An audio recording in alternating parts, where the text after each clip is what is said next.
I just pressed the wrong button.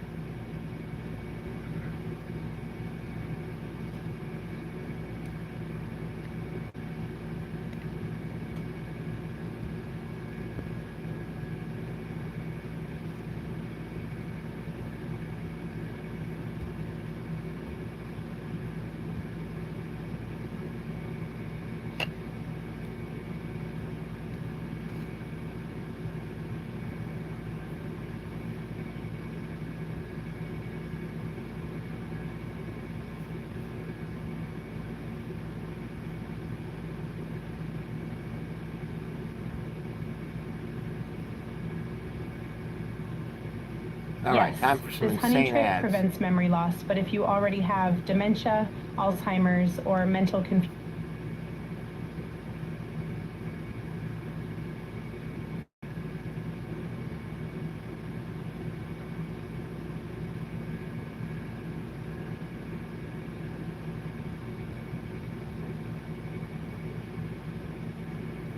Wait. Enough. Captain's control. Do it. Jean-Luc control. Commander Reich. Captain's control. The honor and energize. And captain's control. Do it. Jean-Luc on the side. Commander Reich. Captain's control. The honor and prepare a tractor beam. This is Picard crossing light years. This is Picard. Jean-Luc Picard. This is Picard crossing light years. Energized. Crossing light years. This is Picard crossing light years. This is Picard. Jean-Luc Picard. This is Picard crossing light years. Energized. Crossing light. You've seen anything like that before?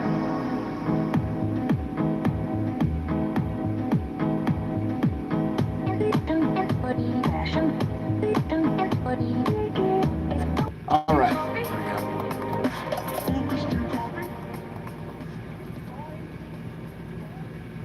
Welcome to the lineup live on Rumble. You don't need to aggravate me anymore, Gerald. That's the thing. Like I already tore my ligament in my knee. I'm plenty aggravated. It was my own fault. It's just every ligament on my body has a fuse, and then time's up. But I'll be fine. I have a heating pad right now, like Big Bird. Remember Big Bird had to sleep with the electric blanket? Which is odd, considering the fact that like he lives outside in a nest. That seems true. You know, Where's he's the a little bit difficult. Stop being a diva, Big Bird. But we have a few things to get to. John Oliver, taking on the issue of fetal personhood, saying that it's a myth. Of course, everything from the left on abortion is completely anti-science. No matter where you line up, you tell me, is there any... Where's a little bit difficult. Stop being a diva, Big Bird. But we have a few things to get to. John Oliver, taking on the issue of fetal personhood, saying that it's a myth. Of course, everything from the left on abortion is completely anti-science. No matter where you line up, you tell me, is there any consistent line to draw as far as when it's a life outside of fertilization, outside of the moment that there is a new separate genetic code, new DNA? I don't think so, but they don't even care because they want abortions all the way up to and including birth. Tucker Carlson said that nukes are demonic, that they weren't created by people, and that's why we have like transgender stuff today. I know that sounds silly. I'm going to play the clip in full context. That's actually what happened. And then the Lindsay Clancy story right now. You have a lot of apologists saying, man, she really had some tough breaks. We need to deal with women's mental health. And then let me just see what today's story was, what he was covering.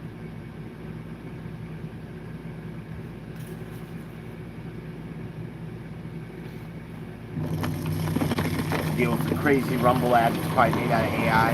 Yeah, this is AI. It's like a rock tire. It's a tire running through rocks.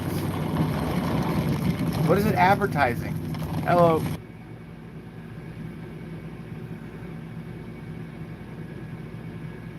All right, let's see what this one is. We don't do positive reinforcement, Gerald. Glad to be with you.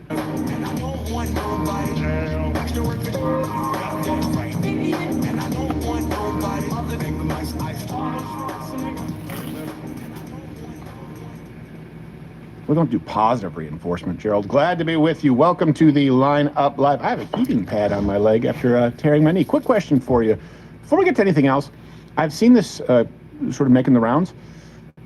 Do you think that conservatives, Republicans should just concede like free health care across the country, that should be a part of the right-wing conservative platform?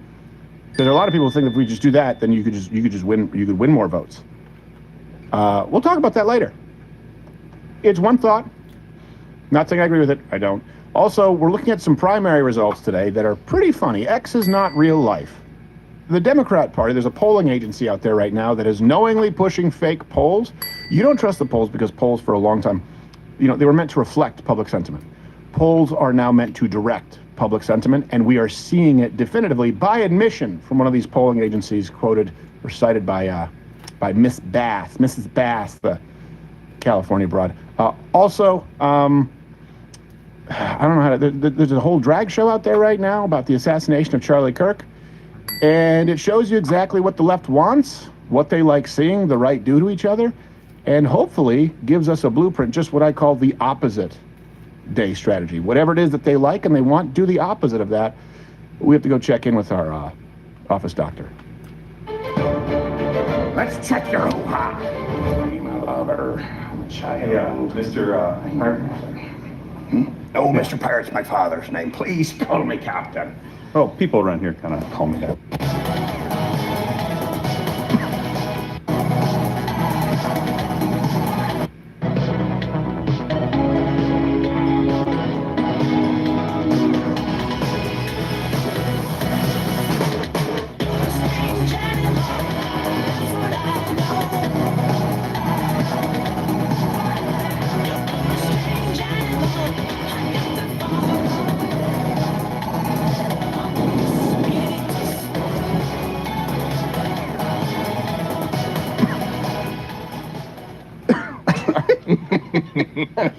It's just right now on CNN, like Trump just posted about the best loss. Vidman, that witness who sucks. He's like, that's the most gratifying loss. It is, look, he can be incredibly petty, and sometimes it definitely is a disservice, and sometimes it's just fun to watch. Captain Morgan, CEO, how are you? I'm doing well. How are you? I'm doing well. I guess I'm the only one who calls you Captain, so the doctor had a point. He didn't want to do it, I guess. Yeah, no, he had a felt point. like the territory. It's a territorial thing. Yeah, He's a captain. I get it. It's an earned rank. Got a ship. It'd be like, calling yourself an Army Ranger. Like, don't do that. I didn't. That's stolen valor. I would never do that. Friday, August 28th at Film Alley in Georgetown, Texas. You see all his dates at jfirestein.com. The real article. Yes. Farmer Ranger. Josh Firestein. How are you? Yes, I'm a stolen valor guy. No. I said I don't want he's to a stolen valor. What? He's stolen valor. He made me call him Army Ranger in his office. No, Did you he know that? didn't. Yeah, Never. he did. With He made a me say- stinky octopus hand? Yes. No way. He made me say, sir, yes. Okay, then I guess I'll go with the yesterday's. I was a bit confused. Well, what is this one now? Damn it!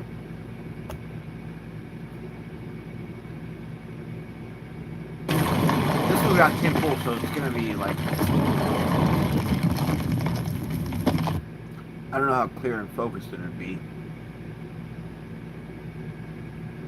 Well, I know we had a very long 5-something hour stream on. We must do it non-fatal communication very much higher. America first.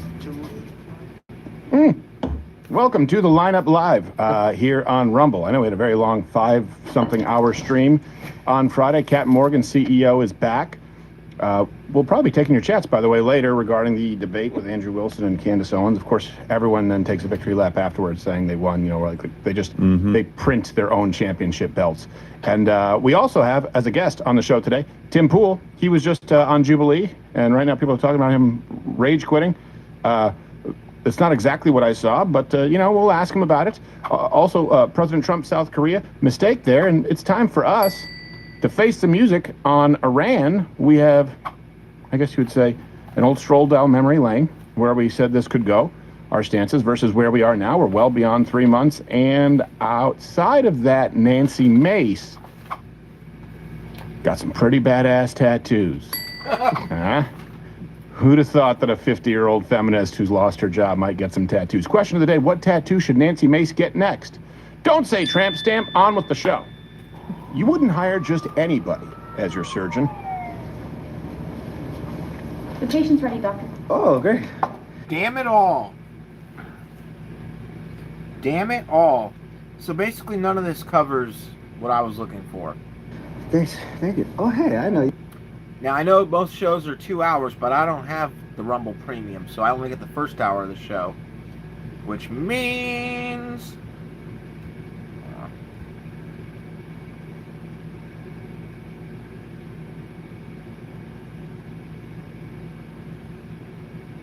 poverty problem, regardless of where you are at. Was there any mention of... I'm just curious.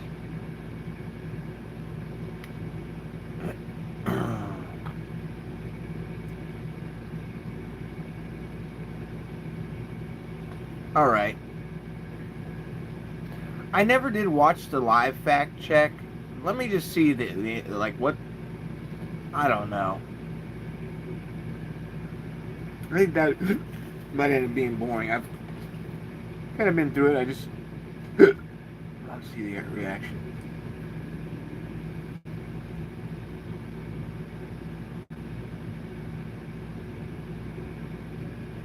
Does that seem like a claim that Erica Kirk, not that she have never approved of? Turning Point USA for Erica Kirk.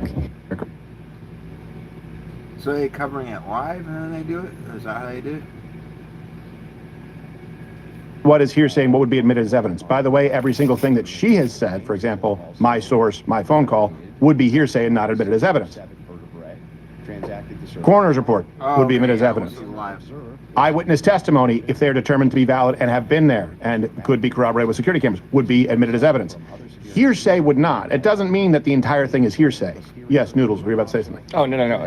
They're going to be adding more things. A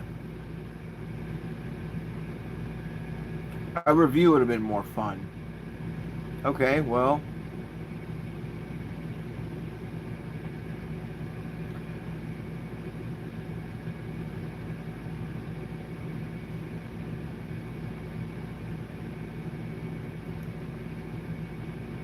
Oh! Jay Dyer debate. I forgot. No Fugazi podcast right here.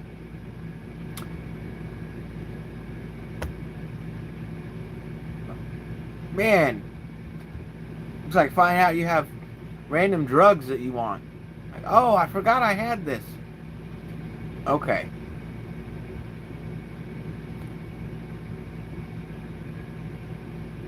Oh, there's no voice boost? Whatever. Welcome to No Fugazi Podcast. I'm your host, Cooley. Tonight is debate night. We got two heavy hitters. We got Final Boss meets Final Boss. If you're a fan of Jay Dyer and a fan of Marquette Devon Burton, you view them as the Final Boss. This is 3 hours ago, by the way. This isn't like old. This just happened. With that being said, we're going to go ahead and bring both of these gentlemen on up. We're going to go ahead and start with Marquette Devon Burton. Marquette Devon Burton is an American technology entrepreneur. Marquette holds a bachelor's from the University of California at Berkeley, as well as a master's degree from Johns Hopkins University. Marquette is also a communication expert. He's a best-selling author and a businessman. Let's welcome Marquette Devon Burton to the stage. Thank you for having me. Hey, man. Thanks for coming, man. Thanks for coming. All right. Let's get his opponent up. Fighting out of the red corner, Jay Dyer. He's the blue corner. I'm the red corner. You the red corner. All right. Fair enough. Jay Dyer, we have him. He's a writer and a researcher from Southern United States with a BA in philosophy. Jay Dyer's graduate work focuses on interplay of literary theory, espionage, and philosophy. He's also a best-selling author, a comedian. Let's welcome Jay Dyer to No Fugazi Podcast. And the king of Dancing. He's also an E-Diva. They forgot all the good titles, man. All right. Welcome to the channel, folks. So let's just go over the rules real quick for the audience so you know how this debate is going to be structured. It's going to be timed. We're going to have a 5 Jay Dyer's my favorite BIPOC. minute opening statement max. It's going to go into 15 minutes of cross-examination for both parties. And then it's going to go to 30 minutes open dialogue. Marquette is on a time limit, but he'll let me know how long he can go for. And then we'll finish it up with a 5-minute closing statement as well. Let me go ahead and get my timer. So the prompt the title of this debate, and I don't know I know who's in an affirmative, but I don't know what Marquette is in, if he's in like an overall negative, because the prompt is Christianity true and good for all people? So I can't imagine both people being in the affirmative. I'm assuming Marquette's saying no. So I'm assuming he's going to be in the negative, Dyer in the affirmative. I'll stop interrupting. Let's continue. But he'll let me know how long he can go for. And then we'll finish it up with a 5-minute closing statement as well. Let me go ahead and get my timer up for this. Give me a second here. That's official right there. Oh, yeah. That's official right here. Let me go ahead and put you guys up here. Damn, he's already running my time down, just trying to cheat. Now we're gonna start this off clean. I appreciate both of you brothers for coming up. Now tonight's topic is going to be: is Christianity true and good for all people? Jay is taking the affirmative position. We'll have him go first. Jay, whenever you start speaking, I'll start the timer.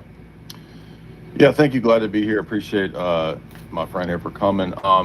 I think Christianity is definitely true because, number one, we can argue and prove it logically. I focus on my channel quite a bit on philosophy and the logical argumentation for those types of religious positions. And one way to know that would be the transcendental argument. We're not doing that tonight, but since true is in the proposition, the debate problem, I'm going to say, yeah, that the transcendental argument, I think, points us in the direction first of a being that is immaterial, that is invariant, that is non-physical, that is the grounding both epistemically and ontologically for the possibility of the things that make knowledge possible. So in other words, things like the laws of logic, things like numbers, things like principles, philosophical principles like causation or teleology, all of those things require some kind of grounding beyond mere physicalism.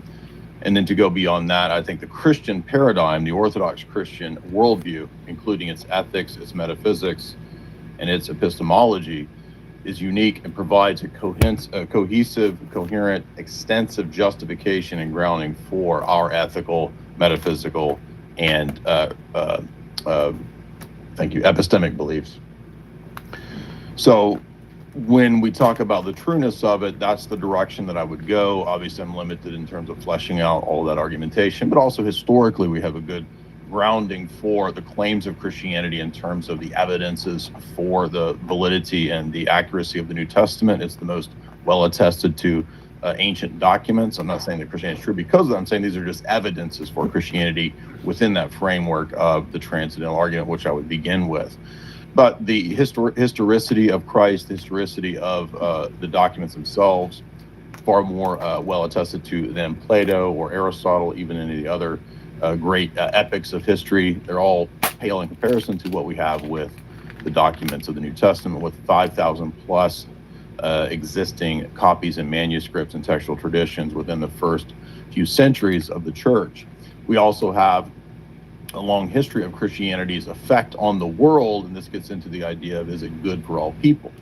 We note, for example, that the brutality of the Roman Empire was transformed into Byzantium. We saw a change in the sort of autocratic idea of paterfamilias of the Roman Empire, that members of the family could be tossed out if they were not wanted, for example, daughters.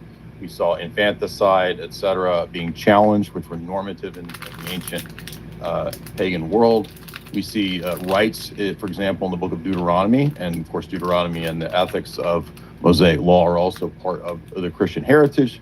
We see for the first time in the book of Deuteronomy, as I argued in the recent Muslim debates and modern day debates, debate on 8, that this is the first time in the ancient world you begin to see rights, or I should say protections, so to speak, for people in other classes or in the slave class, and even banning things like grape for women that are taken in battle. Those were revolutionary for the time. We've not seen ethics like that in the ancient world, and even beyond that, into the idea that humans have dignity because they're made in the image of God. Those Mosaic principles are then spread to the rest of the world throughout the history of the Christian church. Certainly the Christian church wasn't able in its first, second, and third centuries, because it was persecuted, it was in the catacombs, to change every aspect of society ultimately. We aren't able to perfect the world. We can't get rid of every injustice. But definitely, I think if you look at the course of the Christian church in the last 2,000 years, and specifically I'm arguing for the Orthodox Church, but even outside of Orthodoxy, even deviations like Rome or Protestantism have still benefited society in various ways. We think of, for example, modern inventions that come out of science. Science itself is birthed out of the medieval tradition of the university itself, a Christian invention. Hospitals come out of Christianity.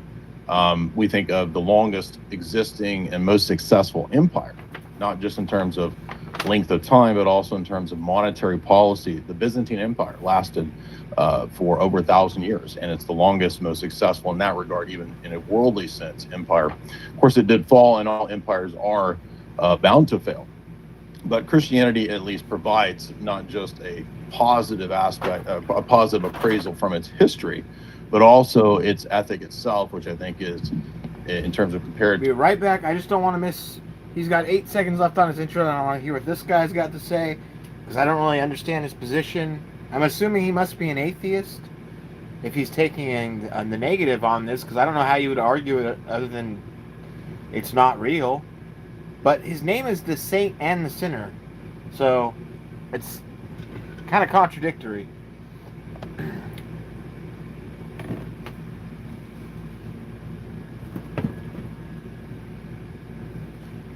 I mean, that's like his YouTube name or some stupid shit.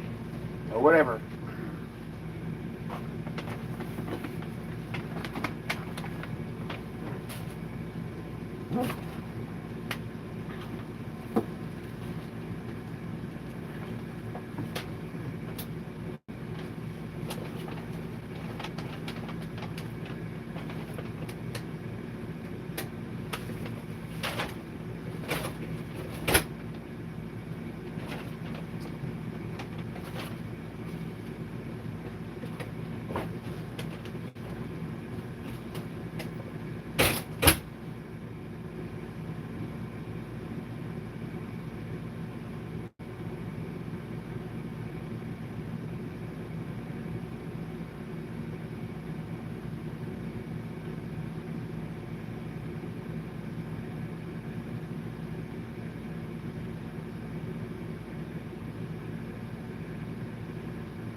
hold on.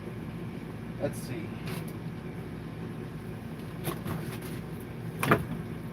Sorry, folks. We're watching this debate for sure, but I just had to take my dogs out. I have to get one more thing done. Let me throw on something irrelevant.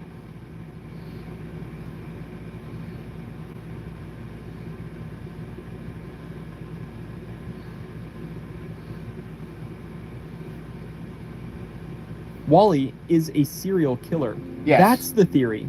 And once Here. parts and can detach her own limbs without any pain. Just real quickly while I'm gone, every dark movie theory that will ruin your childhood, part 2. Something about the Smurfs being white supremacists. I don't know how that's possible because they're fucking blue, but whatever. He is a serial killer. That's the theory. And once you hear the evidence, it's hard to unhear it. Pixar tells everyone that Wally developed a personality glitch over 700 years alone on Earth, and that glitch turned him into something way more calculating than a cute trash compactor. He's got a truck full of shelves, and those shelves are packed with what the movie itself calls spare Wally parts. When his eye gets knocked off, he just rotates the shelf and grabs a replacement like he's done it 100 times. When his treads wear out, he strips a better pair off a rusted unit lying nearby and straps them right on. He never tries to fix the other robots. He never even acknowledges them as anything other than inventory. By the time Eve rebuilds him after Otto crushes him, she's pulling from a stash that includes circuit boards, solar panels, and enough spare hardware to basically resurrect him from scratch. So the question becomes, where did all that come from? And the theory says it came from centuries of quietly picking apart every other robot on the planet until he was the last one standing. Self-preservation dialed all the way up, dressed in googly eyes and a childlike voice. The children on the Polar Express are dead. Hero Boy doesn't pack a bag, doesn't tell his parents, he's just lying perfectly still in bed, and suddenly a train shows up outside his window in the middle of the night. Every kid on board is wearing pajamas, no adults anywhere, no one questioning where they're all headed. The conductor already knows private details about each child before they even board. The train stops at exactly the right addresses, like it's working off a very specific list. Time itself freezes at 5 minutes before midnight for the entire trip, not moving forward until they arrive. There's a hobo riding the train who, according to deleted material, is confirmed to be a ghost, someone who actually died on that very train. The train survives falls, crashes, and drops that should kill every passenger on board without a scratch on anyone. And at the North Pole, Santa doesn't just hand out toys, he personally evaluates each child's character flaws and hands them exactly the lesson they needed: patience, leadership, friendship, belief, like he's judging souls rather than kids on a field trip. Even the golden tickets get punched with a single word each, almost like a final verdict. It's one of those theories where once you notice the pattern, the whole cheerful Christmas movie starts feeling a whole lot more like a story about crossing over rather than a story about a train ride. By the way, if you guys like movie content like this, I would really appreciate it if you could subscribe. Thanks. Anyways, Captain Hook killed Ariel's mother. This one connects two totally separate Disney movies. In The Little Mermaid, Ariel's beginning, Queen Athena dies when a pirate ship crashes into a lagoon full of merpeople, and the attackers are never named. But over in Peter Pan, Captain Hook straight up says his men already searched Mermaid Lagoon, meaning his crew has history invading mermaid territory. When the mermaids hear his name later in that film, they instantly panic and dive underwater, which suggests they've had a bad run-in with him before. There's also a red-headed mermaid hanging around Neverland in the original Peter Pan who looks a whole lot like Athena, never given a name. Put it together and you get a queen who may have once visited that same lagoon community, a pirate captain known for terrorizing it, and a tragedy that lines up with exactly the kind of violence Hook's crew is shown committing elsewhere. The Smurfs are a white supremacist cult. Stick with me here, because the visual evidence alone is wild. You've got an entire village of nearly identical figures wearing matching white pointed caps, and standing above them is one leader dressed in red, treated as the ultimate authority, whose word is law. Brainy Smurf straight up says Papa Smurf is always right. The whole society is closed off, hidden in a forest, protecting a population that's basically one uniform bloodline. Then there's Gargamel, their sworn enemy, drawn with the exact features used in old anti-Semitic caricatures, hunched, hook-nosed, obsessed with turning Smurfs into gold. And his cat's name is Azrael, which in Hebrew and Islamic tradition is literally the angel of death. None of this proves intent, but once you notice the pattern, it's tough to shake. Spirited Away is a metaphor for child prostitution. Miyazaki himself gave interviews connecting the bathhouse to Japan's red light districts, comparing modern society to the adult entertainment industry. In the Roman album, he was asked why the bathhouse doesn't have one big communal bath like a normal public bathhouse would, and he said it's because of the shady stuff happening there. An assistant director even wrote that Miyazaki described the whole plot as a girl working at a soapland, which is a real adult business in Japan, and immediately connected her fake name Seni to a professional alias. Chihiro is 10 years old. Her identity gets stripped the moment she signs Yubaba's contract. She's assigned a room, a uniform, and a boss who tells the staff they can do whatever they want with her if she messes up. Her first big assignment is literally called her debut in the script. Then, No Face shows up offering unlimited gold just to get her attention, and Yubaba orders her to go win him over and drain every coin out of him. Make of that what you will. Scar ate Mufasa. This theory blew up on TikTok back in 2021 and it's stuck around ever since. Think about it. Scar orchestrates the entire stampede, personally digs his claws into Mufasa's arms, drops him into the gorge, and then he's the only adult lion who actually knows where the body is. Simba finds him lying there, alone, no one else around. Scar shows up right after, manipulates Simba into running, sends the hyena. Are these the thoughts that are going through the Disney adults' heads? They really shouldn't be in society. After him too, and just like that, every witness clears out of the area, leaving Mufasa's body completely unguarded. There's no funeral, no burial. The movie never explains what happens to it. Now, pair that with how Scar's introduced earlier, dangling a mouse over his mouth, playing with it before eating it, then catching Zazu in his jaws and getting ready to swallow him too. Years later, deep into his reign, he's shown in his cave gnawing on a bone and casually holding a skull while singing about coconuts, right after Zazu brings up Mufasa's name and Scar explodes with rage. Lions really do scavenge, and there are documented cases of them eating other lions. So the pieces are all there if you want to connect them. Kristoff is wearing Sven's mother's skin. This one's dark in a quiet way. When Kristoff and Sven are first introduced, they're both kids, a young Sammy boy and a baby reindeer calf, completely alone, no parents in sight, following the ice harvesters until the harvesters just leave them behind. The trolls scoop them up together like they're a match set. Baby reindeer stick close to their mothers for protection and food, but Sven's mom is never shown, never mentioned, nothing. Meanwhile, Kristoff's outfit is covered in shaggy pale fur that matches Sven's exact coloring. And Disney's own team has said his design was inspired by real Sami reindeer herders, who traditionally use reindeer hide for clothing because it's warm, durable, and it's what they had access to. So you've got a fur-trimmed coat on a boy who grew up with an orphaned reindeer calf. In a culture where reindeer pelts are standard material, doesn't take much to connect the dots there. The elves murdered the original Santa. In the first Santa Claus movie, an unnamed Santa falls off Scott Calvin's roof, disappears without a trace, and leaves behind a card with instructions telling whoever finds it to put on the suit. Scott does, and just like that, he's the new Santa. No vote, no explanation, no one asking any questions. Bernard doesn't seem shocked at all. He doesn't ask where the old Santa went, doesn't organize a search, doesn't grieve. He just accepts the transfer like it's routine paperwork. And here's the kicker. Elves are shown hanging around Scottstown before any of this happens, watching him at Denny's on the same night Santa dies. That's surveillance that started before Scott ever touched the suit. Tim Allen has actually said an earlier script draft had Scott shoot Santa, thinking he was a burglar.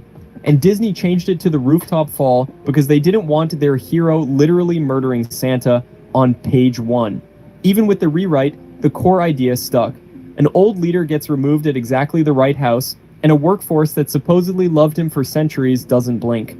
Aladdin takes place after the apocalypse. Disney itself calls Agrabah a mythical city, no date, no real-world location. But the genie says he's been trapped in that lamp for 10,000 years, and the second he's freed, he starts doing impressions of Arnold Schwarzenegger, Groucho Marx, Ed Sullivan, Rodney Dangerfield, Jack Nicholson. These are all real 20th century celebrities. He turns Abu into a 1957 Cadillac with tail fins. He becomes a flight attendant pointing out emergency exits. He builds an entire game show set. None of that fits a world that's supposedly ancient and untouched by modern civilization.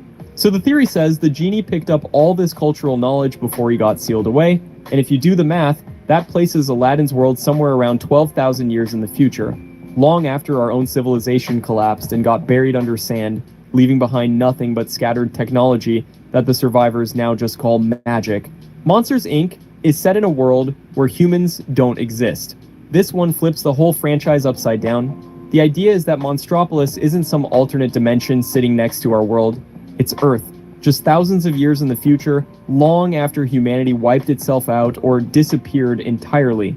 The monsters are what's left, mutated descendants of whatever survived, and they've built a civilization that looks eerily like ours because it basically grew out of the ruins of ours. The closet doors aren't portals to a parallel universe, they're time machines, sending monsters backward into the past to harvest scream energy from children who lived centuries before them. That explains the company's obsession with contamination. It's not that human kids are toxic, it's that bringing anything back from the past could mess with the timeline these monsters depend on to keep their entire power grid running. Every sock, every stray object treated like a biohazard, not because it's dangerous, but because it doesn't belong in the future at all. The residents of Halloween Town are dead humans. Jack Skellington literally sings that since he's dead, he can just remove his own head. When he visits Christmas Town, he's amazed that no one there is dead, which only makes sense if death is the normal condition back home. The script itself labels background characters as Corpse Chorus, Corpse Family, and Hanged Men. Sally is stitched together out of separate body parts and can detach her own limbs without any pain. Behemoth's entire character design is a guy with an axe permanently lodged in his skull. The hanging men are shown suspended by nooses the whole movie. Even the mayor's head spins completely around on his neck. None of these are throwaway design choices, they're consistent, repeated, and they all point toward a town built entirely out of people who died in very specific ways and just kept existing afterward. The cars killed every human. Pixar's own creative director for the franchise, Jay Ward, has said publicly that his personal theory is the cars became smart enough to realize humans were just extra weight, so they got rid of them and absorbed the personalities of their final drivers. And the movies back this up in weird little ways. Buildings still have doorknobs the cars can't use. There are still separate men's and women's bathrooms, even though cars don't need either one. Cars 2 sends these characters across the entire globe, through real cities like Tokyo, Paris, and London, and there's not a single human being anywhere, not one, in any restaurant, hotel, or airport. The cars also have full-on militaries, weapons, torpedoes, electromagnetic pulse devices capable of straight up killing another car. That's a lot of firepower for a civilization that supposedly evolved peacefully alongside the species it replaced. Jumanji is an ancient god demanding worship. This board's been active since at least 1869, buried by two terrified kids who wanted nothing to do with it. It uses drumming to summon new players whenever it wants attention, and no matter how many times someone tries to bury it, drown it, or smash it apart, it keeps coming back.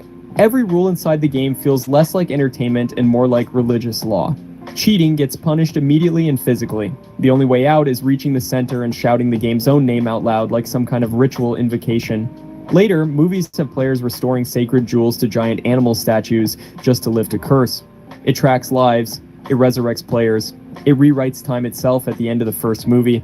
That's an awful lot of power for something everyone keeps calling a board game. The fairy godmother cursed Fiona. In Shrek 2, it's revealed that Fiona's parents had already picked out Prince Charming to marry her, long before Shrek ever entered the picture. Her childhood diary is full of the phrase Mrs. Fiona Charming, written over and over. Charming himself shows up at her tower acting like rescuing her was always his destiny, like he already knew the whole plan. And the fairy godmother flat out tells King Harold that she gave him his own happily ever after and can take it away just as easily, which means Harold owes her something big already. She runs the kingdom's largest hex and potion business. She's the one who transforms Harold from a frog into a human prince in the first place.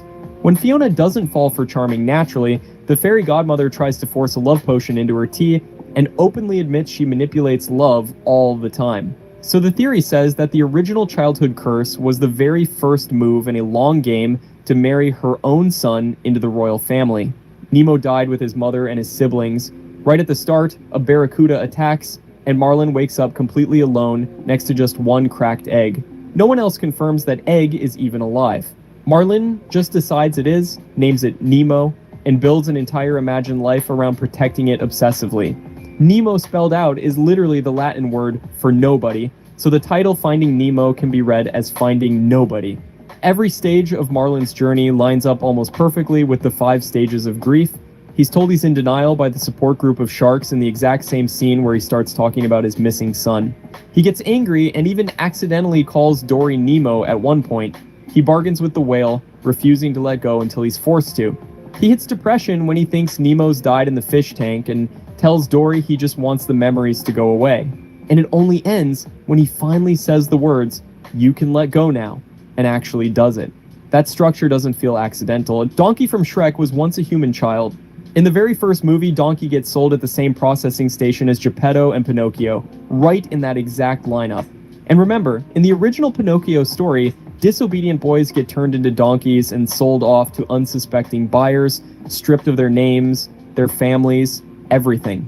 Donkey already knows how to talk before any pixie dust touches him, which means his speech isn't magic, it's something that happened earlier in his life. He begs not to be sold, promises he'll behave, says he can change, which is exactly the kind of thing a scared kid would say, not really how an animal would react. He's got no known parents, no herd, no backstory at all across 4 movies. And later in the franchise, Shrek proves outright that a person's mind can survive getting swapped into a completely different body. So the rules for this kind of transformation are already established. Donkey fits the profile of one of those transformed boys a little too well. Mary Poppins is the same species as Pennywise. Stick with this one, it's stranger than it sounds. Both of them hide their true nature behind a friendly performance. One's a nanny, one's a clown, and both use that disguise specifically to get close to children. Pennywise feeds on fear, and it even describes it as beautiful fear in the source material. Mary feeds off the opposite, joy and wonder, showing up whenever a family's grieving or falling apart and leaving once everyone's happy again. Both of them show up to a boy named Georgie during a storm, offering to return a paper object, a boat for Pennywise, a kite for Mary. Both float. Both use balloons. Pennywise disappears for around 27 years before coming back to Derry, and Mary disappears for about 25 years before coming back to the Banks family, both looking exactly the same age the whole time. Both can twist reality to match whatever's going on inside a child's imagination. Same basic supernatural mechanics, completely opposite emotional purpose. The toys eventually overthrow humanity.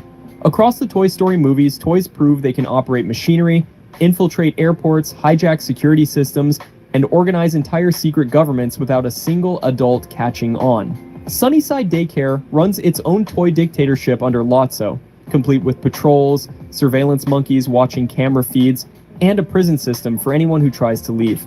In the third movie, aliens climb into a crane operator's booth and use the controls to save their friends from an incinerator. By the fourth movie, Bo Peep's leading a whole network of toys who've rejected the idea of having owners altogether, redistributing themselves through parks and playgrounds on their own terms. And by the time Lilypad shows up as a sentient tablet connected to the internet, toy consciousness isn't... What is all this? Okay. Good lord.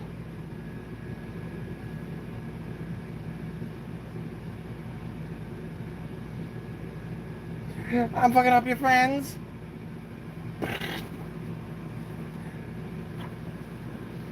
Tags of toes.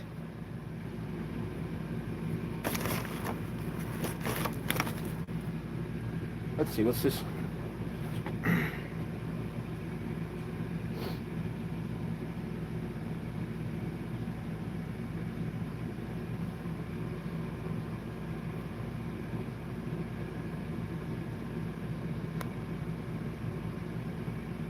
Man, I played Static Dread the Submarine for the first time last night, and it was really good. I only played 30 minutes of it, but damn, it was good. I like it a lot. So it's the submarine in the game Static Dread. If you played that submarine that you end up guiding is the one that you're on in the game. So this basically takes place during the second half of the Static Dread game. It's kind of like a more fleshed out world now. I hope they do like Static Dread the Village, and it's the town that was behind me when I was in the lighthouse. Like, they could keep doing Static Dread titles. They're pretty cool.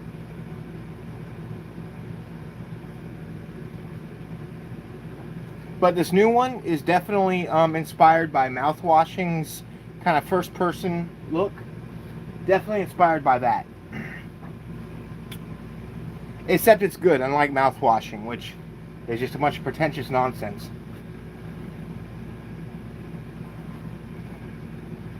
Oh, and it's also got this sonar system that's kind of interesting. You have to, like, look at sound three-dimensionally. It's kind of challenging, but it could lead to some really good scares. Once you get the sound lined up, you kind of get a visual of what you're looking at. So I imagine it could be used to good effect for some scares. It is like a Lovecraftian game.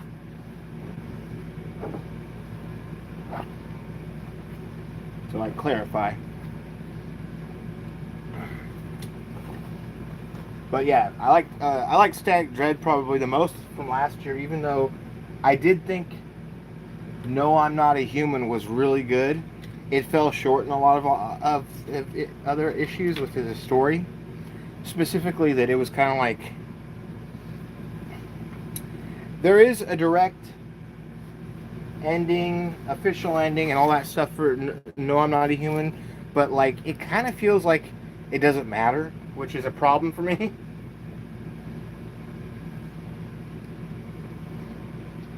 And also, quite frankly, there's some themes and stuff that's in No, I'm Not a Human that I would have never picked up on if I hadn't watched Flawed Peacock's video on that. I'm like, oh, like some of it is one piece of it is a really obscure, like, painting from Russia or something.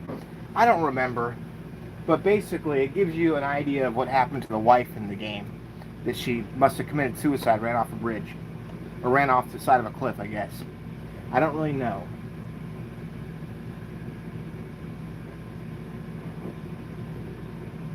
But then there's that whole other secret ending with, like, there's a tunnel under your house, and then you go underneath the tunnel, and then it leads to a whole other place, which kind of doesn't make any sense. Like, is he in a purgatory? I don't know. I thought they went too far with the not explaining shit. Although I'm happy to say that the visitors, or whatever they're called, are in fact real. They do exist.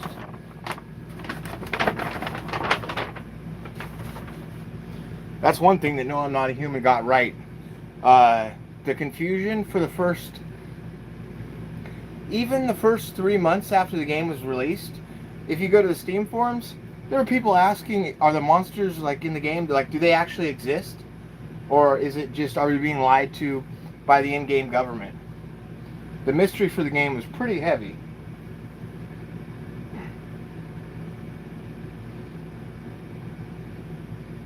It's because you're given a ton of conflicting information in the game.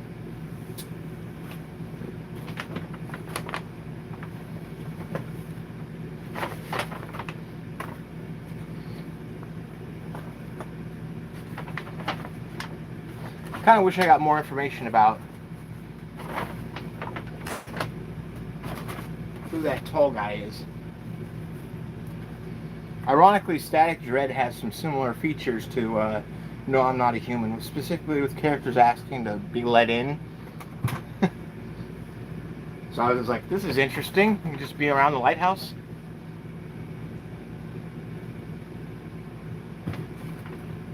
Alright, I'm just waiting to start that debate back up. Okay. Alrighty, let's go. Alright. So we were on the last... I'm going to rewind it just a few seconds. Alright, so this is back... it was down to the last 8 minutes. I'm just put it back to the last 33 seconds of Dyer's opening, so that we're just back into this. Okay. Also, in terms of monetary policy, the Byzantine Empire lasted for over 1,000 years, and it's the longest, most successful in that regard, even in a worldly sense, empire. Of course, it did fall, and all empires are bound to fail. But Christianity at least provides not just a positive aspect, a positive appraisal from its history, but also its ethic itself, which I think is, in terms of compared to other world religions, the highest ethic that we could have with what we see in the Ten Commandments and the Beatitudes and what Christ offers.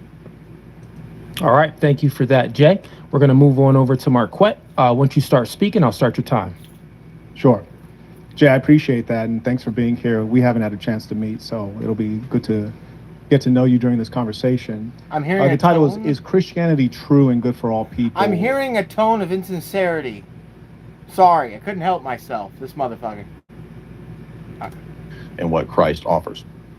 Already. All right, thank you for that, I'm Jay. already judging. We're going to move on over to Marquette. Once you start speaking, I'll start your time. Baguette? Okay, I'm sorry, but that name is unbearable. Sure.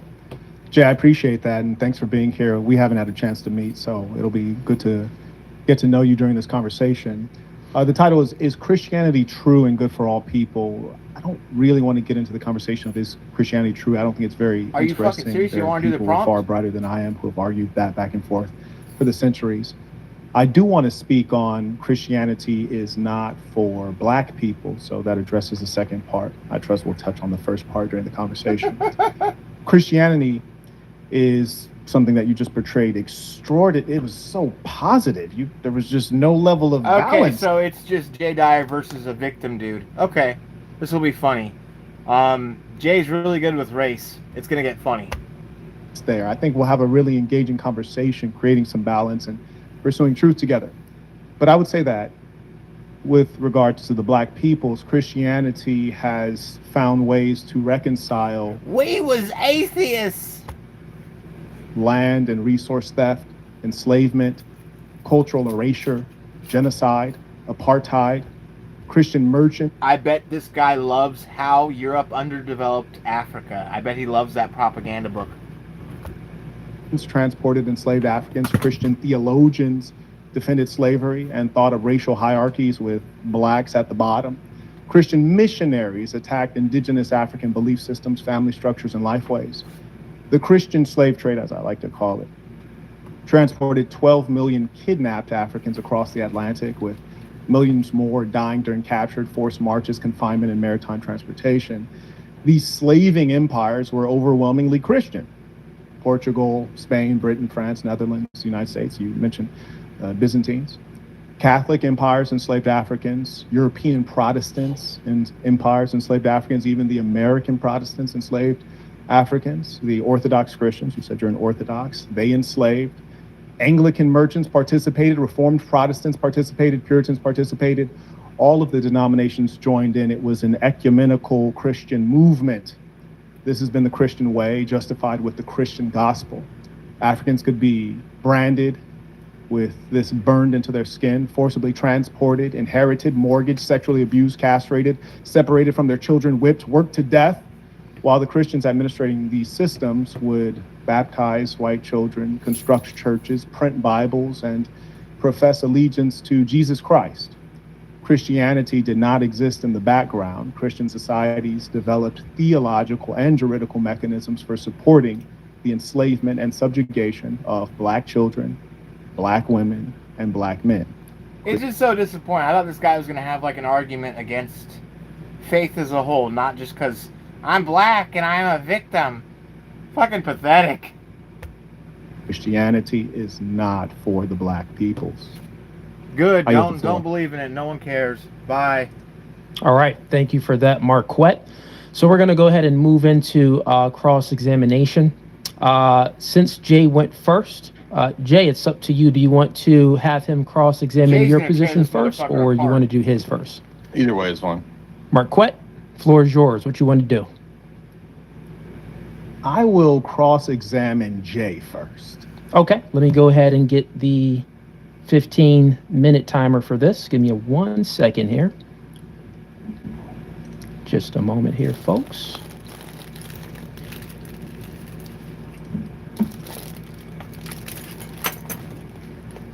And let's get this one up here.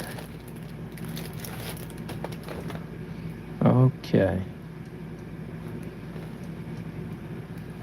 All right, Marquette, whenever you start speaking, I'll start the timer. Anytime he says that, it sounds like he's making fun of him, even though that's his real name. Marquette, All right, I should have named my fucking stream Race War. I didn't know it was just going to be this debate. I appreciate that. Race War 2, Jay, would Electric you Boogaloo. tell me about a Time. Marquette? All right, Marquette, whenever you start speaking, I'll start the timer. I appreciate that. Jay, would you tell The me... Stark Marquette is crashing. I'm sorry. I'll start the timer. I appreciate that. Jay, would you tell me about a time in history or even the present where Christians did wrong? Sure. There could be many ways to cash that out. You could say that you could have a corrupt Christian king who, stole money. You could have a papacy that engaged in usury. You could have the Roman Catholics attacking other Christians, like in the Crusades, the Byzantines. So, I mean, there's a lot of different possible examples. Do you want like a specific historical example or like a potential thing that could happen between one person to another? I think historical is good. I kind of like where you took the conversation. So with those Christians doing wrong, you said corrupt king. Does that mean that he was corrupt in the sense that he wasn't a Christian, or he was a Christian, he was just a corrupt Christian? Well, given limited historical accounts that I have, I would go by the public profession. So I would say that in the case of, say, a corrupt king in the Middle Ages who, I don't know, stole land from the serfs, he would be professing as a Christian, but then a corrupt Christian.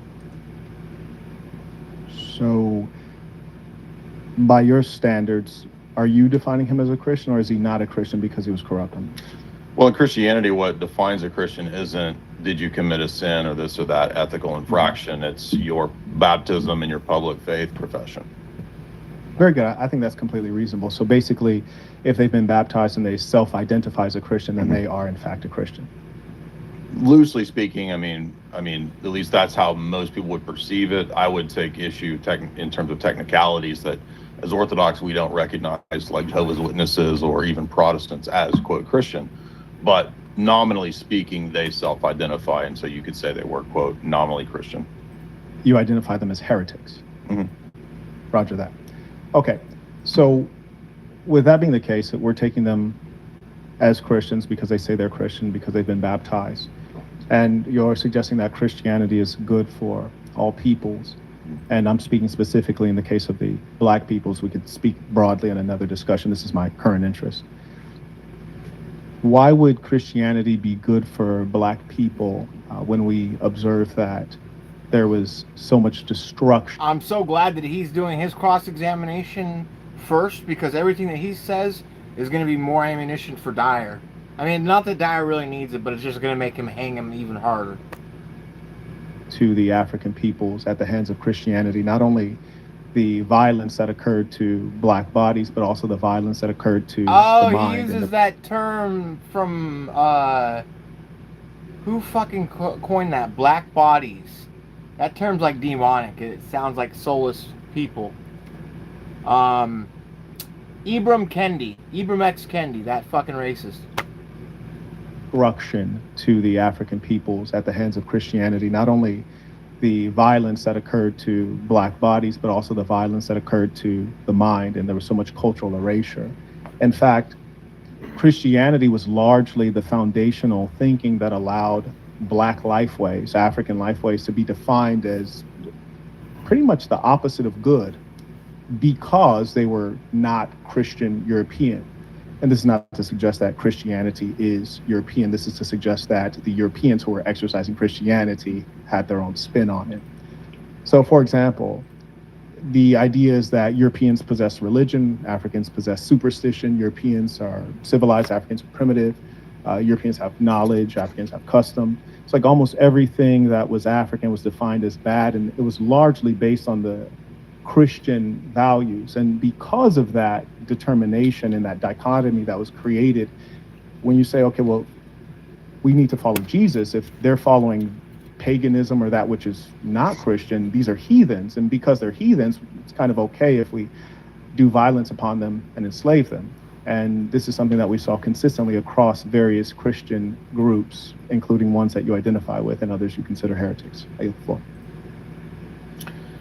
Yeah, the answer is that it would be a genetic fallacy to argue that because a specific individual had a specific sin, that therefore the rest of their commitments were therefore evil or false. So, for example, you could argue that a person believed in, let's say, you know, a form of distributist economics, or that a person believes in capitalism or socialism. The fact that the person acted evil or did this action that was evil, it wouldn't necessarily mean, and it's just a logical fallacy to say that the system that they adhere to is therefore false. So how would I did not suggest it was false. I suggested that the outcomes were wicked. I did not suggest it was false. Well, the premise of the debate is true and good, so that I thought you would be arguing that it's false. I said that it wasn't good. The outcomes were not good. They were destructive. They provided for land theft. They provided for destruction of culture. They provided for extraordinary levels of violence, genocide, apartheid. But how are you arguing that that's not, how do you demonstrate that it's not the vice of the individual versus the religion itself? Well, that's a good question. You mentioned individual. These were not individuals. We reference entire empires. We can reference the Byzantine Empire. These are not individuals. And what's more, Christianity was critical to the execution of a lot of these things. If you look in the American context or the Caribbean context, they gave the blacks a slave Bible with it was modified to maintain mental bondage. When you look at Christian enslavement and colonization throughout the African continent, you find that it was supported by missionaries. But again, this would be a genetic fallacy, because you can't demonstrate that because these individuals, and by the way, empires are made up of individuals, so they are individuals. that would be a fallacy right there. No, it wouldn't. How would a collective and not be your made up genetic fallacy has not been clarified, mind you. What I'm describing are the mechanisms of Christianity being used on a consistent basis to justify enslavement. Whether we're talking about scripturally, you can look at, it's been used, Ephesians, Colossians 3:22. But even beyond the Bible, you look at Christian organizations like the Ku Klux Klan is a Christian organization. They're publicly stated as, we are defending Christian Protestant civilization against foundational Black Americans, against Jews, against immigrants. They burn crosses. They have Christian iconography. And consistently, you'll see that Christianity is utilized as a tool. And yeah, but it doesn't really matter. Who cares what an organization claims? All right, now Ku Klux Klan is specifically in support of Africans. What does it change? Nothing. It is component and process in enslaving and colonizing. And it's not individuals, it's organized groups. And that's the part that you're denying. Okay. You're suggesting that it's one random, you're acting like it's like a random individual Christian. No, I'm not suggesting that all things that Christians do are wicked. I'm not suggesting that Christianity is wholly destructive. What I'm pointing out to you is that if you have a medicine that consistently has such bad side effects, then probably this is not a medicine. The healing must be questioned. No, I didn't argue that. I said that it's a genetic fallacy to conclude that because of the source themselves doing something bad, that therefore the whole proposition or what they're doing or everything else in their ideology is bad. That's the fallacy there. That's why you can't do, it's like a version of an ad hominem. That's like saying, I don't like you, and therefore what you're saying is false, or you did a bad thing here, and so therefore your ideology is false. So you would have to demonstrate, and you moved in that direction with citing Ephesians, as to why you think that there's an ideological problem in the system that's leading to that. But you then... No, sir, you're suggesting that history is not a meaningful example. The references to scripture are the least of it. We can reference 12 million dead. We can reference an entire continent colonized. How do you logically show that that's Christianity and not individuals acting that way? That's a good question. Well, for example, we can consider what the Pope has said, right? Has the Pope not, and the Pope's not the only one, but for example, we can see that the Pope has specifically condoned slavery. And this went on for years. We can there's so many examples that we can go through it, and I'm happy to go through them. I don't know how the cross-examination works. I don't know if I'm supposed to be going through the examples or if you are, but Marquette, you do history's not have to go through any examples. He's on the defense, so Okay. you can continue to ask questions. Okay, well, yeah. Well, Yeah. Jay, if you would be in good faith and be honest, you know that several popes have explicitly condoned enslavement. You know that when the Portuguese first started along the Atlantic coast of Africa and they started enslaving Africans, this is what the blessing of the Roman Catholic Church. You know that theology has been modified or interpreted however you like it to justify slavery. And I'll give you one thing that makes it really ridiculous. What you're saying is quite dishonest. Your Bible, and this is why I don't reference the scripture, because it's so unreliable that you have both the abolitionist and the slaveholder using the Bible and Christianity to justify violently contradictory positions. For example, now here's the comedy. In the case of the slaveholder, they have specific scripture they can reference that justifies slavery, whereas the abolitionist actually has to use Christian principles as opposed to specific scripture. So what you're doing is quite disingenuous, and the reason I try not to debate religion is because it requires you to lie. It requires you to lie to justify your deeply held beliefs. I yield the floor. Yeah, it's a non sequitur because even if you admit that the Bible is unclear, then and you would be admitting that by saying that neither group can demonstrate which one's right or wrong, you would then be admitting that the Bible doesn't clearly teach your position, and so you can't actually refer to Ephesians. So that's another fallacy. It's a non sequitur. That's incorrect. I'm not admitting that. I never claimed that the Bible drives my position. I stated that the actions of Christians have led. This guy is pretending like he knows debate, but he keeps saying, I yield the floor. I yield the floor. His timer's still going. It's just, you would just let him respond. That would, if I yield, that means you're ceding the rest of your time. And this cool guy is being nice enough to not just go, okay, make the timer disappear. Like, okay, then fine, time for Dyer. This guy can't even speak properly. Fucking That's incorrect. That's fucking funny, though. I'm not admitting that I never claimed that the Bible drives my position. I stated that the actions of Christians have led to enslavement, genocide, apartheid, and much else. History is replete with examples. I don't think you understood what I don't think you understood the You're argument. engaging you're being a metaphysician, and I'm more so on the side of the Logic is not historian. metaphysics. I'm more so on the side of the historian.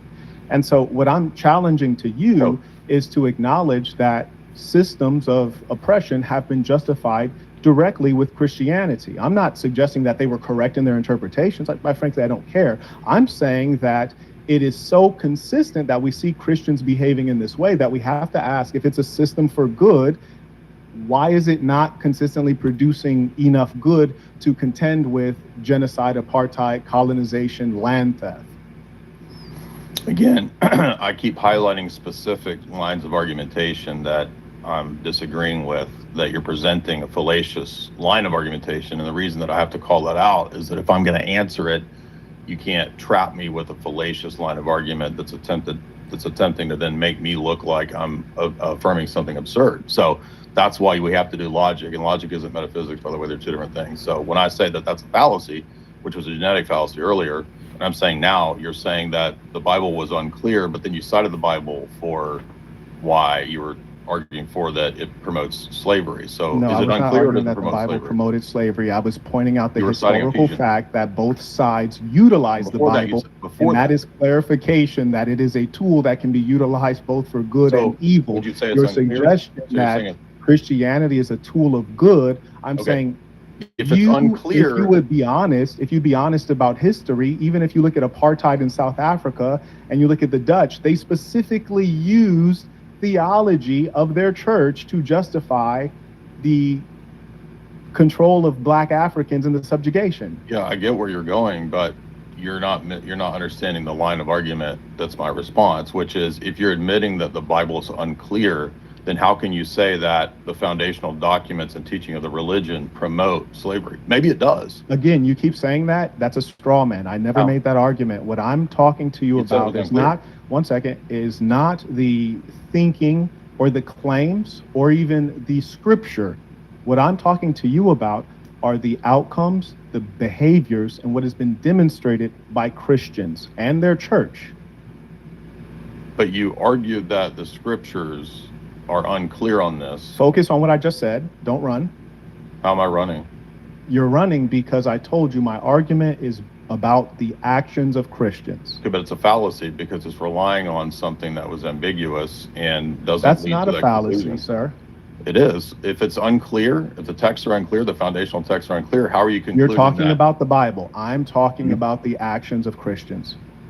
But Christianity So is you a keep religion. running. We know what I'm talking about. You're pretending you don't understand. Christianity is a, no, I understand. Okay, well Christianity then is a- act like it and it's a address what I religion. said instead of trying to run and falsely claim logical fallacies. I don't, how am I falsely claiming? I don't even think you understand. Could you restate what I'm saying?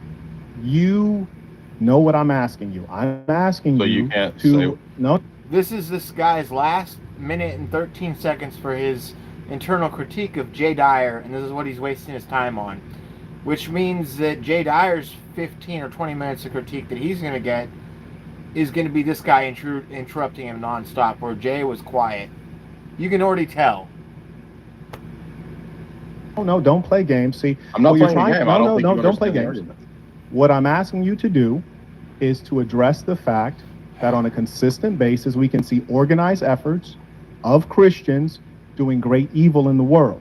I see you've not acknowledged any of the evil, you've not condemned it at all, and somehow you're trying to escape what I'm talking about. Yeah, So that's not true. I'm I asking you listed to multiple- address I it. listed cases of evil. So how is that? That's not true. Well, address what I just asked you. Again, like if the argument is based on a fallacy, I can't address something that is a fallacious line of argument. It's a fallacious question. So it's assuming that that Christianity is ambiguous, but you're also saying that it teaches slavery. No, I did not say Christianity is ambiguous. I just said You said that multiple times. You said the Bible. No, What's the sir, Bible? you keep Bible. going back to the Bible again. Everyone's listening to you. Did Keep you say- running. did you say it's You're unclear? running to Scripture when I'm talking about the Bro, you said behaviors it's unclear, right? of Christians. For example, I referenced the Dutch Reformed Church. They developed theological defenses of apartheid. You can see scholar Johan Theron on that one.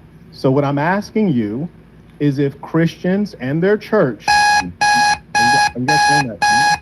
Bro! Okay, that's that dude's timer? Yeah, it just went Okay. out. Hey, real quick. Do you want to extend this out of like This man 3-5 answered no questions. minutes? This man Or- answered no questions. He tried his best to basically bog down the Yeah, that's- discussion. why- and say, why are I you don't trying to waste understand. You time? don't understand. It's We not don't your time, dude. understand. You're done. Why are you wasting time? Yeah, so real quick, I got you guys real quick. So Marquette was asking a question. Jay Dyer, from my understanding, he was saying that it was a fallacious question. This is why he couldn't answer it.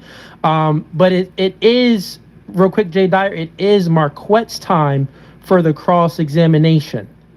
So if you could address the question in a way Okay. where it can then satisfy his cross-examination. I understand your position, but you'll have your 15 minutes to address that on your time.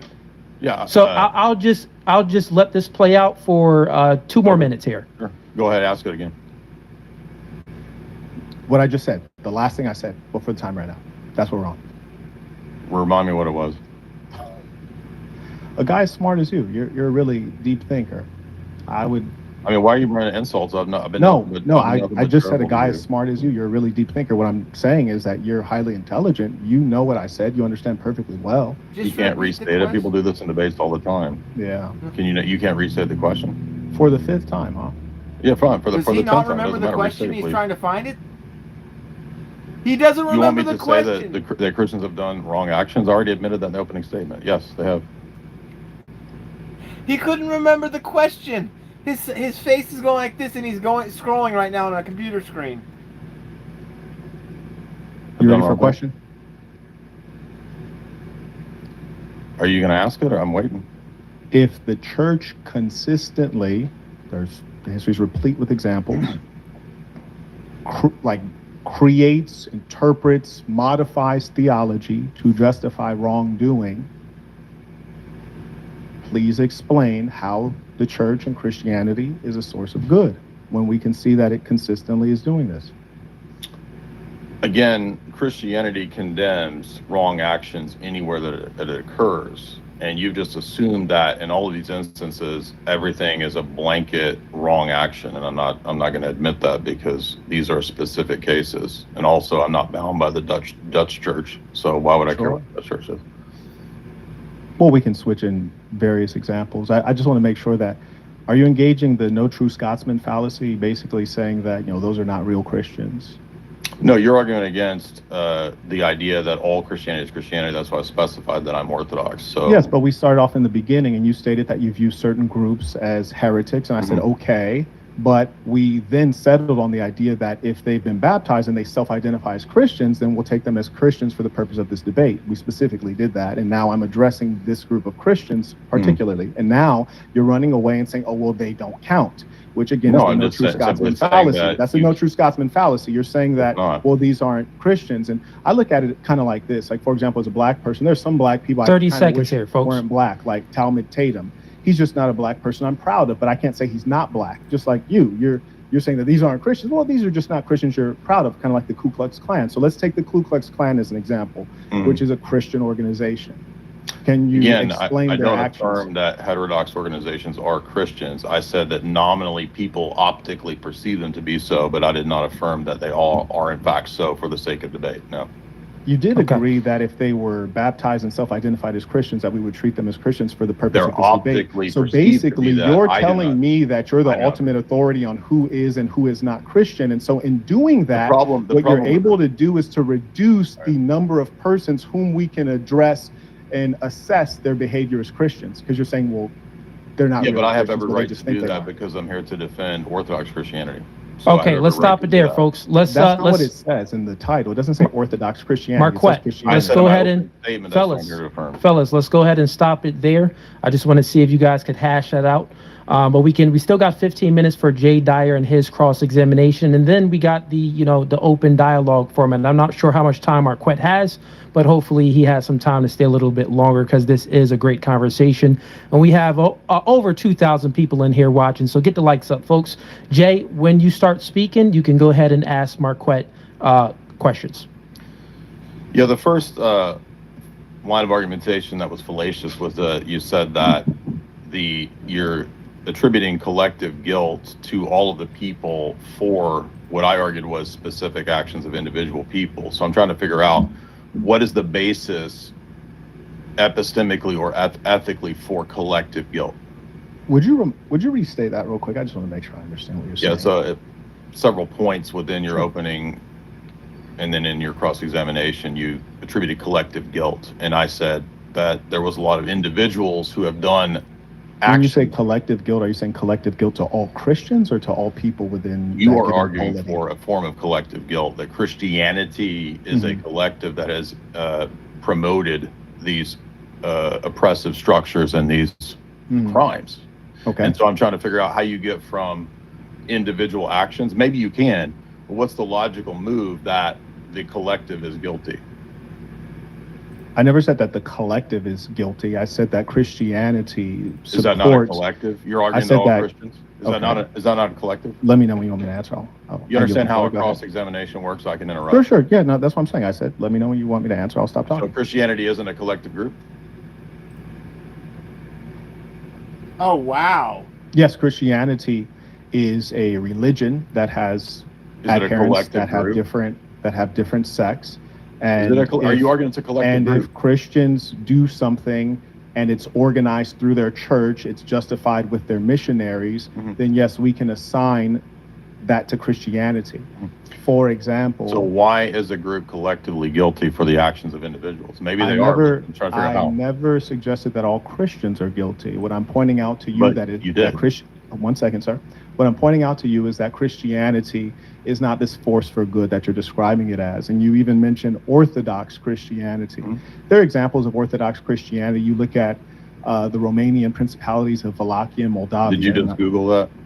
My hands are right here. How can I Google? You haven't Your seen me hands were typing at all. Googling a minute ago. What do you mean? Like you can't Google that? You haven't seen me typing at all. So anyways, and again, what's that, an ad hominem attack you're referencing? No, it's a question about the sources and your veracity. What's your source for this Romanian history? That's an ad hominem. What's I your? haven't been That's not an ad Googling at all. hominem. It's a question. So of your again, source. and I want everyone to In a notice that in the absence, cross-examination, of being able to compete in terms of the ethics and morality What is your and source? the actual debate, now you've reduced to ad hominem attacks. I was about to give you You an don't even know answer, what an ad hominem and is. now I'm asking you, I what's was your about source? to give you an answer, and now you start attacking. What's the source? What did you Google? What did you Google? Okay. So let's continue with the cross-examination. Go Right. ahead. Restate your question. I know that the moderator Cooley is not happy with this. He's gonna fucking shut down Marquette or whatever his name is, because this shit, like him saying and then stopping and wasting 5 seconds of the clock and then finally talking as if it's like two actors and one of them has to come out of their trailer first so that the other actor can be the better actor and I'm coming out. This motherfucker needs to stop playing, like if he wants to have a real debate, because there's not much time left. Come on, fucking piece of There, shit. Jay Dyer. Obviously, multiple times over. Head source. What did you Google? What did you Google? Okay. So let's continue with the cross-examination. Go Right. ahead. Restate your question there, Jay Dyer. Obviously, multiple times over, he attempted to argue for collective guilt, that Christianity is a collective. In fact, he even denied that empires weren't made up of individuals. Obviously, a collective is made up of individuals. This is not Obviously. even the actual. Why are you interrupting? topic of This is my conversation. time, dude. Shut up. Why are you interrupting my You're very cross-examination, angry. dude? So again, you didn't even know how cross-examinations work. You try to concede your time in your cross-exam. You don't concede time in a cross-exam. You're very dude. angry. You don't even know what you're talking about. So I'm trying to figure out how you attribute logically individuals and then lead to a collective guilt. Maybe that's true. Maybe there is collective guilt, but how do you get there? And then you said, let me give you a Romanian historical source. What's the source? Okay, you ready for the answer? What's the academic source? Yeah. Very good. So, Wallachia, Moldavia, they had chattel slavery. Monasteries owned slaves. Orthodox Christians. That's an assertion. Now- What's the source? You can search the source yourself. So the source is Google, ChatGPT. Are you Is suggesting that it didn't happen? I'm asking you for your source. You're making assertions. You can't just assert shit, No, dude. sir. No, sir. So you can play the game of what's your Not a source, game. You but understand how that's debates one work? second. You can play the game of what's your source, and then it'll slow down the It's debate. not a game. Because the I fact of the wanna know matter your is this. source. This The is fact how of the matter is debates this. The fact of the matter is this. If we've both been to university, we've taken courses in history, and if I reference That's something, say, well, irrelevant. who's the author? Who's the author? Who No, said that's- that? do you know understand why you footnote? You're not. When you You're write a not book, you engaging the footnote. actual argument. When You're you actually write a trying book, to you attack footnote. the I want to know your source source of the because I don't information. think that you actually If you're read saying it. that I'm making up something, that's a different thing. Well, he doesn't have a We can source. I fact want check. everybody to see that We he's can fact check asserting. it. You understand? Are You might be suggesting? true. One second. Are you Right. suggesting All that? right, fellas. All right, One fellas. second. Let's Are you create some suggesting decorum that- here, fellas. Let's just create a little bit decorum. Are you suggesting since it's that real quick, Orthodox- Marquette? Since it's still You his have the- time, let's just yield the floor to him to ask the question. Sure. And let's see if we can get an answer on some things. But go ahead. Maybe Jay Dyer. Maybe you want to restate the I used question in a rhetoric. different way. Go ahead. Yes, I use rhetoric, which is not an ad hominem. I called into question his source. There's nothing wrong with doing that in a debate when people are making assertions to prove their argumentation from historical evidence. I have a degree in history as well. And if you write a history book, you have to footnote. That's called sourcing. So I want to Right. know, because I think you just Googled it or looked it up on ChatGPT, and I don't think you have an actual source. So what's the historical academic source? So what I'm telling you is that So you don't have one. sure, Jay. So now Do that you we have said one? that, are you saying that it's Do false? you have one? Are you saying that it's false? Well, he you said saying sure, that so I fallacy? guess he I'm It's a doesn't. tu quoque fallacy. So are So there in my no that's cross-examination, not you don't get to no ask me that's not. You keep throwing You out the don't ask logical me fallacies. questions You're to not breaking. cross-examine. It's a You're not making two-quoque. sense. 1 second. So what you're doing right now, instead of actually arguing the points, I don't you're need arguing the narrative and source. storytelling. Instead I of wanna arguing know the points, source. Yeah. you're arguing the source because Hey, you're fellas, having let's trouble bring it considering back. the source. Fellas, let's go ahead and bring He it back doesn't want to deal to. with the actual. No, Hey, I- Jay- you don't hey, get to Jay, assert shit in I- the debate. You don't know He this. doesn't want to deal with the actual You don't idea. Hey, know Jay, I believe Marquette granted it and said that he Right. doesn't have a source. So then what's You your granted there's no rebuttal source? to that? So that's what I'm asking you. Does that make it false then? Are you saying that it's false? Are you saying makes that it an Orthodox assertion monasteries without did not own any evidence. slaves? Real quick, Marquette, let him just go ahead and address. Since you granted it, let him just go ahead and address what you So said. it makes an assertion. Maybe it's true, maybe it's not. But in a debate, if you can just assert stuff and they don't have to source it, then I can just assert all kinds of stuff. I can say, Oh, good. you understand? Do you not know how a debate works, man? Oh, goodness, Jay. I mean, you can laugh about it, but do you understand that in a debate, I think can we both know that you're using a strategy. Hey, Marquette, just let him to land his question plane. everything so that you don't have to deal with the arguments and the ideas. Jay. Marquette, I'm just let him happy land to his get into plane the because he's argument. just addressing I'm you a granting it. Sure. So go ahead. I'm going to argue philosophically. So I want to know why I ought to think that what you're saying is true and that you actually have a source. And I called your bluff, and I don't think you have a source, and you don't. So You didn't call my bluff. I said I don't have the source. It is a real fact in history. If I tell you that called your bluff there were about 12 this. million, no, one You second. know, I told you there were 12 million enslaved persons in the transatlantic slave trade. You didn't say, what's your source? If you said, what's your source on that? I'd have to admit, I don't have a source ready to go on 12 million people being well, in I the think transatlantic numbers matter slave trade. when you make So millions. what's going on right now? Millions of people being. You don't want to engage the actual ideas. You don't want to engage the actual ideas, and that's because you know that you can't win based on the history. No, it means that the history of Christians is very clear. The history of Christians is very clear that they've done great evil, and they've leveraged the church and they've leveraged theology to do it. Okay, real quick. It's cross-examination time, and it's Jay time. Jay, you can go ahead and let me know whenever you want to go ahead and ask a question and you want Marquette to answer it. The floor is yours. Go ahead. So the next line of reason that I thought was fallacious was that you said the Bible is unclear. So listen to my argument. I know you don't want to go to the Bible. That's fine. We don't have to go to the Bible, even though Christianity is a religion based on the teaching of the Bible. But you made a fallacious argument that the Bible is unclear, therefore it can justify either position from all these people back and forth. Now, if I said there are people out there that disagree that 2 + 2 is 4, would you agree that there are people that could conceivably disagree with 2 + 2 is 4? There are people that think it's 2 + 2 is 5, right? Carry on. So you're not going to answer the questions in a cross-examination? What a piece 2 + of 2 is fucking 4. shit. Sure, carry on. No, but I'm saying, do you think that is it possible that there are some people that think 2 + 2 is 5? Sure. Oh, okay. So does that have any bearing on whether 2 + 2 actually is 4?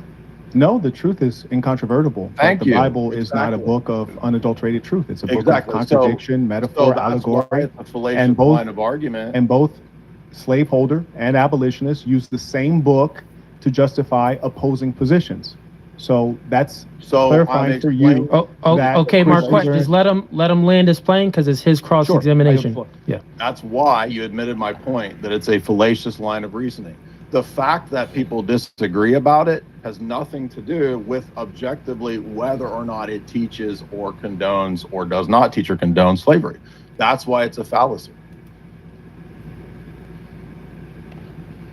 So how does the Bible then lead you to the conclusion that it is a promoter of slavery if it's unclear? Did I say that? Yeah, you said keep by saying citing things that I a few did not minutes say. initially. I said that slaveholder and abolitionists both used it to justify slavery. So Christianity. I don't have to say that the Christianity's Bible. fundamental teachings don't teach moral evil. What's that question? Christianity's fundamental teachings, the Bible, we'll say for the sake of, don't believe in the Bible only, but the Bible is a fundamental document that teaches Christianity. And you're saying it's ambiguous on this point. That's a huge defeater for your line of argument because, well, then how are you going to say that? No, that's not the line of argument I made. I made the line You of said it argument was unclear, that both right? abolitionists and enslavers That means it's unclear. both use the Christian Bible. So it's unclear. So is it unclear? So what you should be asking is, how is it that Christianity, your Bible, I'm asking you is a not direct producing question. Christians? Is it You're saying that your book is one that is Notice of he's goodness. evading the Real question. quick. He's not answering the Producing question. goodness. Are you Fel- arguing that it's unclear? Yeah. I already answered your question. No, you didn't. Is it unclear? Is the Bible unclear? Yeah. Yes. Okay. Yes, the Bible So then is it doesn't- unclear in various so it parts. doesn't in some condone parts, slavery. in some So it parts it doesn't has condone beautiful it. stories that are very impactful. In So other then parts, it it's doesn't unclear. condone it, right? Say that again. So on your own line of argumentation, it doesn't condone slavery, right? No, it does condone slavery. Absolutely. Well, wait a minute. You just said it's unclear. It is unclear. There are So parts then- of the Bible that are Well, clear. then you and there are don't know parts that are it. So unclear. then you can't say that. You just contradicted yourself. No, I did not, sir. Is it What? unclear? No, or does no, it sir. clearly One condone second. it? What I told you is that the Bible has parts that are clear and has parts that are unclear. Oh, so and we now both it's a know part- that. We now both know you that moved to be the true. goalpost. So We you both just know that committed to a be true. fallacy. You just committed you moved the No, goalpost. no, sir. That's explaining to you that a Bible may have one book that's very clear and another book that's unclear. And you and I both know that there are different That's books of the a Bible. moving of the goalpost because the No, it's not. original claim was No, it's changed. not. You to asked make me it to elaborate, and I that's the elaborate. Mott and Bailey quick, and you're moving the engaging a goalpost. Fella, straw just a little bit of decorum. Jay Dyer, you still have time to cross-examine him, so please ask a question or make your rebuttal. If the Bible is unclear, and then you moved it to say that, well, parts of it are unclear, how is that not moving the goalpost? Parts of the Bible are unclear. That wasn't the question. How is And that more not importantly, moving the we goalpost? already talked about, I'm arguing about the deeds of Christians. You're trying to argue about the Bible because the actions of Christians have been horrendous. You don't think that So I say that from the beginning. You My don't argument think is that about the behavior of Christians. Christianity is based on the Bible in part. So that's Yes, in why part. this is relevant. But you're an Orthodox Christian, don't you? You're into liturgy and you're into all of these different I didn't things. say that- Marquette, only real based on quick. the Bible. Real quick, little bit decorum here. It's his time for cross-examination. Sure. So I know that you have a position, but you have to contend with his argument. So go ahead and just restate Yes. what you So wanted to he's contend repeated with. the same question. I'll summarize my It's answer a straw again. man. You're not He asking keeps me repeating questions. Why are you asking me questions? He's asking me, is the That's Bible invalid. unclear? I say, yes, it is unclear. And then he says, are there parts? He needs to be granted like his 5 minutes back. This guy's just dwindling out the 15-minute timer. He's down to 2 minutes and 16 seconds. He's asking dire questions. This guy's a bastard.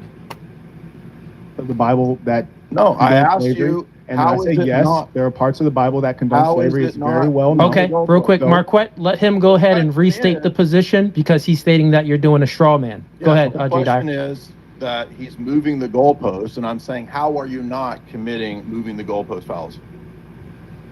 What was the goalpost being moved? Initially, the claim was the Bible is unclear. I said, then how can you say that it condones slavery? And then you retreated to moving the goalpost to say, well, parts of it condone it.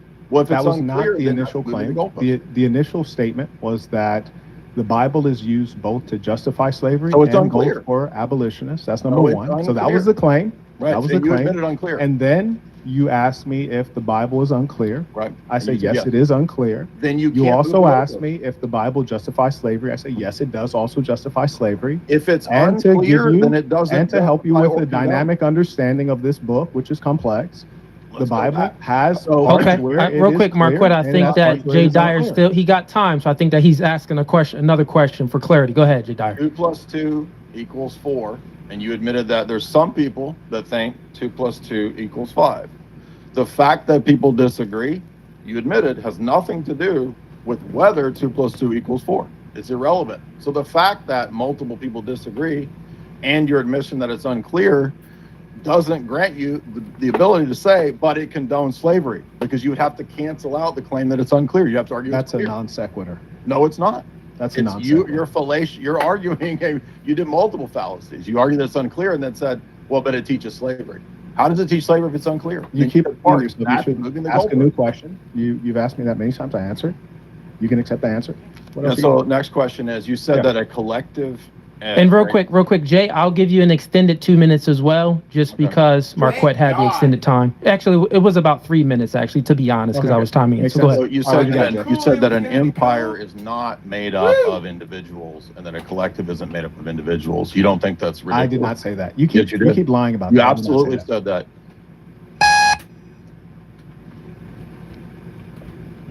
You said that when I I also said that, noticed. Oh, I go said ahead. individuals are guilty for their actions, not collective groups. And you said an empire is not individuals. That's what you said. We can speak specifically about Christianity and Christians. I said that when Christianities use the structures of their church, they use their theology to justify their crimes against humanity, genocide, apartheid, etc., then yes, we can assign those behaviors to Christianity because it was committed by their church. As a collective?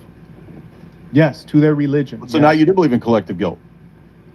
I noticed that you move You from said a minute ago you weren't Christianity. doing You collective move guilt. from Now you are. Christianity. You're now like the you contradicted apostle again. of Notice that you high-minded contradicted abstraction. again. He said he's You don't not have to doing go to the collective abstract. guilt. We can now discuss he is. specifically the history. Did you say earlier? You don't have to go to the abstract. He's not answering the questions. Did you say earlier that you weren't doing collective guilt, and right now you just said it is collective guilt? Is that not true? Collective guilt was your language. What I said is that You just affirmed it right now. Christians, Did you not just affirm it? Christians who Did you commit not ills just affirm it? leveraging their church and their structures. Moderator, Marquette, could you, I asked because him we, if he affirmed, he said yeah, collective. could you just answer his question directly? Same thing we did for your, cross-examination. I said no. I already said no.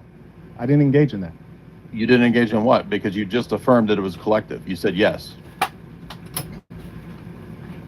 Are you not understanding when I speak directly to Christians and Christianity? I asked you, is it collective? And you said yes. And then earlier you said, I'm said not arguing that for collective guilt. when Which one is Christians utilize their church to do it? So evil, it's collective guilt that can be assigned to Christianity. of collective guilt. That can be assigned to Christianity. You're not going and to they leverage the church. Is it collective guilt or not? You've contradicted. You don't understand what I'm saying? Like it's weird because it's like we're talking about Christianity, you're trying to take it away to abstraction. Okay, I don't so understand real what quick, you're asking me. Jay Dyer, could you explain what collective guilt means? Then maybe we can get a direct answer, the answer that you're looking for. Go ahead. Yeah, throughout the discussion, he's multiple times. Cooley's doing great for moderating, but he really needs to change his alarm clock. It sounds like a freaking television emergency. Beep! Hurting my ears. To Christianity as a whole. In fact, he wanted to go with that by bringing in the Dutch and all the different groups. Christianity as a whole shares guilt, blame. It's a structure. And he even argued that a collective isn't a bunch of individuals, which it is. And I'm asking, so are you attributing collective guilt, which sin can only be individuals acting in my argumentation, and I think what the Bible teaches. So he's going to have to show how he gets from individuals to collective guilt. And he's denied it and then just recently affirmed it. So I want to know which one is there collective guilt, and how do you get to that? On what basis? Right. So what's happening is you're attempting to put me within a frame that I'm not operating within. This has nothing to do with collective on guilt. your frame, is there You collective mentioned guilt? sin. I'm not talking about sin. I'm talking about the crimes of Christians who operate in an organized fashion, leveraging the church, leveraging Is there guilt missionaries, for collective crime? leveraging theology Is of there guilt for Christianity, why you're not- you and won't answer those his crimes question. can be assigned to the church and Is assigned there to guilt Christianity. for Go ahead. Let it go ahead. Jay Dyer, just last minute here. Just there restate the guilt for question. Let's see if we can get an crime? answer. Is there guilt collectively for a crime? I don't know what you're talking about. Are you serious? This is Yeah, ridiculous. I don't know what you're talking about. I'm talking using your term, Christians and crime. Christianity. Is there collective guilt for crime? Well, when you say guilt, that usually would be assigned to like a human being. I'm Thank you, an assigning, individual. So I'm how are you assigning arguing so to it's invalid? Christianity. I'm saying that the actions of So you Christians in an didn't- organized fashion, the actions of the church, of missionaries, That's a the collective group. theology that keep justifies, shifting. that can You be shift assigned to between- Christianity because Okay. they did it as an Hardcore fallacy. organized group of Christians. You're shifting between individuals and collectives, and that's why it's a fallacy. Okay, all right, fellas. That's the end of the cross-examination. Let's hop into open dialogue because it sounds like that's what y'all want to do anyway. So let's go ahead and hop into open dialogue. We'll do 30 minutes of this. We'll put the 15-minute timer, then I'll bring it back to another 15. I'm going to sit back and chill. You guys are heavy hitters in your own way. You guys could try to create some decorum yourselves now. So go ahead, let's have some fun, and let's Will debate. you do a poll too, by the way? Or no? Sure, I'll go ahead and bring up a poll. Marquette, you're okay with a poll? Poll on what? Just a poll on winner or loser. That's what I'm guessing you're suggesting, Jay Dyer. Are you okay with that, Marquette? I don't care. Okay, well, I'm just saying, just to be fair. Okay, cool. The floor is yours. Go ahead, have at it. Go ahead. And we can remember that we're discussing if Christianity is a good thing, a good force in the world, right? We're not going back and forth on doctrine. I'm talking about the actual actions of Christians. Seems as though you need to move to the realm of abstraction. You don't think ethics are in the abstract? I'm asking you why we can't simply discuss. Yeah, let's talk about ethics. Christian Fine. did this. How do we know what are This the was ethics? the outcome. It was What's negative. the ethical system? that And you're why referring is it scaling across different Christian societies, across the Dutch, the English, the French, the Portuguese, the Americans, Okay. and they're all Christian? I could argue that all men have engaged in these types of activities because they are fallen human beings. So that's why is that not a equally applicable? And what I'm trying to understand is if Christianity is a good system, why is Christianity not producing Christians? Well, again, Because the idea is that Christians, behave morally. and what is it in your mind? What does that mean? If we could avoid the definition game, it's So I don't know what you mean by a true Christian or what's good. What do you think that is?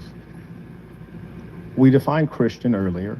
So we don't have to keep going back and forth on that. And I know you're trying to slow the discussion down. You're trying to slow the discussion down so that we don't have to address the ideas. You we don't have agree to address to the crimes. But you agree to. So what I'm asking you agree is to baptism, what I'm asking you. Profession of faith. Sure. What I'm asking you. So now you're asking for where's the ethical. Why do we observe these horrors among people who say that they're Christians? And you've stated that Christianity is a system that produces goodness. Christianity is a good thing. Then why do we see the genocide, the eradication of the Native Americans? Because Christianity doesn't say that humans can't still sin. So, like, where's the goodness? Like, where's the goodness that, like, why do we find consistently that Christians are creating mass death? So, what is the goodness that you're expecting? Well, tell me, what is the goodness that we should expect from Christians, since you're the Orthodox I think Christian? we have the Ten Commandments, we have the moral law. In terms of like behavior in the world, not in terms of your scripture, in terms of like the behavior of the world. That is what our system would be. You're asking me what the good is. The good right. is So is one of the commandments, "Thou shalt not kill"? Sure. Okay. So the mass murder of the Native Americans is a egregious violation of that. This was put into law. As I mentioned earlier, we find that Christian societies overwhelmingly have justified this. America's a Christian organization or Christian country. There's even the claim that Americans came here for religious freedom, which is not the whole story. Well, I don't know that I don't even have to grant that America's Christian, but even if I did, how does this get you to the conclusion that? So no, what I'm asking is, how do you get to the conclusion that Christianity is a force for good? And you mentioned your Ten Commandments, "Thou shalt not kill," and we find that the mass murder of the Native Americans occurred under Christians. I have an account for the good that includes the possibility of free will and humans still committing fallacious, evil, vile actions. So at what point based on what criteria, at what point do we say Christianity is a system for good that's any better than, say, communism or Islam or Satanism? Yeah, it's my paradigm. It's the Ten Commandments and all the things I listed. Obviously, I'm going to argue for my paradigm's conception of the good. Absolutely. Yeah, and so what I'm asking you is at what point, like where's the breaking point to where we say this stuff doesn't work, we should throw it away because it's in allowing genocide, allowing enslavement, allowing all of these horrible things. But how do you get logically to the conclusion, maybe you can, that because individuals commit these actions, it's the fault of the religion? Sure. I didn't say it's the fault of the religion. I'm saying that while they are Christians and also leveraging Christian systems, the Christian church, Christian theology, Christian missionaries, while all of those things exist, they're still engaging in mass murder. So I'm saying, at what point do we decide that Christianity maybe is not a good thing, or no better than communism, socialism, atheism? You would have to demonstrate. So I'm asking you, what would be the criteria? Because you mentioned that "thou shalt not kill," and I said, well, thou has killed millions of people. So at what point is it too many to where someone like you would say that we should throw this away? It's a fallacious line of argumentation. No, I'm not arguing. I'm asking you a question. At what point would you say we should throw this away? Do you know what a genetic fallacy is? I do, but I'm asking you, what is it? At what point do we say we should throw this away? What is it? Do you notice you keep on bogging down and like, what's the definition of this? For the last what's your 5 minutes. source on this? So I'm asking you, at what point do we throw Christianity away? With millions, hundreds of millions of people killed or enslaved. It's a fallacious line of reasoning because it's a genetic fallacy. So can you tell me what that is? So you're saying that there's no time in which we should throw away Christianity, like no matter what Christians do? What I'm trying to tell you is that if you want to debate this, and you could be a much better debater if you would listen to the line of argumentation, it would make you better. What I'm telling you is that you keep running. You can't establish the goodness of Christianity. All you can do is run back to your book that is customizable and fictional. I listed good. So all you can do is run back to the book. But what you're not able to do is explain how your religion is a force for good that prevents Christians from behaving so poorly. What I'm reporting is the idea that Christianity probably has acted as the organizing force for the evil. Like Christians aren't any better than anyone else in the society. There's nothing about the good in the Christian belief or system, as I would give an account for it, that necessitates that it will bring about perfection, utopia, or remove human free will short of the eschaton. Well, that's a slippery slope. We're not asking for perfection. We're just trying to avoid genocide. So No, now you've moved the case, goalpost can you because you said explain? murder. Can you now you explain? said genocide. So you moved. No, the I already goalpost. said genocide many times because we referenced the Native Americans. Again, you're lying. So what I'm asking I'm not you to lying. do You just is, keep flipping. no, You you do are Mott lying. and You're Bailey, suggesting where that I just you know brought up what a new thing, a which is Mott and not Bailey true. fallacy is. So what I'm asking you is this: at what point do we figure out if this system is worth holding on to?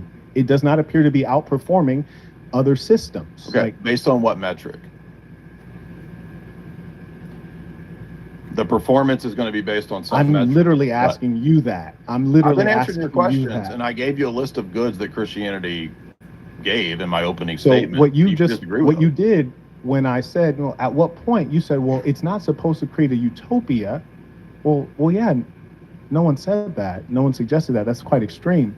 But Okay, what so I then am you admit saying, that people one can moment. still commit What sin, I am right? saying is that we would expect that if a Christian nation is in fact Christian, then we would not observe slavery, we would not observe genocide, would not it's a observe fallacy. colonization. It's a fallacy. And It doesn't so- follow from that. Okay. It doesn't logically follow that because One people moment, you don't haven't have to interrupt believed me. that they will necessarily You follow. don't the have belief. to. You don't have to interrupt me. So what I'm asking It you. doesn't follow. You keep asking One questions moment. that are Calm fallacious. down. Calm down. What I'm asking you, and you don't have to say it's a fallacy because I'm not arguing. I'm asking you a question. You can have a fallacious So question. what I'm asking you is, at what point do we say that this system is not producing overall good because we find that Yeah, a fine. It's a fair significant question. number of Christians organize Okay, fine. around But I doing need these to know evil the things? metric because you're saying that it's not producing this overall good. What's the metric that we would determine when it does and Well, doesn't? that's what I'm asking you, sir. That's what I'm Well, I asking come you. from a Christian paradigm, so I think Christianity has helped many nations. So what's the metric that you're saying it's failed? What's the metric? I'm asking you. So you're what's not the gonna metric answer of- the I'm question. asking Literally you. You're trying to answer flip the zero question. question. I've been asking you for 5 minutes. You're trying to flip the question onto me, but I've been asking you, when do we figure out if we throw this away? And my answer is How that many, you at don't what throw it level away do the because commandments have to be violated? it's a fallacious line of questioning based on a metric that I don't know what it is. So you want me to answer based on this metric that you have that it's failed to meet what metric? For me, definitely genocide is a failure. Okay, but For Christianity, definitely mass enslavement is a failure. Colonization of okay. other countries and peoples is a So failure. Could any If you look at the Catholics, the amount of any sexual ethical abuse of system- minors, that's a huge failure. And could these are any often ethical systemic. system? All right, so this guy doesn't want to have a discussion. Okay, good. No, go ahead. Could any ethical discussion, or excuse me, any ethical system, whether it's communism, whether it's a cult or whatever, is it not possible for the people in those groups to violate the principles of that group? That's actually not what we're talking about. I'm asking you a question. What is that? That's not Okay, what no, we're real quick. talking Let me see if I can create some decorum because now I'm having a little bit a hard time to understand exactly what's going on. So, Marquette, could you state the question with an example besides Christianity and the things that people do in Christianity, maybe so he can understand to Sure, answer for your example. question? Well, I think Yeah. he does understand. And as I said, being a religious person, it necessitates that you have to lie because you have to protect your religion. Even if you look at the data, there's a negative correlation that's statistically significant that atheists have 6 IQ points higher than religious people. Okay, and what's the source for that? And I'm not saying you're an idiot. What I'm is your just source saying for that that assertion? maybe. I'm just saying that maybe you What is learn your source religion for that very. I'm assertion? saying that you learn religion maybe very What is early the in source life. for that? Why is that and not now fair you're to ask? hanging on to it because You're I just know that starting you've bullshit. changed. What's the source You've for that? changed from Protestant to you were Calvinist. What You is were the, a so now he's doing Roman that homonym Catholic, to and call now into you're an question my Orthodox. motives. So you find What's a way the to source? hang on to it because if you were to say, "Hey, This religion is is a false," psychological report. It's if you say irrelevant to the religion debate. is false, what you would have to do Psychological throw reports. away I don't. There's no point in me 40 being here. years worth of He's Okay, not yeah, even let's paying create some attention. decorum. Let's create some I decorum real understand quick. So, I real want to know quick. the source for atheists of the hierarchy. So What's what you'd the have source? to do is throw away 40 years of belief. I get that. What now is let the me source, answer your bro? question, Cooley. One second, You don't just interrupt. Let me assert- answer So your he's just question. going to Cooley. filibuster. So if we used a different religion, if we were using Islam, and I said that you all engaged in the trans-Saharan slave trade for 1,300 years, and these were Muslims engaging the slave trade and this slave trade occurred in Muslim lands, and This guy just wants to talk. This is not So, where's the Yeah, argument? Marquette, could you just restate asked me- the question? No, you just asked me to give an example. Cool. You Yeah, just yeah, asked me yeah. to No, give no, an you know, example I do using a want different that. religion, right? Yeah, yeah, the example of a different religion. So, for an example, So you like, just asked me that. So I was giving you the example of Islam and the Yeah, yeah, great. That's transparent good. slave trade. You asked me that, right? yes, yeah, sure, you're Okay, good. so Go I ahead. was responding to what you said, right? Yes, yes, you're laying your Okay. plane. Yep, you're good. Great. So that would be the example. I'd say, well, how do you justify Islam being a force for good where you've done this horror for 1,300 years, and it was done by Muslims, and it was organized, and they used the institutions of Islam? Islam. So if atheists have a higher IQ, then collectively I can ask the same argument to illustrate why it's a fallacy that if atheists committed genocide in the Soviet Union and killed 20 million Orthodox Christians, or if the Chinese killed 60 million people, those are genocides. So therefore, atheism is not a just viable system by this line of argumentation. That's No, why- atheism is not a system of ideas. It For is. example, you use No, it is. you use It the situation of the Russians. You're talking about the Soviets, right? The communists. And so communists were anti-religious, and so it made Yeah, sense that's that they were atheism. basically trying to eradicate They're this atheists. from their society. Yes, communists are necessarily atheists. Correct. Correct. Well, actually, they're not, but Yeah, the There's plenty state of is communists actually they for are. God. no, there are plenty of communists who are not atheists. That's No, not true. communists are necessarily atheists. No, they're not. That's Have a you read fallacy. Das Kapital? I have, actually. good. I had grad classes on it. Very good. But And you would know that the Do you know communists that of there are- Russia are necessarily there are- atheists. And what's the you know- source? you know, Dr. A. James are there Greger. Christian? Are there? But Christian again, socialists? this is not the actual Are there topic. The Christian topic socialists? is Christianity a force Are for there good? Christian And you socialists? failed to establish that. Are there Christian socialists? Are there Christian socialists? Yeah, I'll give you an example. So then they're not all necessarily so- atheists. You're an So I'll idiot. give you an example. You're fundamentally uneducated. I'll give you an example. The I don't need you to Christians. call atheists are only that Marxists are only atheists. I didn't say Not- Marxists. Now you're lying. I said communists. See, so now Okay, you're lying. are- See, you're lying so now. are- See, are no one said socialists Marxists. You're communists? lying now. You got to stop that. You got to stop that. You cited Das Kapital, dude. What are you talking You about? said Marxists. You said Das Kapital. So I now just you're read it. lying. I actually I have. said communists, and we both know that Are there communists that believe in God? you're not supposed Are to there? be a religious communist. I don't care if Communism you're is supposed to. anti-religious. That's not the question. Is but do they exist? You said they don't. Again, Do they stay on the exist? topic. Stay on the topic. The topic You is keep Christianity a saying force stupid for shit, good? I'm going to call it out. Are there Is communists Christianity a believing God? force for good? You There is don't a believe communist you can Orthodox justify party that. in So Moscow. you would like to talk about everything else. Are Just there imagine communists someone that coming believe to a God? debate and trying to talk about Why the can't you topic, just and admit, dude, you're engaging a red Why herring. can't you just You're say, you know engaging what, a you're red right herring. about that? You're All right, engaging a red fellas, herring. let's try to create some decorum to get both of you to answer one another questions. So if Um, you're going to say go ahead. something ridiculous, I have to call it out because it's a fallacious line of No, argumentation. you're Again. just trying to avoid the No, I'm fact not. I'm that pointing out Christians that have what you're done arguing horrors on the is a planet fallacious Earth, and line you of argumentation. cannot justify it as a force for good. I don't It is think you no have better any than any comfort other with- system of ideas. There's no Fine. evidence. Let me ask you what the good is in your system. I haven't defined any system. I asked you what the You don't good get should to be in just, Christianity. I How do we defended what's Christianity. the I want to know criteria what is good against according to you. going What's away? your account of the good? Real quick for No, he's you, not Jay. gonna answer. No, it's okay. He probably didn't hear you. So when you guys both speak at the same time, Marquette, the way his audio is set up, it kind of pushes your audio down a little bit. So if you can just restate that question. So I've argued for Christianity for the whole time. I've given a bunch of, in my opening statement, for example, transcendental argument. He can disagree with all that, fine. Sure. I want to know now what his account of the good is in his worldview.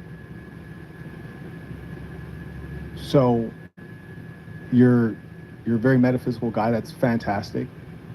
What I'm telling you is that the actions of Christians as an organization have been consistently What is your wicked. account of the good? And we're not here to Or discuss none. my account of the good. No, we are, because it's in the We're prompt. not. It's We're in the here to prompt. establish that Christianity is a force for good. And So I you wanna being know the your Christian, account of I the good. asked you to So, define On what? at and I what said point it's have not they in the failed to Ten meet the minimum requirements I of good said as a it's not in the collective. Ten Commandments. You could disagree Like, with that. Now I want to as ask, what is Christians. your account of the good? So again, you're trying to get into abstraction and definition. No, it's in We're the arguing prompt. about Christianity So being we a don't force have to for define good. the good. I'm not the Christian. I'm not the Christian. I know. So I You wanna tried to know what define your on an count is. individual basis your 10 You're holding commandments, me and to then an I said, account- you're holding does me that to a apply to the measurement of whole? good. You're saying it's wrong to commit genocide. On what basis? Yeah, it is On wrong. what basis? I agree it's wrong, but I have a basis. What's your basis? I think it's a silly conversation. I don't care think what you that- think it's silly or not. What's the No, argument for why it's bad? you're asking me why genocide is. What is your why ethical genocide is argument bad. for why it's wrong? Carry on, please. So he's It's not just gonna- silliness. So the debate's over. You Okay. conceded the debate. You don't have a justification for the debate. No, you cannot speak to the facts and the historical happenings, and in the I'm a absence of being able to philosopher and I argue justify, in philosophically the with absence of being able to justify what has occurred on this earth, What is your you justification for the good? retreat to what is Hey, in your head, fellas, when you step into reality, your ideas. None of this fellas, is allow one another to like land their plane so the audience can hear. So again, Marquette, to be honest, your microphone does supersede his a little bit. So when you're speaking and he's speaking, trust me, his microphone is going down and they can hear you, but they can't really hear him that good. So we kind of need the back and forth to go properly. Jay Dyer, just restate the position again. Yeah. Or the It's question. It's in the prompt of the debate that the good is in question and is Christianity good? I gave multiple arguments as to why I think that is the case. It's only fair in the last couple minutes that I also ask, because he's critiquing Christianity on the basis of some secular good, it appears. I want to know what his account of the good is. Fair question. That wasn't the question. You just asked me, why is genocide bad? On what basis? So now ethically? you're asking Good and me, evil. what is good? What is the good that you're using to measure that Christianity is not good? What is it? So I'll restate it again. So he And doesn't. you can keep re-asking the question. It's just a debate tactic. Everyone can It's tell. not. You're It's a debate using the tactic. good and an ethic. So what is your ethic? I'm pointing out to you that Christianity is So no just that better a it's bad. system than any other Why system. is it bad? And that is because the fact of the Native American genocide, the What is- transatlantic why is it wrong? enslavement, Give an account. monasteries themselves, including He doesn't. He's just telling. monasteries storytelling. themselves have owned slaves. We can Storytelling find, isn't an account. that's not of the ethic. storytelling; those are historical facts. And It's so not telling you why your ethic I is deal right. with what is. So maybe we're I can not bridge arguing this gap. ethics, I we're think arguing that I am asking Christianity you an doesn't ethical produce question. good. You don't want to It's talk very about simple. it. Yeah, fellas, maybe I can bridge this gap. So, Marquette, when you were stating your question, you didn't feel that his answer satisfied your question, because you were asking a question in regards to, if Christianity does all of these things historically. Cooley, did you notice my question? When was should we about throw away? Christianity? You notice my question was about Christianity, which is on Yes. topic. Yeah. You notice Yep. that? Yeah. I'm He's aware. just trying to Bro- he's just trying to debate abstraction, because when you test Christianity in reality, outside of the mind, you test it in reality, it fails. So Okay, that's I why got he you, wants to Marquette. debate abstraction. It's just a Let me. in the I mind. just want to create some decorum for you guys. So, Marquette, your position was again, hey, Christianity does all of these evils in history. When should we throw away Christian? When should we throw it out the door because it does all of these evils? He was giving you an answer like. He tried to explain it before, like math. What as was far the answer? as far as math. No, not math. We don't need to talk about He math. But didn't what was actually- the specific he answer actually as to never- when Christianity fails and well, you're well, like, we should throw it away? Yeah, so I he wanna know actually on what never metric. answered. He What actually metric? didn't answer that particular question because he said it was fallacious on the grounds of like if we And I think about reject math. that. I And reject I know. that. It's Yep, not I know you rejected it. So, if where's the we think about math real quick, I just want to try to create some decorum. If we think about math, like 1 + 1 = 2, that's a system of math. Sure. Got it. So if other people think that 1 + 1 = 17, those people will be wrong, but the system of math would not be wrong. This is why he said that he couldn't really answer the question because the system of Christianity wouldn't be wrong. So No, that that's was a non like, sequer. That, okay, so that does not there we follow. go. No, There we go. If that doesn't You follow, admitted then that you already. then no, Marquette, please argue that then. Yeah. I think that's a good conversation there. You admitted that it was a good line of argument. No, Yeah, you did. no, it's terrible. You've How? not made How? any legitimate arguments. You've only How? tried to escape to How is that metaphysical ideas. How is that terrible? Your religion completely reveals a history of bloodshed and horror. Even No, those who Ian, say that they're no Christian, ethic, for example. no account of the No, ethic. listen. 15 more minutes, guys. For example, why is it that the Christians gave a doctored Bible to the blacks in the Caribbean whom they were enslaving? What's that about? How about I just concede they were evil? Those Christians were evil. Sure. This guy has nothing. He's still using arguments that he had in his opening. Like he doesn't have any. He gets pushed. He doesn't have any deeper knowledge. This guy's pathetic. Let's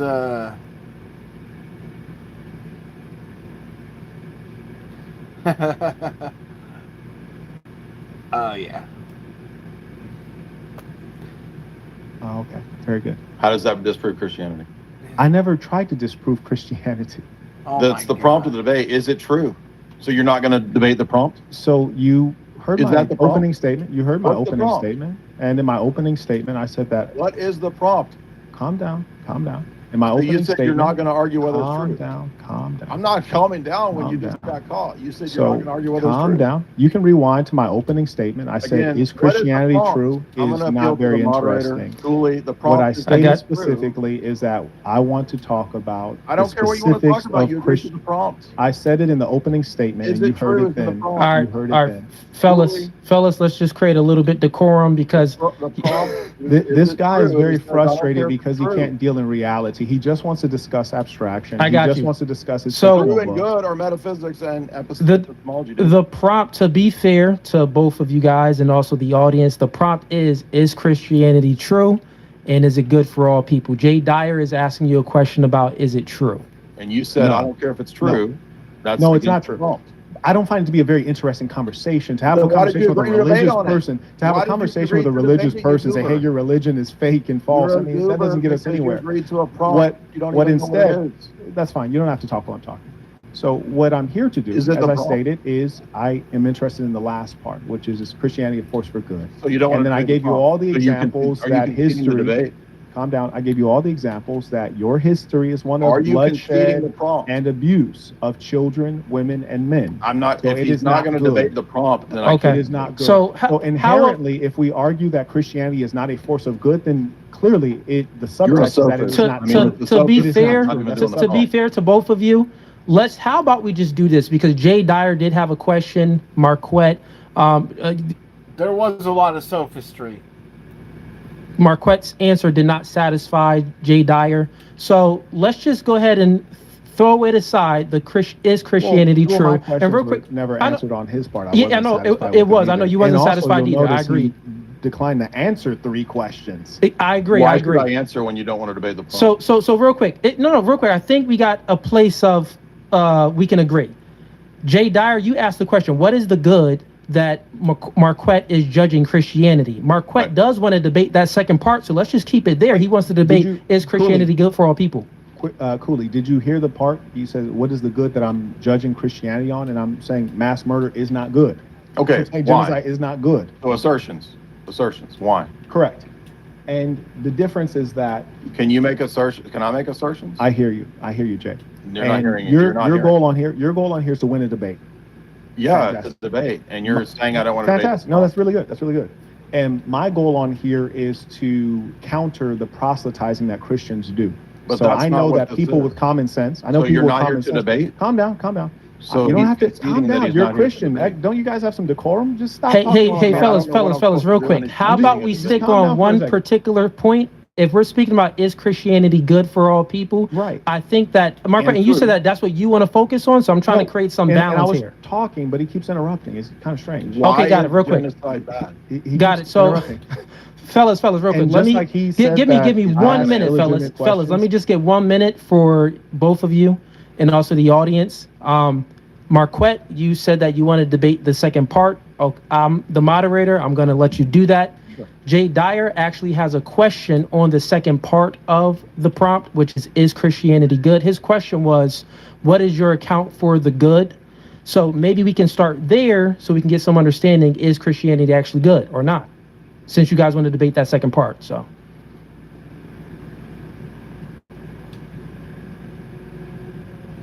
Floor is yours. Jay Dyer, if you want to go ahead and ask a question. What is your account of the good? It's in the prompt. You're asking me to define good. Why is it bad to genocide?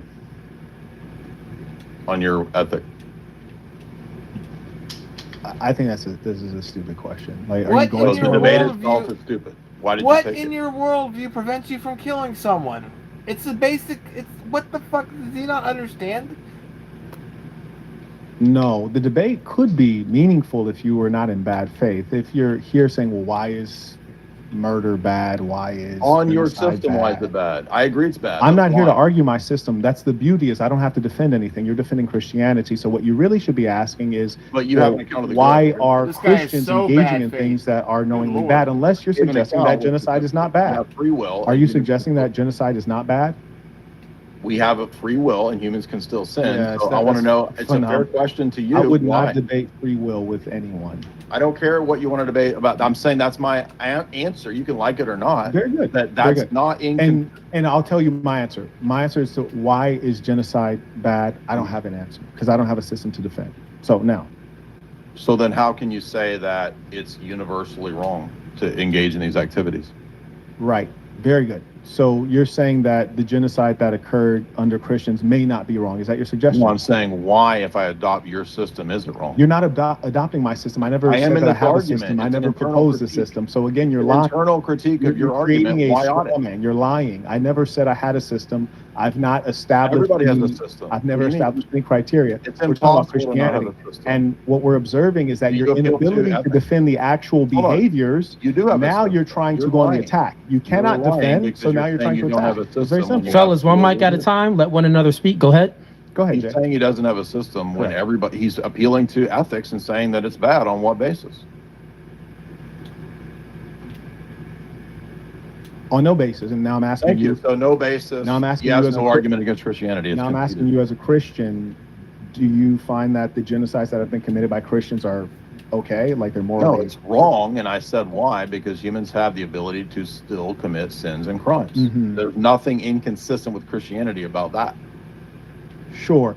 And if the gospel or the scriptures are saying one thing and then the adherents in an organized fashion, organizing with other members of the church are doing things that are in direct contradiction, at what point do we acknowledge that Christianity can't produce Christians? It's a no true Scotsman's fallacy to assume that the only true Christians would meet up to some arbitrary standard that you're setting that I don't even know what it is. So within Well, Christianity, I actually thought it was you using the no true Scotsman fallacy, you can think that, suggesting but- that people are not Christians because they don't meet I your simply said narrow I'm not going to definition of defend those orthodoxy. groups. No, I simply said I don't defend those groups, and I don't have to because it's not my position. Okay. Was the Byzantine Empire, were they Orthodox? Mhm. Okay. Did they have slaves? Mhm. Yes. Were they only black? I didn't suggest that they were or were Oh, not. well, hold Just- on. So if Didn't they're suggest that they not, were and or if not. other groups engage, I think in that's peripheral, actually. So No, it's when we're not, talking, we're not because- talking about black and white. We're not talking about race right now, Jay.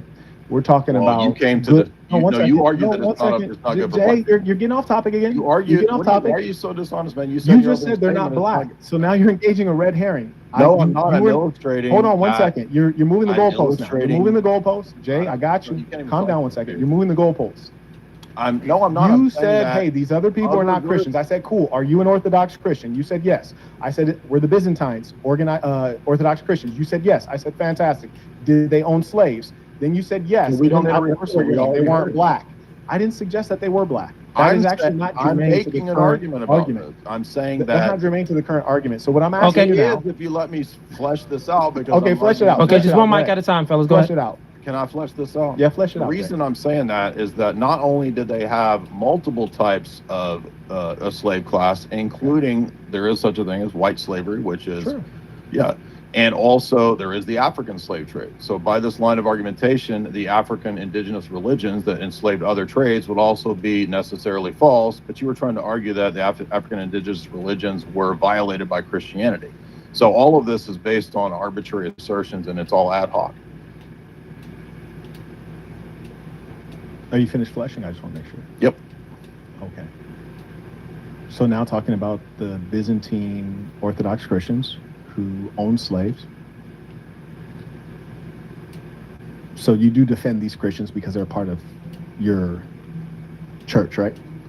I don't know how many times I have to say this. I can say that it was wrong but I No, would, I'm just asking you because I don't want you to say, well, I'm not from the Byzantine Empire. I'm just trying to make sure that we're talking about a group of Christians that you identify with. That's all I'm asking. This is a worthless. You don't have to filibuster. I'm just asking you, I'm do not you filibustering. identify with this You group of just Christians? dude.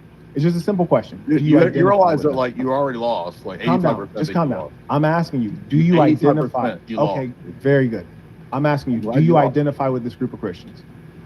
I just said that I disagree with specific actions and It was a yes or no question. Marquette, since your microphone pushes his down, if you could just allow him to at least land the plane. I said a yes or no question. Do you identify with this group of Christians who are also Orthodox Christian? And then I identify with all Orthodox Christians, yes, and I admit that they commit sins. So what? Fantastic. How does this disprove Christianity? I'm not trying to disprove Christianity. Then you haven't come to the debate. Thank you. Very good. So you don't care about okay. So again, you don't care about the prompt. Why do you keep cutting me off? Can you calm down? Because you're lying about what the prompt is. Can you calm down? Why are you lying, dude? Why do you keep repeating yourself? It's like you're scared to have a discussion. Calm down. Just calm down. If he doesn't care to disprove, I'm trying to speak to you about the topic. Hey, fellas, let's just create a little decorum. You guys are professionals, all right? So I'm gonna say if he's not, I'm not gonna reply anymore if he's conceded that he's not gonna deal with the prompt. He says he doesn't care about disproving Christianity when it's the frickin' prompt. Jay, is the prompt also about Christianity being a good thing? We're talking about Orthodox Christians, and I'm asking you about the enslavement and the ownership of with saying that all and the ownership of slaves. They all do slavery. Was there an African slave trade? That's not the current topic. I'm asking you a simple question. So all groups do it. Topic. That's so not you're the current deflecting topic, and evading Jay. an obvious Jay, fact. that's not the current topic, Jay. Okay, so he doesn't want to go there because he knows it refutes his argument. No, it's because it's just not the current topic. Did indigenous tribes enslave other Africans? Not the current topic. Did they? Jay. Just did they? You know, we all know the answer. It's just not the current topic. That's not what we're talking about. So this is how dishonest you are. You can't deal with your own history. Jay, what do you mean my own history? Jay, what do you mean my own history? What are you so you're not about? identifying with black people? What? Are you on topic? You mentioned you're black way off statement. How is that not on topic? Jay, you're way off topic. I know every time we start talking about the actual topic of Christians and Christianity, did African tribes want to talk about other? Did they? What is the relevance of that to the current topic, Jay? I'm going to yield the floor. Take me through the logic. Because it's not unique to Christianity, so it's I not never a good said it was argument. unique. In fact, I earlier stated that the Muslims have also done this. So then it's not a good argument against Christianity. You should see that. No, sir. No, sir. It is pointing out that if Christianity is a force for good and Christianity is being used to organize evil and the structures of the church, the theology of the church, and the missionaries are being used to engage cultural erasure, commit genocide, and create laws to justify their evil, then we cannot suggest that Christianity is a good force. And this has occurred across all of the dominations. The other people groups that are oppressed engaged in the same activities, then it proves my line of argumentation that it's not. No, it just interrupting me. Okay, why go ahead. Interrupting when you know you're losing bad. Go ahead. If every people group, including your own history and people group, engaged in these activities, then it's a universal human vice to engage in these types of things. So it's not a good argument against Christianity because it would disprove every system. That's why. Neat. So what I'm pointing out to you is that if Christianity is the force for good, then what is ailing the world or the worldly people should not be preponderant among the Christians because they are supposed to have a value. No, that's a fallacy. You're interrupting me again. You're interrupting me. I'm just telling you that's a fallacious Well, when I was you claimed I was interrupting you. Now you're interrupting me. Yeah, just let him land his plane. So what you're suggesting is that Christians are no better than any other group. No. You're also using the two-cocaine fallacy and suggesting, well, they did it too, which that doesn't make it okay or any better. And furthermore, the truth, again, you're interrupting, you have no self-control. And again, the fact of the matter is that slavery in different places was radically different. For example, scholar Leonardo Ariola, who's an expert in African politics, points out that African slavery was radically different than that which was practiced by European Christians, the Spanish, the Portuguese, the Americans. So that radically different how? Why do you keep talking? Why do you keep talking? Different how? Why do you keep interrupting? Different how? It's almost like you don't want me It's to. a fair question. Why do you keep interrupting? Different how? Why do you keep You guys can interrupting? have the back No and forth, answer. fellas. He's Go just ahead, fellas. reading Have the back and ChatGPT. forth. Do it. He's No. just reading ChatGPT again. No, that's funny that you say that. Because, for example, in the African context, you don't become a slave through birth. Typically, you're becoming a slave by being a POW or owing a debt or being a criminal. It was not racialized in the African context. Oh, okay. So that's the good slavery. No, sir. So Furthermore, it's still evil?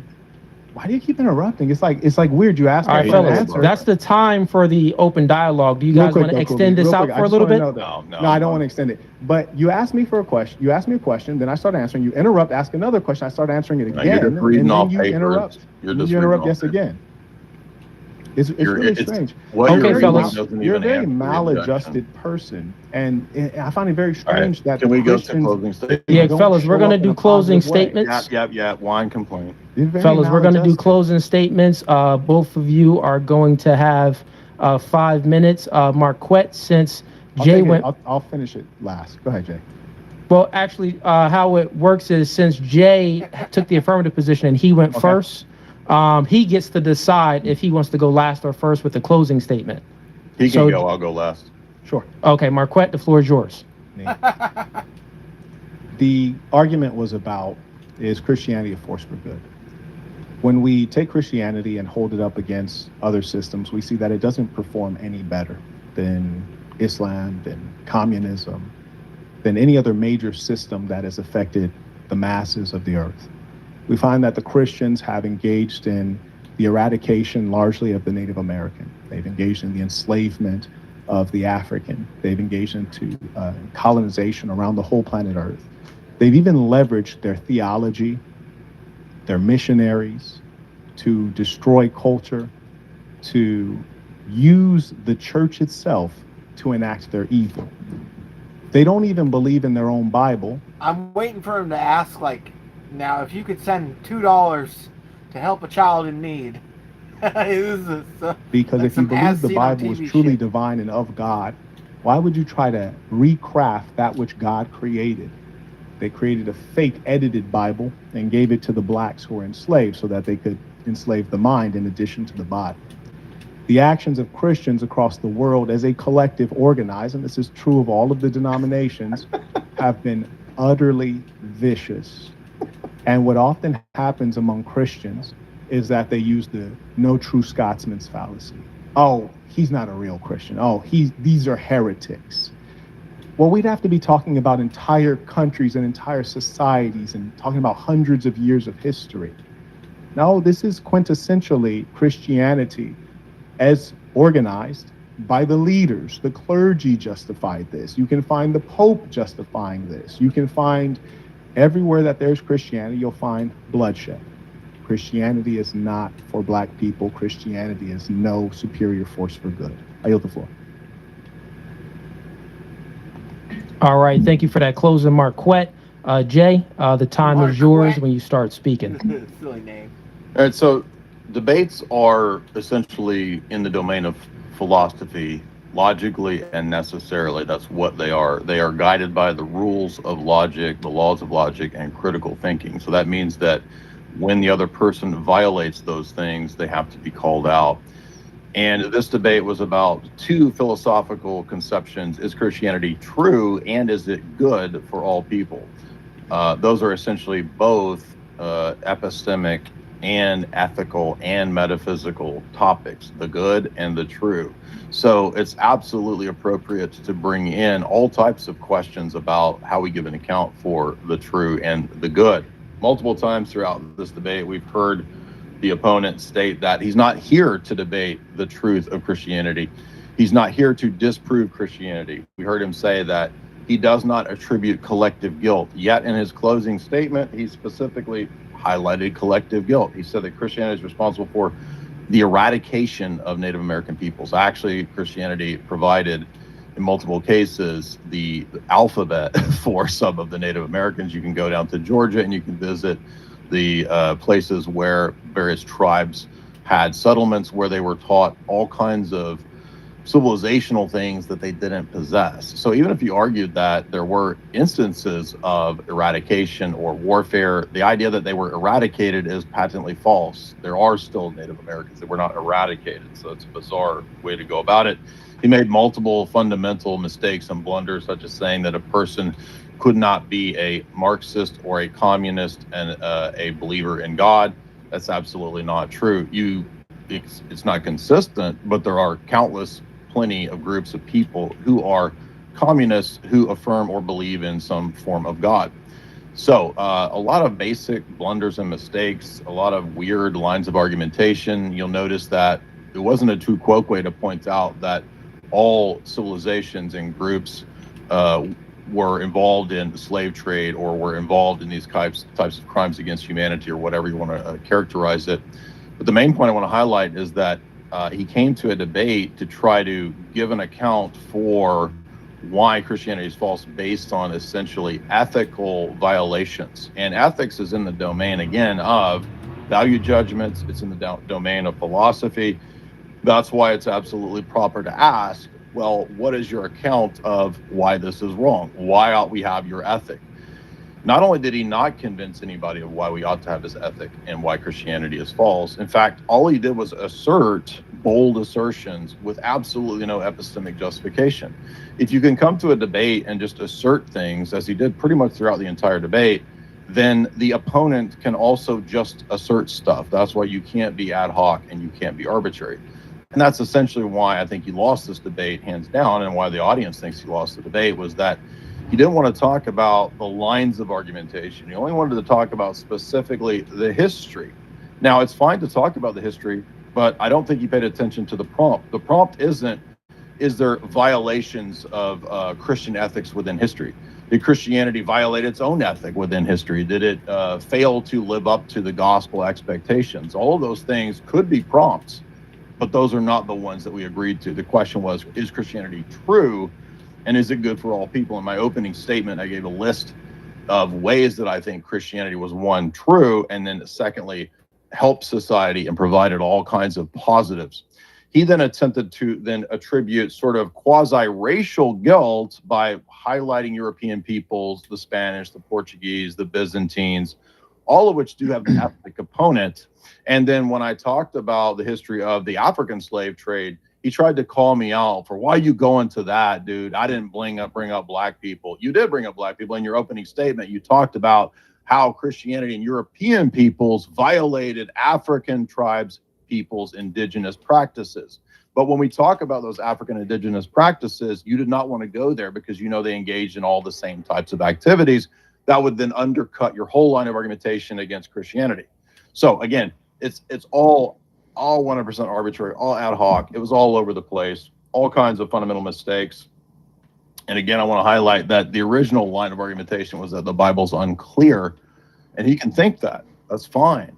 But if the Bible's unclear, you can't then turn around and say that it teaches slavery, right? It doesn't if it's unclear. You could say that, well, it justifies slavery, but it's therefore not unclear. Now, I would have a basis ethically as to say why it's wrong, and he has absolutely no basis. All right. Ladies and gents, thank you, both of you fellas. We got a lot of super chats in here. I know, Marquette, you was on a time crunch. You want to stay for about 5 minutes while I read the super chats? Right. I'm only going to read the ones that's 50 and up, because it's a lot of them in here. And I appreciate all of you that has been supporting. Shouts out to both of you. Two heavy hitters, man. Marquette, I respect him, and Jay Dyer, I respect him as well. We got Dog-Headed Servant sends him $5. Says, Marquette kingdoms like the Fan, Akon, and other Western/Central African kingdoms didn't stop human sacrifice and cannibalism until the late 19th century. Thanks to colonialism, are you saying cannibalism and human sacrifice makes a superior culture? That person sent in $50 or more. That does not sound like a $50 person. That was $50, man. That was $50. Shout out. That was $50. Yeah, shout out. Yeah, shout out. So he's asking me if I am okay with cannibalism. Is that the question? So essentially, the question is stating that other countries did heinous acts, right? Sure. And the king, and you're, I bet basically they're saying that. Yeah, I'll read it again. It's saying that other countries that heinous acts, but I'll read it again. Marquette, kingdoms like the Fawn, Akon, and Western/Central African kingdoms. Real quick, I want to shout him out for naming specific kingdoms. I think that's really good. Okay. African kingdoms didn't stop human sacrifice and cannibalism until the late 19th century, thanks to colonialism. Sure. Are you saying cannibalism and human sacrifice makes a superior system? Yes, that doesn't follow, right? so those two things don't follow. But the answer is no. No, I don't think cannibalism is a superior system. Thank you for the question. All right. And, if it's a question like that posed to one of you guys, you don't have to answer it. Jay, I don't know. Jay, do you like cannibalism? I do. I'm all about it.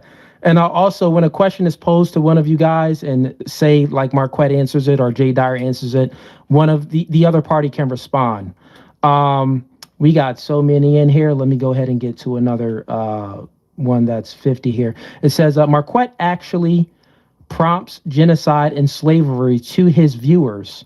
He consistently talking about deleting and enslaving groups of people. He's a hypocrite, and this person sent them $50. Shouts out to Noble's Ninth. Noble's Ninth. You got to wait till I get started with it, though. We were talking about things that have actually happened. We weren't talking about imagination or ambition. We're talking about the historical facts. So if I ever get together some slaves, and I do own a plantation, if I ever get together some slaves, then I invite you all to condemn me. Okay, I think this is a question for Jay. Sends in $20. Shouts out to the Metal Hermit. He says, I'm Nigerian, and this guy clearly hasn't read the firsthand accounts of the heroic practices of European encountered in West Africa, and what to do, and what do the actions of Catholic and Protestant heretics have to do with orthodoxy? Orthodox. Guy didn't spell it right. Yeah, I tried to state in the opening statement that he could try to argue all he wants from Dutch or Portuguese or whatever. I'm going to defend orthodoxy, so if he wants to bring up Byzantine history, I'm happy to address that. But I'm not really sure what the question is asking. What about heroic actions and where? Basically, it's stating that, let's see here. Let me find it again. The heroic practices Europeans encountered in West Africa, and what do the actions of Catholic and Protestant heretics have to do with orthodoxy?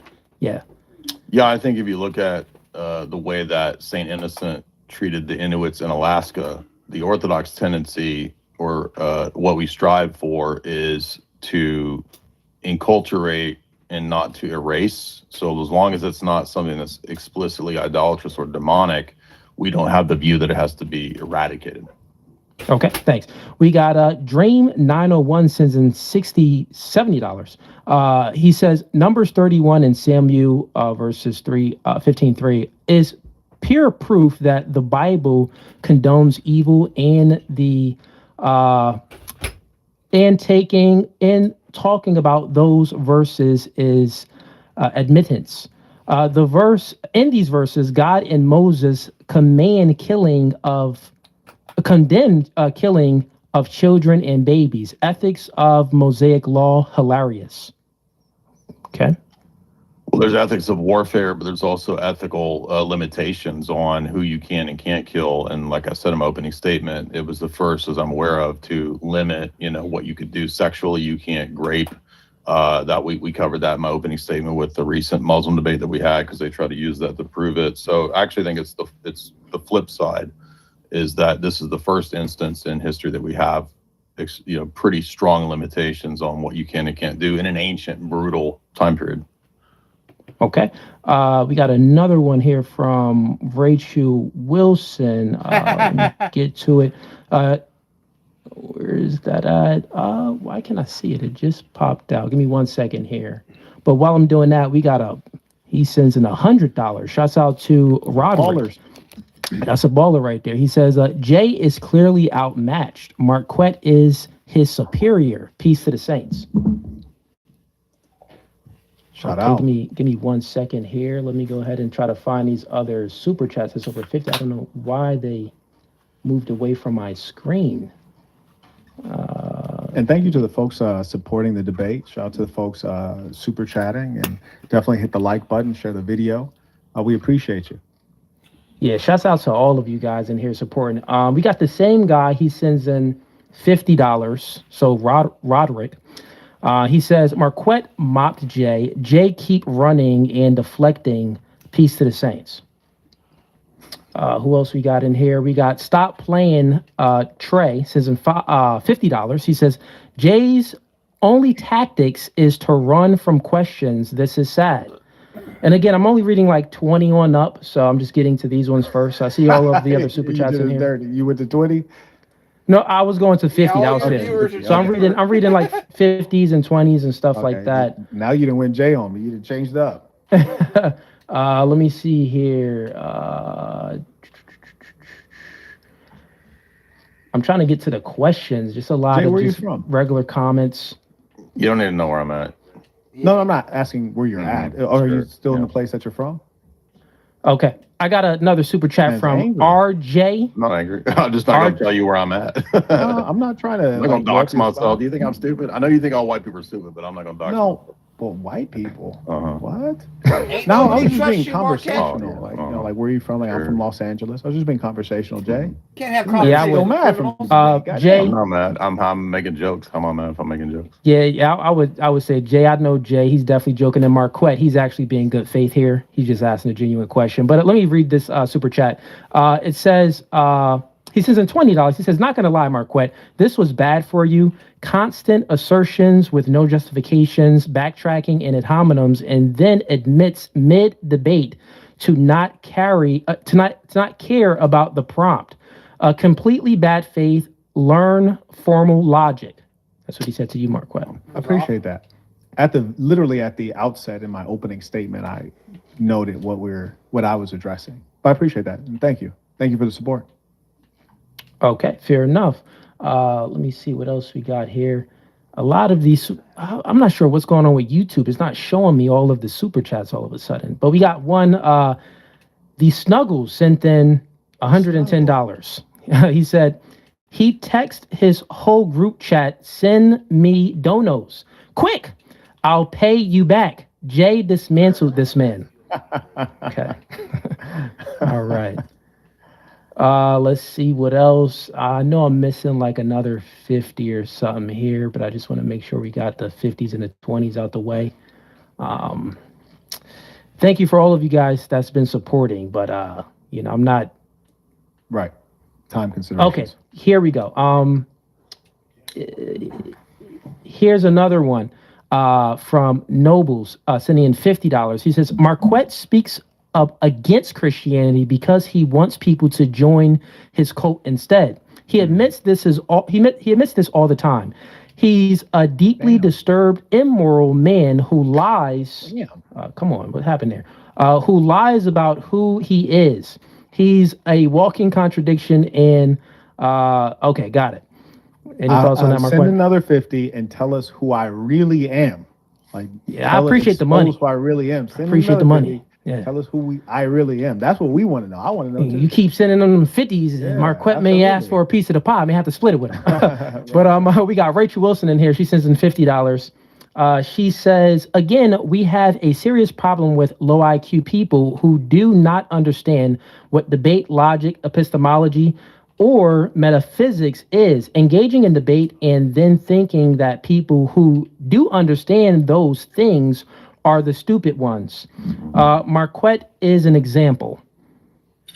Okay. Jay, for the record, I don't think you're stupid, Jay. All right, fair enough. Let's see if I missed any. And shouts out to Rachel. I think you sent that in twice because I missed it before it went away. Rachel. Sent in 50. Yeah, Rachel. All right, folks. I young think, lady. real quick. I think I found a way to find the other ones. Hold up.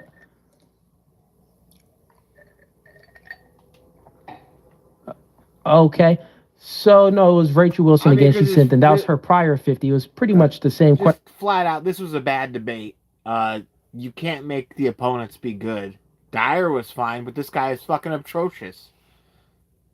So I mean, that's that. I'm going to read this one since she sent it in. She says, we have a serious problem with low IQ people who do not understand logic assertions versus arguments or what a debate is, trying to participate in debates. And these people think they are smarter than people who do understand these things. Okay, so essentially what she said before, Sure. but just reworded. And Fair shout enough. out to Okay. her. We appreciate the support. Shouts out to everyone that supported tonight. This debate was great. I do appreciate Marquette and Jay Dyer. This was not my plan here. You guys been sending me comments, DMs for the last month, hit me up on X, TikTok, Instagram, everywhere, asking for this debate. And I would say to both of these brothers, this was the easiest debate I ever set up. I sent the screenshot of like one of the comments to Marquette. He said yes immediately. I sent the screenshot to Jay Dyer. He said yes immediately. So shouts out to both these brothers. They're both winners. And with that being said, this podcast is No Fugazi. Peace. We out. No food. Good Lord.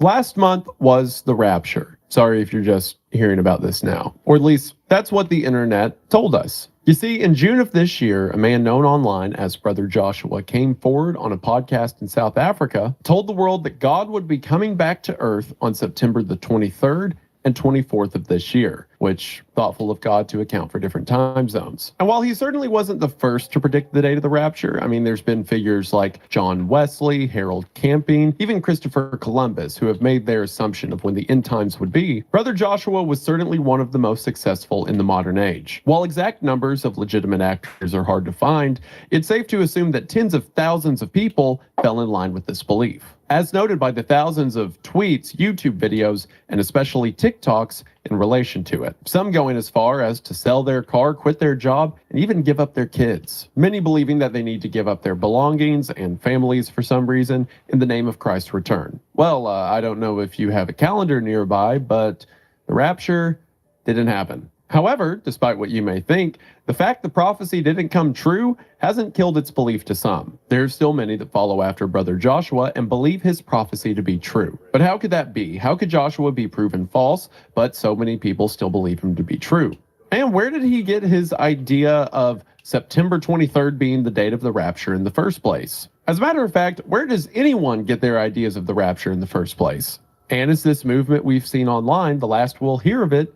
And is it something we should be worried about? All of which are things we're going to talk about today. Hello, everybody. Today we're going to be looking at the history of the rapture, as well as the prophecies from the Bible of the tribulation and the end times. And then we're going to look at Joshua's prophecy and the storm it caused, to see how much of it, if any, is taken from Scripture and what these followers believe. Also want to make it clear for new viewers that I am a Christian, so this video is not just going to be me dunking on beliefs in the end times or Jesus. More so, since I have some understanding of the Bible, I think it's interesting to take the points that we know out of the book and compare it to what these people are saying. That being said, since I'm a Christian again, I have some strong opinions about a lot of these things that I'm going to try to keep to myself until I can't help it anymore, which means I'll probably get mad at some point, but I think you people are into that for some reason. Also want to make it very clear, because we're going to look at a lot of specific people that are tangential to the figures I'm talking about in this story, as well as the figures I talk about directly. And a lot of these people are misled, and in some cases are probably mentally ill. So I want to emphasize, do not harass or stalk or seek out anyone I mention in this video, even Brother Joshua. As you're going to see, I think the internet's done enough of that for everyone's behalf.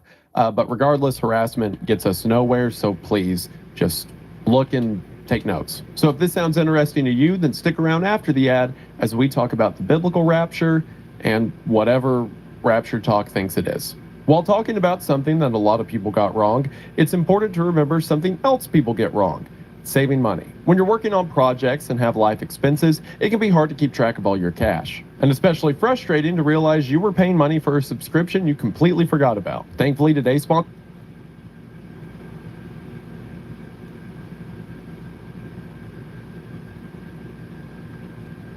in the channel, the link will be in the description, we are back to the video. We are going to go ahead and get into it, but as always, thank you for watching.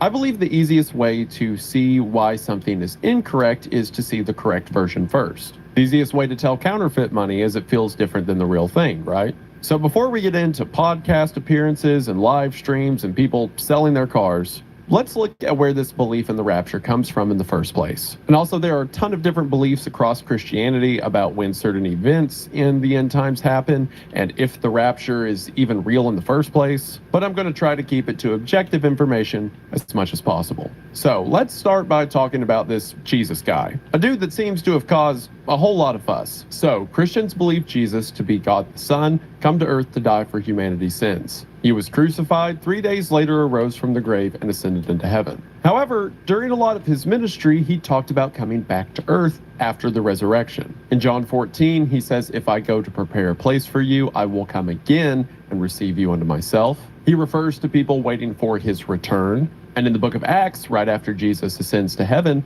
angels appear before the disciples and say, "Ye men of Galilee, why stand ye gazing up into heaven? The same Jesus, which is taken up from you into heaven, shall so come in like manner as ye have seen him go into heaven." So pretty clear cut across the board. Jesus will return. I've never met a Christian that doesn't believe that to some degree. It's just the fine details of that make everyone pretty upset. The most conclusive conversation we get from Jesus concerning his return and the end of the world is something known as the Olivet Discourse. Shortly before the crucifixion, Jesus took the disciples to a mountain of olives to give a final message. This message is recorded in the Gospels of Matthew, Luke, and Mark. The most lengthy transcription of this discourse being in Matthew 24 and 25. It begins when Jesus is standing at the temple in Jerusalem and says there will be a time when the temple will be destroyed. So the disciples ask him to elaborate, but they also say, "Tell us, when shall these things be? And what shall be the sign of thy coming and of the end of the world?"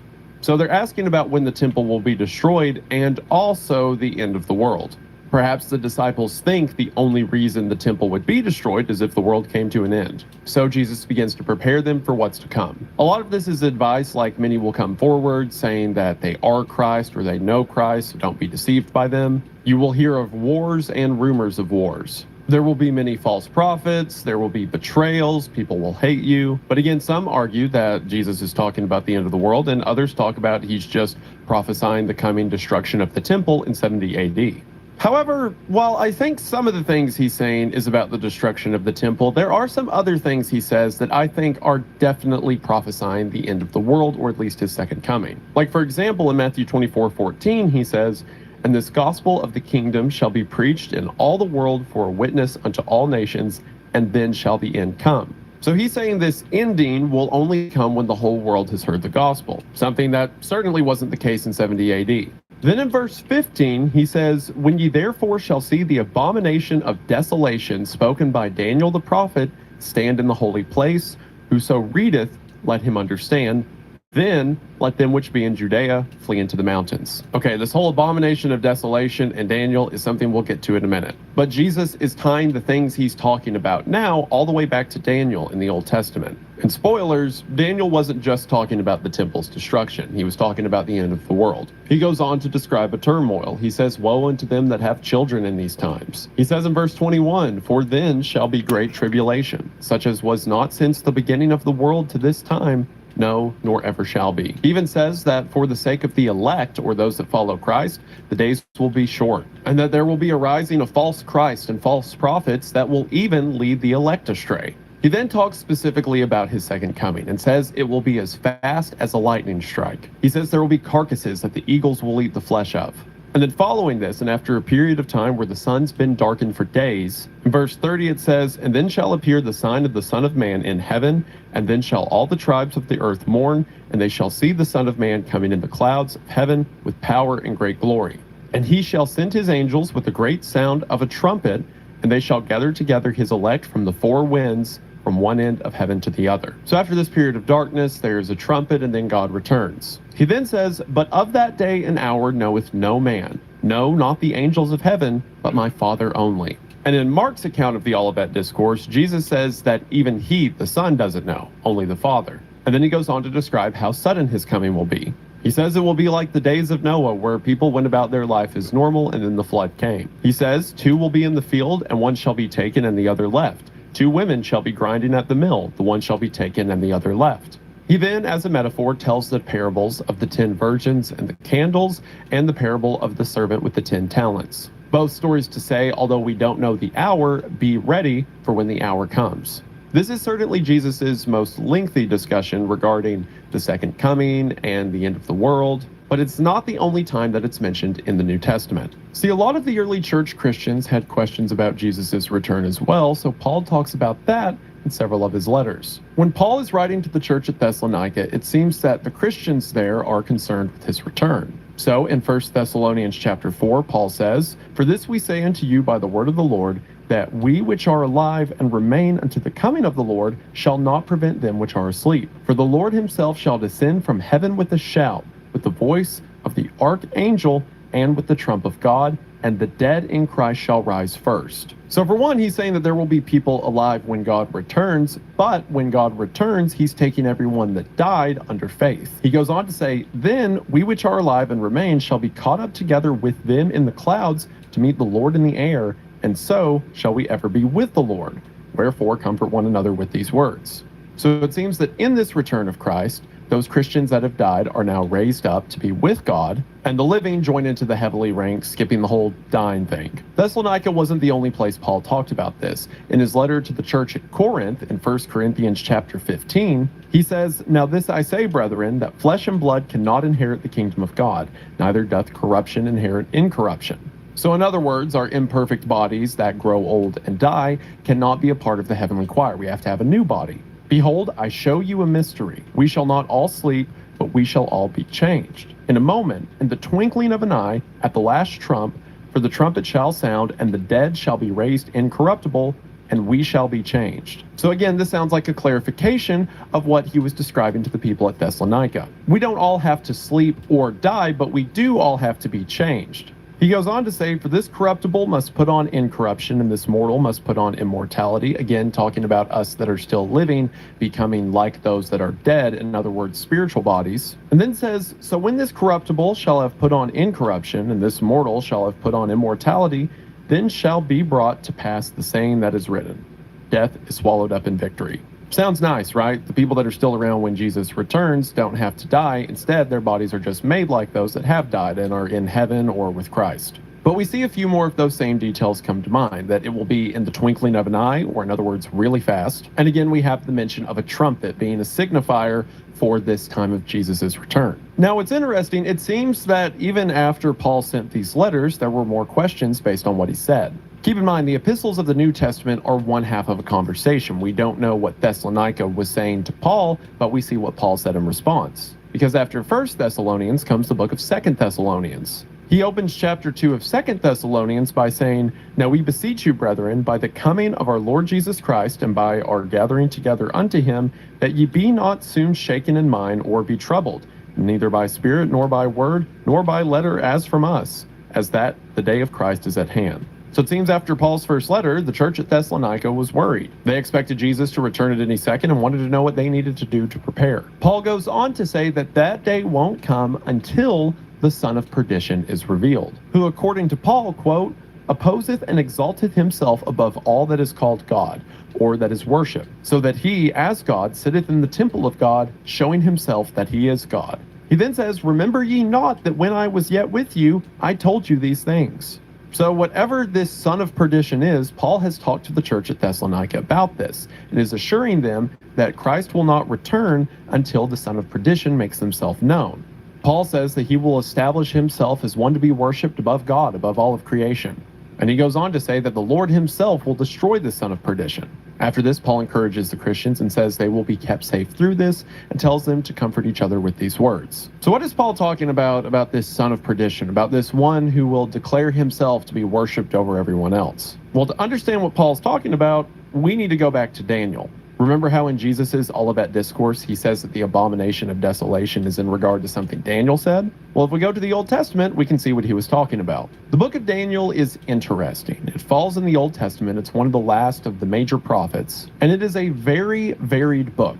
The first half of the book of Daniel is about experiences Daniel had in his life. It talks about how he was the overseer for King Nebuchadnezzar and interpreted several of his dreams. How 3 of his apprentices, Shadrach, Meshach, and Abednego, were thrown into a furnace for not bowing down to Nebuchadnezzar's statue, only to be saved from the furnace by God. Then Nebuchadnezzar goes crazy, his son Belshazzar takes over the kingdom, and Belshazzar makes a mockery of God, to which a giant hand appears and writes his damnation on the wall. Daniel interprets this, and when the new kingdom destroys Belshazzar's kingdom, he becomes an advisor for the new king, Darius. One day, Darius's men spot Daniel praying to his god, a god he's not supposed to pray to, so Daniel is thrown into a lion's den. The Bible says God shut the mouths of the lions, and Daniel walks out the next day, Darius now believing that Daniel must be following the true God. All that to say, Daniel had a pretty interesting life. He had multiple tests of the faith in which he had to side with his God against entire empires. But through it all, his faith remained sound, which is where we get the second half of the book of Daniel. The second half of Daniel is prophecy, specifically, mostly, prophecy for the end times. It seems that Daniel followed God to such a degree that he was given the ability to see the end times and write of their coming. It begins in Daniel chapter 7, and he begins by using a lot of language we've seen out of Jesus and we'll see out of Revelation. He says he sees the 4 winds of the heavens laid out at once. It's similar to what God said about the 4 corners of the globe, or the 4 winds that take everyone up, which no, the Bible doesn't say 4 corners or 4 winds because it thought that the world was a square or flat. There's several points in the Bible where it refers to the globe as a circle or a sphere. It's likely here that the 4 corners or 4 winds just means the totality of the elements, or maybe dimensions of the planet. The 4th dimension being the spiritual, the one we can't see. Daniel talks about seeing beasts that are similar to animals, one with the head of an eagle, one with the head of a lion. And again, today's video is mostly about the rapture. I'm just giving the setup for that. If I ever make a video going into like all the end time prophecy, I'll go into more detail here. But the main thing you need to know from Daniel is his prophecy as it relates to years. In chapter 8, Daniel has a vision of a ram walking along a riverside before it is approached by a goat. The goat destroys the ram and assumes its position. Daniel then hears the saints speaking to him that say, "How long shall be the vision concerning the daily sacrifice and the transgression of desolation to give both the sanctuary and the host to be trodden underfoot?" So there again we have that mention of desolation. The ram was used as a figure in the Old Testament to represent sacrifice, an animal whose blood was spilt for the sins of others. Well, in this vision, Daniel sees the goat replace the ram, something the saints referred to as a transgression of desolation. Then Gabriel appears before Daniel. Daniel falls on his face, afraid of Gabriel's might, but Gabriel stands him up and says, "Behold, I will make thee know what shall be in the last end of the indignation, for at the time appointed the end shall be." So Gabriel goes on to describe how this relates to the Persians and the people Daniel's about to encounter, and things that at the time were prophetic but now to us are history. But from the mention of Gabriel, we know that some of the things Daniel will continue to see concern the end. We start to see those in Daniel chapter 9. The angel Gabriel appears before Daniel once again and gives him a prophecy. Gabriel says in verse 24, 70 weeks are determined upon thy people and upon thy holy city to finish the transgression, and to make an end of sins, and to make reconciliation for iniquity, and to bring in everlasting righteousness, and to seal up the vision and prophecy, and to anoint the most holy. Okay, so Gabriel is telling Daniel that there will be 70 weeks to do a lot of stuff. I also want to clarify, I know a lot of the stuff I'm saying is very controversial and interpretive, but this is what most people I found speaking of the subject go with, so I think it's safe. Mostly. The whole thing about reconciliation for iniquity, so repentance or ending the transgression, can mean like ending this bad time or putting things back together and repenting, right? Easy enough. But the details of bringing everlasting righteousness and appointing the most holy, that sounds like Jesus, or at least heaven, right? So there will be a 70-week time frame for all of this to happen. What does that mean? Well, Gabriel goes on to say, "Know therefore and understand that from the going forth of the commandment to restore and to build Jerusalem unto the Messiah the Prince shall be 7 weeks and 62 weeks." So context for this.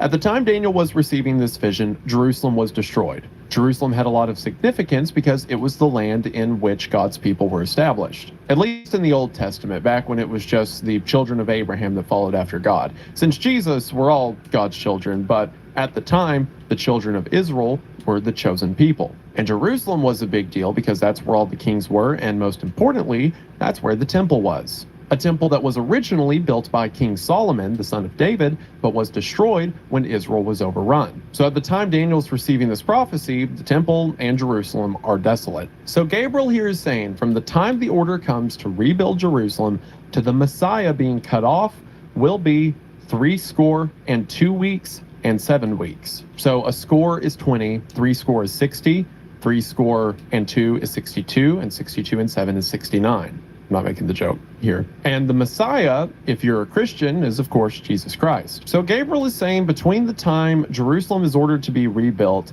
and Jesus' death, or the time the Messiah is cut off, will be 69 weeks. Well, interestingly, and I swear this relates to the rapture and TikTok, just give me a minute. 69 weeks is 483 days. Years after Daniel, new prophets would come along, Ezra and Nehemiah. In Ezra's account, the city was ordered to be rebuilt, and in Nehemiah's account, he rebuilt the walls of the city, just like Gabriel told Daniel here in the past would happen. Depending on the exact year Nehemiah began to rebuild the walls, which most people believe is around 445 BC, the time between that and Jesus' crucifixion, which most believe to be between 30 to 33 AD, there was exactly, give or take a couple years, 483 years. So Gabriel told Daniel in the past that it would be 483 days between Jerusalem being reconstructed and the Messiah being cut off. And it turns out it was 483 years, which, prophecy and heavenly bodies can get confusing. 1 year to us is as a day to them. But by every count I find, this tends to be most people's interpretation of this vision. Considering, it'd be a pretty big coincidence if it just so happened to also be 483 years in between. However, at the end of chapter 9, Gabriel says this, "And he shall confirm the covenant with many for 1 week. And in the midst of the week, he shall cause the sacrifice and the oblation to cease, and for the overspreading of abominations he shall make it desolate, even until the consummation, and that determined shall be poured upon the desolate." So Gabriel initially said there'd be 70 weeks for the city to be rebuilt, for people to repent, but also 70 weeks for the establishing of everlasting righteousness and the anointing of the Holy One. Well, we just saw where the first 69 weeks went, so where's the last week? Or, since we know the 69 weeks equated to 483 years, this last week would be 7 years. But here, Daniel said a lot of things that should sound familiar. He says because of the overspreading of abominations in this last week, God will make the land desolate. And if you'll remember, in Jesus' Olivet Discourse, he specifically calls the abomination of desolation back to Daniel. So it seems that this week Daniel is talking about here relates to what Jesus was talking about during his last message, or one of his last messages. Well, in the final chapters of Daniel, he receives his last visions. He receives some prophecy regarding the future kingdoms of Persia and Greece, which again is cool for us in a confirmation of scripture that all of this was written down hundreds of years before these kingdoms arrived. But then once again, the prophecy moves to the end times. The angel says there will be a great time of trouble, and then says, "Many of them that sleep in the dust of the earth shall awake, some to everlasting life, and some to shame and everlasting contempt." This sounds once again like the things Paul and Jesus were describing, the resurrection of the dead into this afterlife. But then the angel tells Daniel that this is enough. It's time for him to shut the book. Daniel then sees 2 men standing on the water. One says, "How long will these wonders be?" And the other answers, "Time, times, and a half." Daniel asks what all of this means, and the angel says, "Go thy way, Daniel, for the words are closed up and sealed till the time of the end." The angel says in this end times, many will be purified and made white, but the wicked shall do wickedly, but that through it all the wise shall understand. The angel then says, "And from the time that the daily sacrifice shall be taken away, and the abomination that maketh desolate set up, there shall be 1,290 days." Now, we could say days are equal to years, as mentioned earlier, but we already have the mention of this abomination occurring within the final week. or the final 7 years, so we can apply the 1,290 days as being literal. At the time of Daniel, the calendar had 360 days. So 1,290 days was exactly 3.5 years. So this abomination is to take place exactly midway through the final week. The final words of Daniel say, "Blessed is he that waiteth and cometh to the 1,305 and 30 days. But go thou thy way till the end be,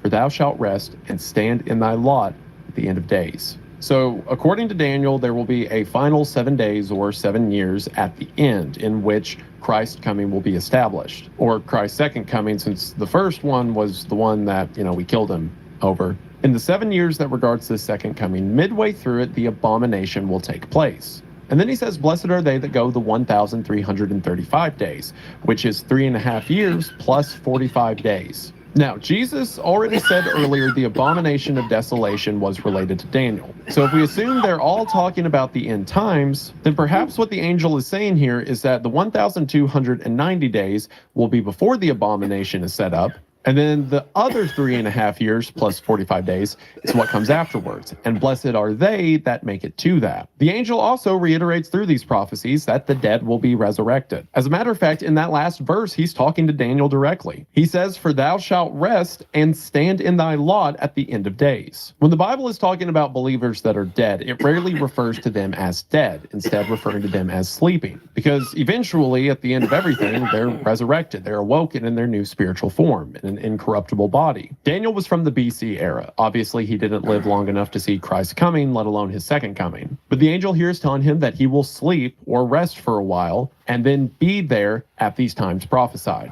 This supposed 7 days, this missing week from Daniel, is where we get the concept of the Great Tribulation. That the events described here, this prophetic week, will occur at the same time of Christ's coming. Or again, his second coming. Now, what happens during that whole tribulation? There's a lot of debate. But Daniel isn't the only place we hear about this. See, one of the other final things the angel said is the book will now be shut up and there will be no more said about it until the end of days. For the words are closed up and sealed till the time of the end. So that means there will be more words coming, but it just won't be in Daniel's time. It will come later. So there's also prophesying that there will be someone else to come forward and foretell of the end. And that takes us to the final book in the Bible, the book of Revelation. Now, while we don't know the exact author of the book of Revelation, we know that it's someone named John. There are a few Johns mentioned in the New Testament, but the most popular theory for who the author is John the beloved disciple. It would also make sense if the original prediction of the end time was given to Daniel for his righteousness, that Jesus would give the final prediction of the end times to the beloved disciple, the one who Jesus cared for so much that at his crucifixion, he entrusted John to take care of his mother. John mentions at the beginning of Revelation that this is a vision he had while on the island of Patmos. So the author of Revelation is simply referred to as John of Patmos. Now, the book of Revelation is dense. There's a ton of stuff that ties into Old Testament prophets and traditions, and a lot of stuff regarding the end times that we're not going to get into today. However, there are a few things that are relevant to what we're getting into today. For one, John is once again presented a vision in which he is escorted by angels. Not to denigrate the story from Scripture to a fictional account based on Scripture, but it does have similarities to Dante's Inferno, to the degree that I'm sure Dante got a lot of inspiration from these visions when he wrote his story. As John is witnessing several things, some believed to be symbolic, like the beast rising out of the ocean, and some believed to be literal, like times and dates, while his guide, in the form of an angel, tells him the meaning of the things he's witnessing. And there's a lot of stuff in there you're probably familiar with. The 4 horsemen of the apocalypse, the 7 seals, the 7 trumpets, the asteroid or the star of wormwood falling to the earth. But there's a few things he says that falls back into the timeline that was hinted at in Daniel. For one, there's a segment in chapter 11 when John is witnessing the dimensions of the temple. Now, if this is another temple that will be built in the future or a heavenly spiritual temple, I'm not getting into that. But while John is doing this, the angel says, "But the court which is without the temple leave out, and measure it not. For it is given unto the Gentiles, and the holy city shall they tread under foot 42 months. That's 42 months again. In other words, 3.5 years. God's prophecy, speaking through the angel, then describes that there will be 2 witnesses. 2 witnesses who testify on behalf of God and will not be harmed for 1,203 score days, or 1,260 days. 1 month shy of, once again, 3.5 years.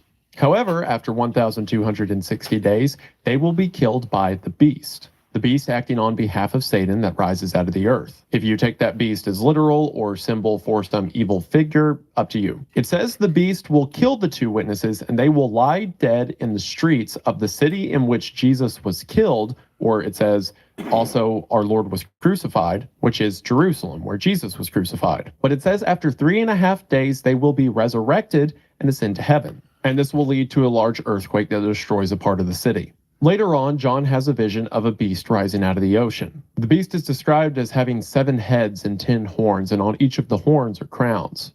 Now, most people you'll talk to regard Revelation as having at least some symbolism. In other words, most people don't think this is referring to a literal dragon thing that will come out of the ocean, but is instead representative of perhaps 7 nations and 10 empires, but all part of one entity known as the beast. It says that the beast will utter blasphemies, and people will say, "Who is as great as the beast?" and begin to put their faith in it. And it says power will be given to the beast 42 months. Again, there's the 3.5 years. After this, John sees another beast. This one he describes as having 2 horns like a lamb, which ties back to the symbolism we saw in Daniel, and he performs wonders that make people worship the original beast. This beast has an image of the original beast created, and it says he had power to give life unto the image of the beast, that the image of the beast should both speak and cause that as many as would not worship the image of the beast should be killed. And he causeth all, both small and great, rich and poor, free and bond, to receive a mark in their right hand or in their foreheads,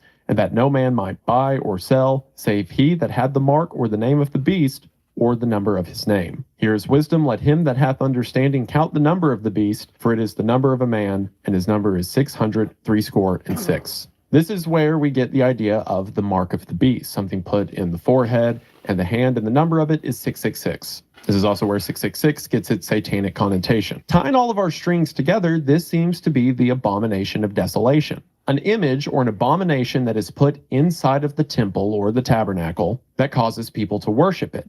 But this comes along 3.5 years into this final week of Daniel. So we have 42 months or 3.5 years of the witnesses talking about God on earth before they're killed. Shortly after this, the beast places the abomination of desolation, which people worship, and then that goes for another 42 months or 3.5 years, which makes a week. So we have the 2 witnesses that speak for 3.5 years until they're killed, and then shortly after this, the beast places the abomination, which has another 3.5 years. And it says that the beast will have power for these 42 months, which ties into the end of Daniel when he sees the 2 figures walking on water, and they say the ruler will have power for time, times, and a half, which could mean time 1 year times 2 years and a half a year. 3.5 years. So it seems that the first 3.5 years of this week will be relatively peaceful. There's other mentions in the Bible that during this time there will be peace on earth. That is then ended midway through with the abomination of desolation that leads to 3.5 years of war.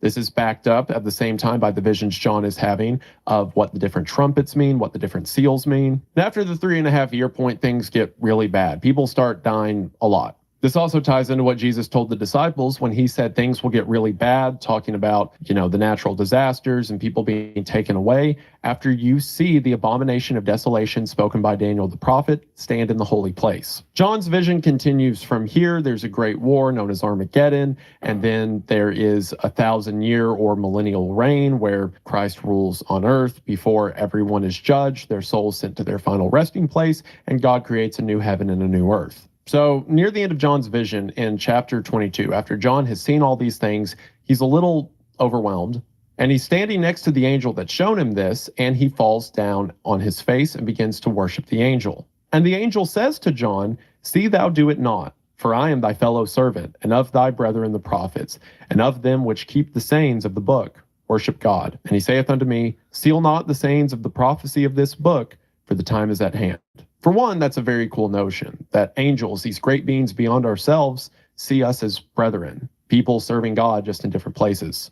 But that final line is important in how it contrasts off Daniel. The angel that was speaking to Daniel said, "Seal the book for now, the time is not at hand." But here speaking to John, because the prophecies have been fulfilled, Christ came to earth, he died for our sins, Now the time's at hand, seal not the book. This could very well imply that maybe Daniel saw all of the things John did, but was just ordered to not write them down. The time wasn't ready yet. But in John's time, Christ came to earth. The covenant's been fulfilled. So now the next step is his return. And that is where people get really opinionated.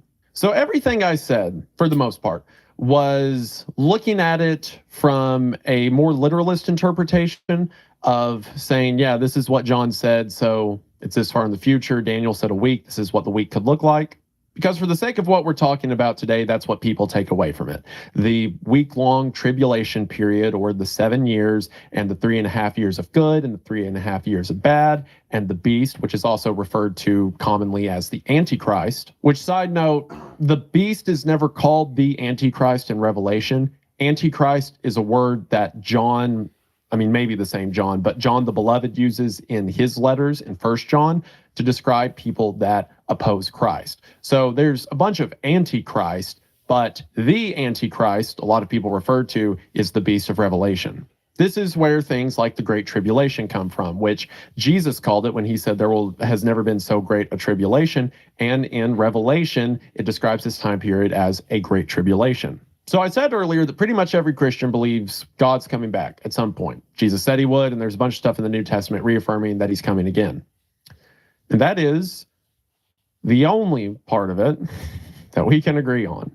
So one of the interpretations of Daniel and Revelation is that all of this already happened. This historist perspective implies that everything from the beast to the Great Tribulation to the two witnesses to the abomination of desolation, that all happened like right after Jesus died. A lot of people pointing to the destruction of Jerusalem in 70 AD as the time period being described by the prophets, the future to them, but the past to us. And there are other interpretations that every event described is in the far future. That all the signs Jesus alluded to, like wars and rumors of wars and illness and corruption, is stuff that's like 1,000, 2,000 years down the pipe. And then there is every single possible belief in between.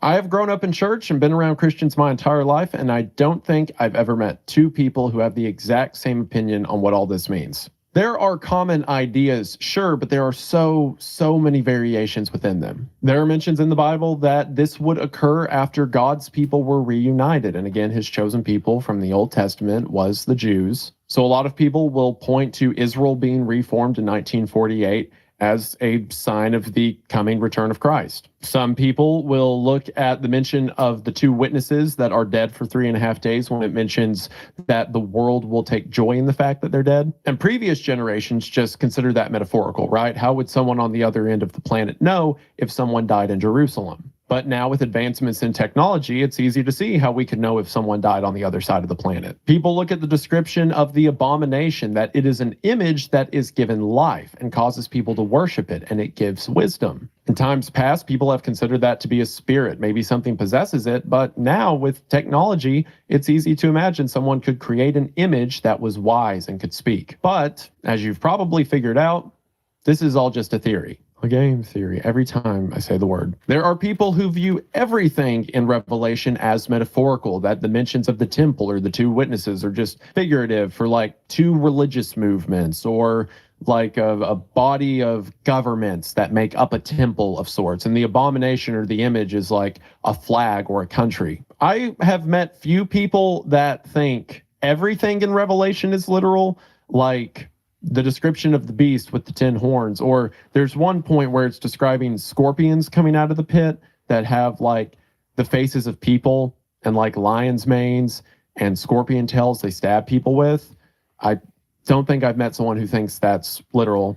Actually, I take that back. I have met people that think that's literal. There's some who see the Great Tribulation, the 7 years, as being a literal like week period, and this is over the course of 7 days. And there's others that say it's over the course of like 700 or 7,000 years. And there are some that just say all of this is a parable, a lesson. It's all a made up story that sure, Christ is coming back, but everything we're reading is just like metaphorical for like, things to look out for, bad people and marks and stuff. For today's purposes, I want to primarily look at the main interpretations of the end times that come from the Protestant movement. specifically the ideas you see in a lot of evangelical groups. Now, to clear it up, evangelicals or evangelicalism is a thing that gets a bit of a bad rap. I understand why it gets a bad rap, but it's not as bad as a lot of people lead on. The definition of evangelical is just a Christian group that's primary concern is getting the gospel out, telling people about Jesus. Same place we get words like evangelist from. And in a box, just that definition, that's fine, right? You're a Christian, Jesus loves you, tell people about it. However, the reason evangelicalism kind of has a stink on it now is because their primary focus is just like telling others. That means sometimes, not all the time, but sometimes when left to themselves, they get a little wacky. They've got the whole spreading the good news part, but when it comes to, the teachings for the people that already got the good news and they're Christians and all that, they come up with some unique ideas. And again, not all of them. The majority of Protestant churches in the United States could be classified as evangelical. It's just the bad ones you hear about. And again, for today's purposes, one of the main things that they've come up with a bunch of their own ideas and seem pretty split on is the rapture. And if you've been listening to my entire diatribe, however long it's been, about Daniel and prophecy and Jesus and whatnot, you may have been wondering, where does the rapture come in? And that's the funny thing. It doesn't. The word rapture does not appear anywhere in the Bible. The word rapture itself means caught up. This comes from the verse I quoted earlier in 1 Thessalonians when Paul says, "Then we which are alive and remain shall be caught up together with them in the clouds." The word rapture started to make the rounds when referring to this catching up or this taking of Christians up into heaven in the 1600s. But it got prominence, especially in the United States, in the 1830s, thanks to a man named John Nelson Darby. John Nelson Darby was an influential biblical teacher in the early 1800s. He began a concept known as dispensationalism. This is, in the most basic terms, a belief that there are 7 dispensations throughout human history, both the past and the future. These dispensations are different periods of history that are based on the way God interacted with man. So the first dispensation would have been Adam and Eve. The second would have been the world pre-flood, so on and so forth until now we're in the dispensation of grace. Because, Jesus died for us and it's by grace that we're saved. Now, on its own, there's nothing wrong with that, right? The issue is when you put really strict framing devices on different periods of history, it makes things complicated, especially when it comes to future predictions. See, because if you're basing it all on God's relationship with humanity, then things get weird during the tribulation because it becomes much more than just the age of grace. Now there are trumpets enacting apocalyptic scenarios on humanity. There's deception and the beast of Revelation and those who wage war against God. So it's hard to scale God's interaction with humanity when there's clearly a difference between how he would treat the believers and how he would treat the deceived following after the beast. But it would be much more convenient if the believers just weren't there when the tribulation was going on. So what if, when the tribulation starts, they just weren't? Which is where we have the concept of a pre-tribulation rapture. Now, to clarify a couple things, I'm not saying John Darby came up with this idea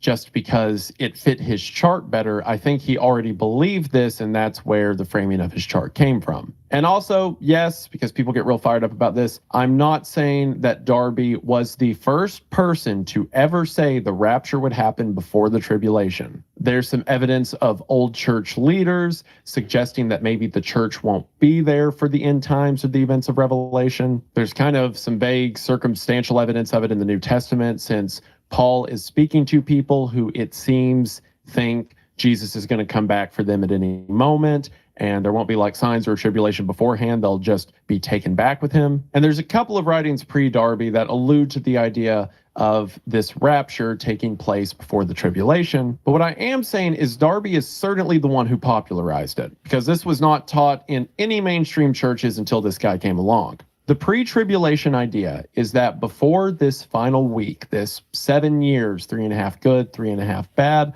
before that ever happens, the first event will be the church being raptured into the sky, or the thing that Paul talked about in Thessalonians, where he said we will be caught up in the air. And then after that, the tribulation follows. Darby's argument was mentions from Jesus and from Paul of the last trump or of a trumpet sounding and we're caught up in the sky ties into mentions of Revelation with trumpets being blared, implying that before God's final act of judgment, the church is taken off the earth. Before this, like I said, pretty much every Christian believes in the second coming to some degree. Before this, however, it was pretty well agreed upon that a rapture would be post-tribulation. Or in other words, at the end of the tribulation, when it talks about the war of Armageddon and it talks about God's final destruction of the devil or the dragon, that is when his millennial reign is established, and that is when the dead in Christ rise and the still living are changed in the air. Which that also ties into the millennialism ideas, because it's mentioned that there's a 1,000-year reign before a new heaven and new earth is made. So in addition to the tribulation, there's also competing ideas of if the resurrection happens before the 1,000-year reign, if it happens during the 1,000-year reign, or if it happens after the 1,000-year reign, which is pre, mid, or post-millennialism. And then you combine that with pre, mid, or post tribulational rapture beliefs. And then there's also people that believe the tribulation happens midway through the millennial reign. So you could hypothetically be mid-millennial, pre-tribulational, or post-tribulational, pre-millennial, or what you see how this gets confusing. While the millennialism thing was kind of debated, most agreed that the resurrection of the church, or people being changed, or the rapture as we call it now, would be after the tribulation. But with Darby, and with specifically this idea being proliferated in the Schofield Bible, Schofield being a friend of Darby's, a study Bible that gained very wide prominence in the United States in the 1800s, and was picked up by people like D.L. Moody, who continued to share the message of it, this pre-tribulational idea gained a lot of ground. So much traction, in fact, that it is probably among American Protestants, or at least American evangelicals now, the primary thought process in regards to the end times. A lot of people believing that before the tribulation, before the abomination of desolation, before the witnesses, before any of that, we're all getting out of here. And I don't want to sound like a know-it-all. I, as a matter of fact, do not know it all. There are people far more educated in the Bible than I that believe in a pre-tribulation rapture, and there's people far more educated than I that believe in a post-tribulational rapture. And it's not like either side is completely without their merits. Like, for example, the pre-tribulational rapture idea. There are several instances in the Bible that before there is some judgment or before some cataclysmic event that the followers of God are kept safe. Look at Noah's Ark and the Great Flood, or look at Lot and his family escaping Sodom before it was burned. And there's talk from how Jesus speaks to the disciples to how Paul speaks to the Christians, and through God's messages in Revelation, that the church or the elect will be kept safe. And there's also the fact that when early Christians were asking Paul about these things, the first thing Paul said is that we are going to be taken up into the air to be changed along with the resurrected. The book of Revelation also mentions that there are 144,000 who are sealed as the elect by God. So mention in Revelation of the saved or the followers of God being on earth in the final days could be these 144,000, potentially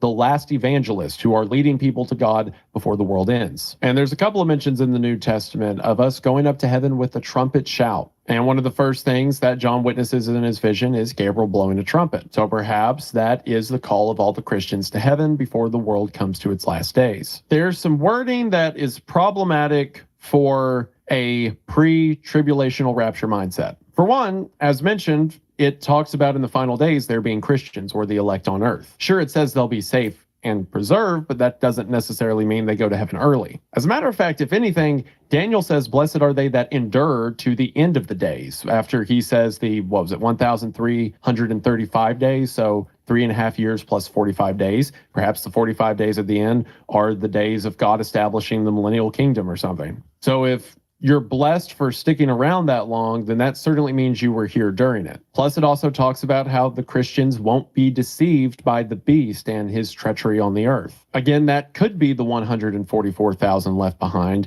but I don't know if all the prophecy and revelation about don't be deceived is just directed for them, because the rest of us will be gone. Also, if you'll remember in Paul's writing to the Thessalonians, he says, the dead in Christ shall rise first, then we will be changed. Well, if we go over to Revelation, in chapter 20, it says, the rest of the dead lived not again until the 1,000 years were finished. So it's talking about the end of the millennial reign, and then says, This is the first resurrection. Blessed and holy is he that hath part in the first resurrection. On such the second death hath no power. The second death being referred to as going to hell. So if the resurrection happens first, and the first resurrection's at the end of the millennial reign, then that would mean we're not being changed or turned into this new form, our heavenly bodies, until after all that's done. Which the millennial reign itself is a whole other can of worms. What's it mean for God to rule on earth? But potentially people still die, so they like die and go to heaven, but then they're back on earth, or maybe you can't die for that period of time. I don't know.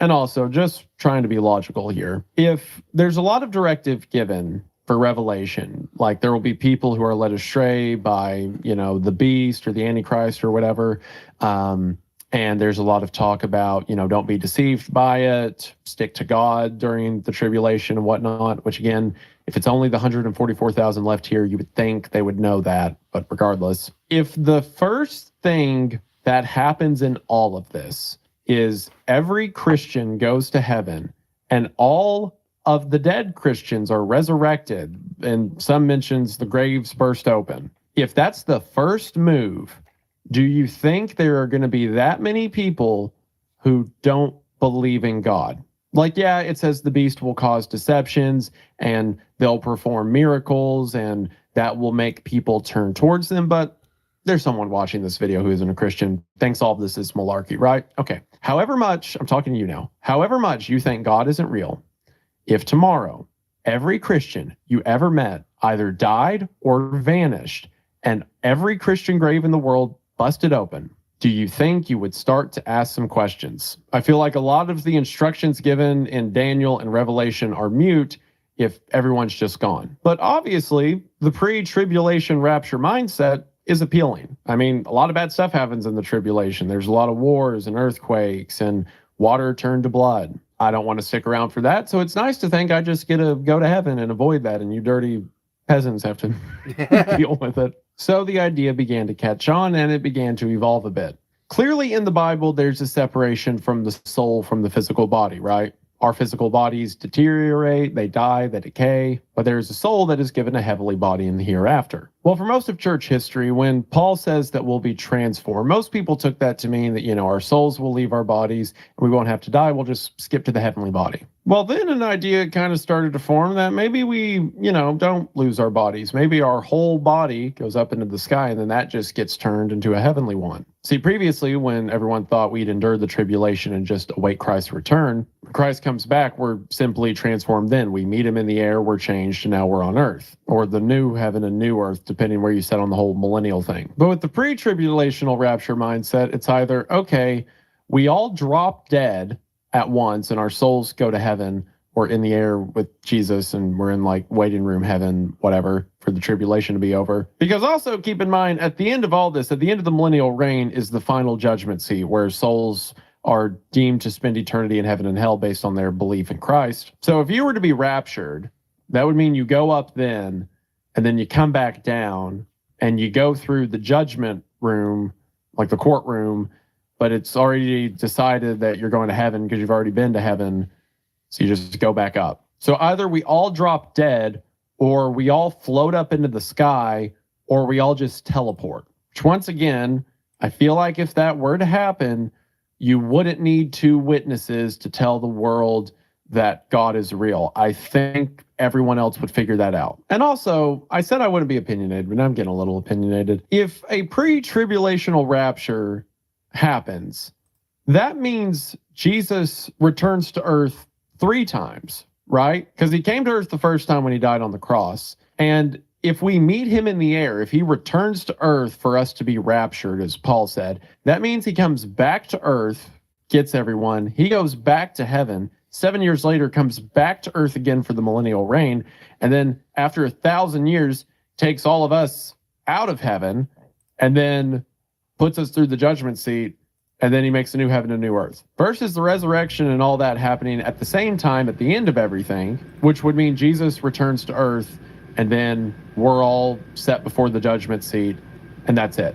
So it's much more clean cut. But as belief in a pre-tribulational rapture began to grow, people began to figure out that that's the next thing that's happening.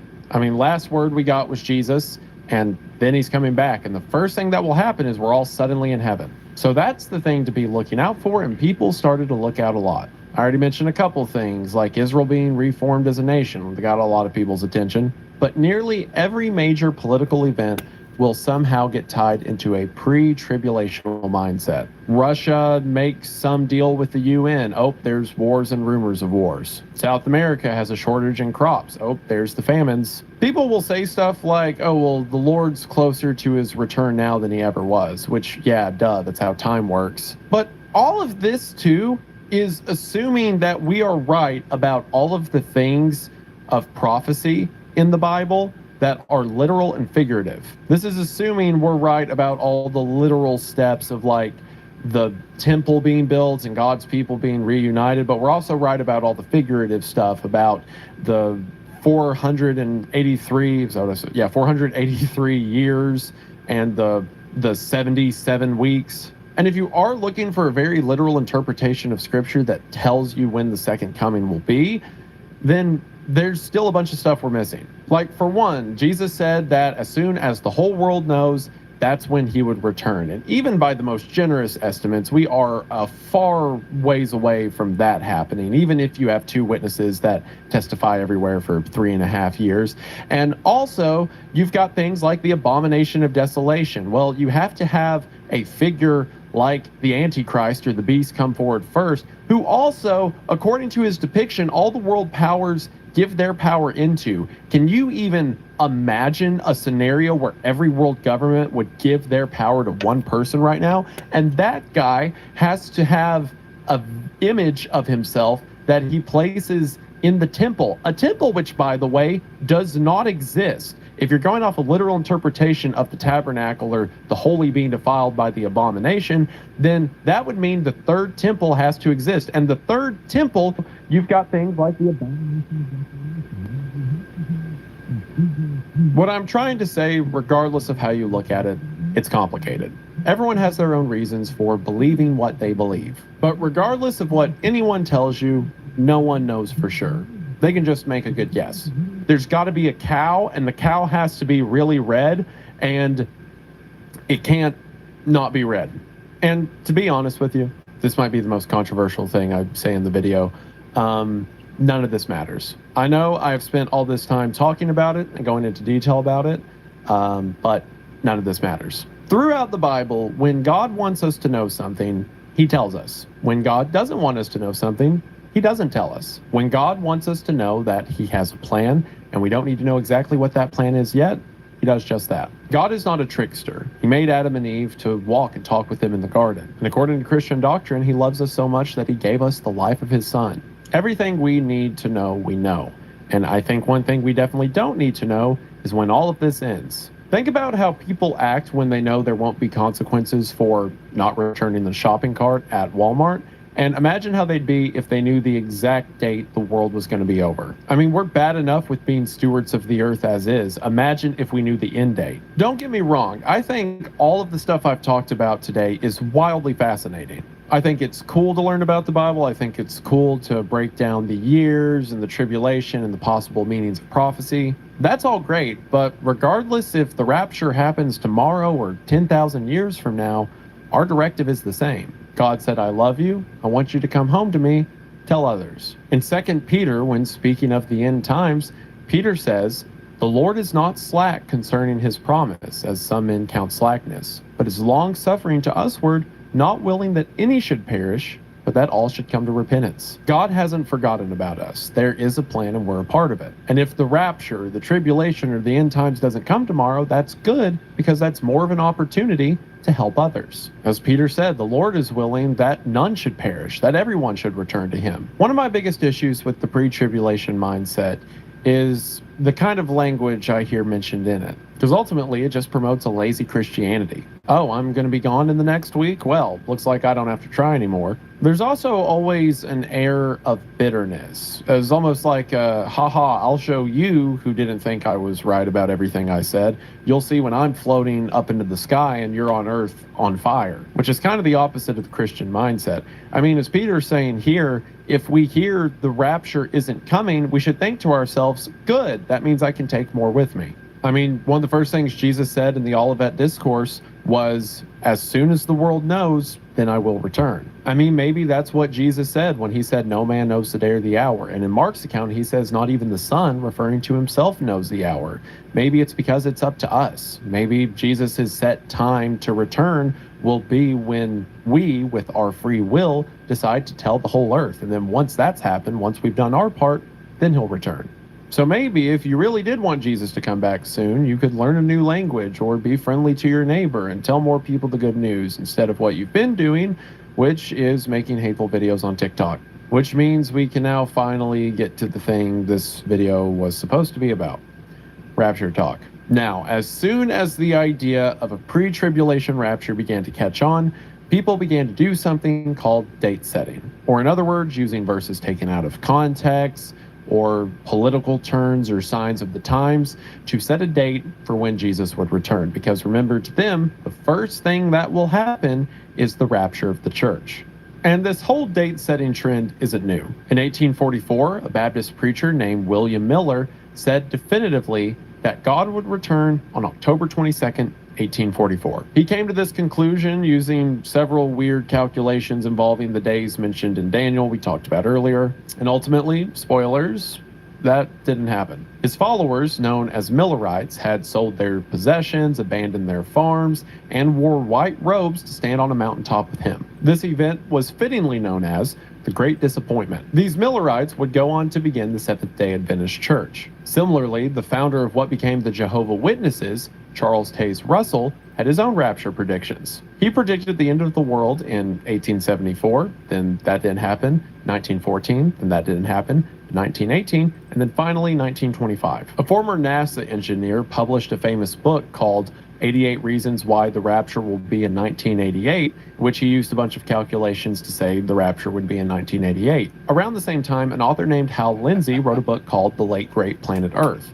a bestseller that said the rapture would occur sometime before 1988. His main reasoning for this being Israel was formed as a nation in 1948, and then there's a verse that says in the generation following, Christ would return. So Hal Lindsey was going off the Old Testament definition of generations as in 40 years, instead of what the language probably meant was in the generations, like after Israel becomes a nation, that's when the clock starts ticking. Christian radio broadcaster Harold Camping said the rapture would occur on May 21st, 2011. People sold their homes, their cars, awaited the grand day, and once again, nothing happened. He had used a completely ridiculous series of completely out of context verses to do weird calculations to say this would be the date, and I'm not kidding, when that date didn't happen, he added the number of fish that the disciples brought into the boat. They were with Jesus. And with that number, he changed the date to October 21st, 2011.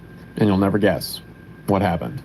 And anytime there's a major world scare, it gets tied into the rapture thing. When Y2K was happening and everyone thought the computers would go down, a bunch of Christian groups said that was going to be the rapture. When the 2012 Mayan calendar was coming to an end, a bunch of people said that was going to be the rapture. I feel like every time there's like a new moon or a full moon, I see some post on Facebook about the rapture happening like right now, the second. And when it doesn't happen, they inevitably make the same post again next month. Which leads us now to today. A couple months back, the internet seemed to blow up with rapture predictions. People from pastors to mothers to weird guys with whiteboards and too much time on their hands, that isn't me, began to point to the date of September 23rd as being the definitive date the rapture would take place. So a big reason why a lot of us aren't freaking out about the 9/23 thing, the rapture happening on 9/23 or 9/24, is we've already heard this before. God gave me some rapture confirmations this morning that I want to share with you about the September rapture. And similar to times past, I saw people giving up their cars. I saw them giving away their possessions. They were selling stuff cheap so that they could, I don't know. I mean, why would they even need the money in the first place? I didn't see people using the money to like witness more, to evangelize. They just thought that it'd be better to have money than stuff, I guess. Guys, I'm saying goodbye to my car. I've had it for 5 years. They're taking it. No, this is my baby, man. This has been my baby for years. There were people giving away their kids to CPS, assuming that their kids would not follow them in the rapture, to which I want to ask, what on earth do you think the rapture is? Because, you know, the common Christian belief is that those that are not at the age of accountability, who can't understand sin or under grace, right? The innocent or the blameless, as the Bible calls them. So you think that if they died, they'd be good to go to heaven, but you don't think that they would get raptured? You think they would they would just get stuck here for some reason? You have been such a gift. From illogical to really illogical reasoning, people believe the end of September would mark the beginning of the end of the world, and most importantly, their ticket out of here. And while they each had their own reasons, they each claimed to have their own feelings or visions or prayers answered or symbols in the sky or numerology, giving them their own evidence as to why September 23rd would be the rapture. This all had to start somewhere, right? There had to be a match that set the tinderbox ablaze. And it turns out that match struck on June 17th of 2025 on a podcast in South Africa with a special guest named Brother Joshua. Two twin sisters have a YouTube channel called Sent Twins TV, and they have a podcast on their channel called the I've Been Through the Most podcast. The purpose of this podcast is to take people with troubling accounts or accounts of trauma or things they've been through from around South Africa and have them on the show to simply tell their story. Which, in watching through the podcast for this video, there are some gems in there. My mother told me that when I was 7 months old, I died. Now, sometimes these guest appearances are explicitly religious. They'll have pastors on, or they'll have like people that had experiences with God. And other times it's just a story of someone's life that they may hint to religious roots in there or seeing God through it. It's not always religious, but it certainly has Christian undertones. Well, on June 17th, they had a very different guest. This is a guest that sure talked about his life a little bit, but he was mainly there to deliver a message. That message was Jesus was returning September 23rd, 24th to account for time zones of this year. And the reason he knew this was because he had a vision of Jesus himself. Now, initially when all this was happening, I was just kind of watching from a distance. It's not my first rodeo with hearing people predict the rapture. Most of the time, I believe these people to be horrifically misguided. Like maybe they really thought they were onto something for a minute, and even if what they're doing is akin. When this happened last year, I had people mentioning like the rapture to me in video games. Like they seemingly were joking, but I had no clue what they were talking about. And yeah, that was all from last year, and it was very confusing. I was like, wait, because I don't watch TikTok obviously, so I didn't have any clue about this whole rapture scare. But yeah, funny stuff. The time, I believe these people to be horrifically misguided. Like maybe they really thought they were onto something for a minute, and even if what they're doing is akin to or a literal heresy, I normally don't use the label of evil or nefarious. And I felt the same way about this guy for a while. And then I kept watching, and then I kept watching, and then I decided to make this video. I believe that Joshua McKellar, or Brother Joshua as most people call him online, is one of the most deceptive, cruel, downright evil figures I've ever seen come out of a date setter or rapture movement. And I think it's worth going through his public appearances, breaking down exactly what he said, how he's saying it, and how people that follow after him speak, not only to dissect his credibility, but to ensure that those that come after him won't have the same staying power. And also, he live streamed the day of the rapture, and it's one of the funniest things I've ever seen. So let's start by looking at that first podcast appearance.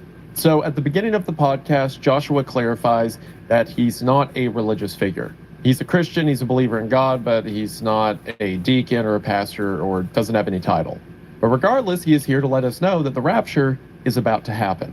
And I would just like to say the rapture is upon us.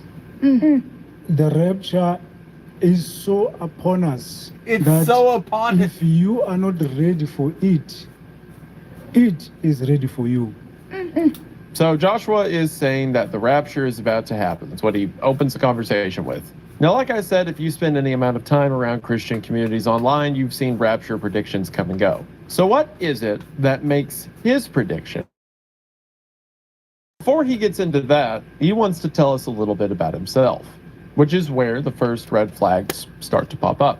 Before I was born, when my mother was pregnant with me, my father had a dream. And in this dream, he was told to name the child Joshua. So out of the gate, he is saying before he was even born, Love the two chicks just eating it on. There was some holy plan that he was a part of.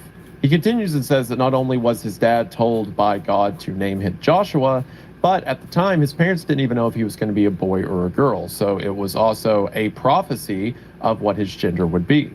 And when I was born, on the day I was born, then they discovered that I was actually a boy. And if that doesn't prove his importance enough, the next thing he says doubles down on that. There was some complications with the birth.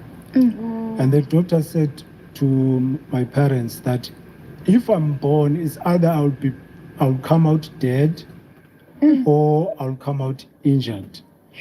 So when I came out and I had no issue at all and I was alive, so the doctors said that I was a miracle. So now he's outright referring to himself as a miracle. He tries to diminish this point right afterwards by saying, well, if you haven't figured out by now, this guy is kind of a cult leader. Well, technically everyone's a miracle, but let's keep in mind the context here. He opens by saying he has a message directly from God and then begins to talk about how his existence on earth was preordained, how there was miracle on top of miracle that dictated his name, his health.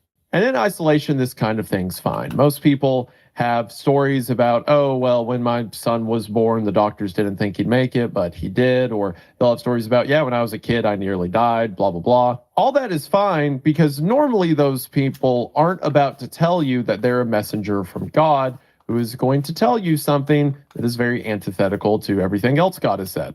Right after this, he talks about how on the day he was born, his mother was attacked by a spiritual force.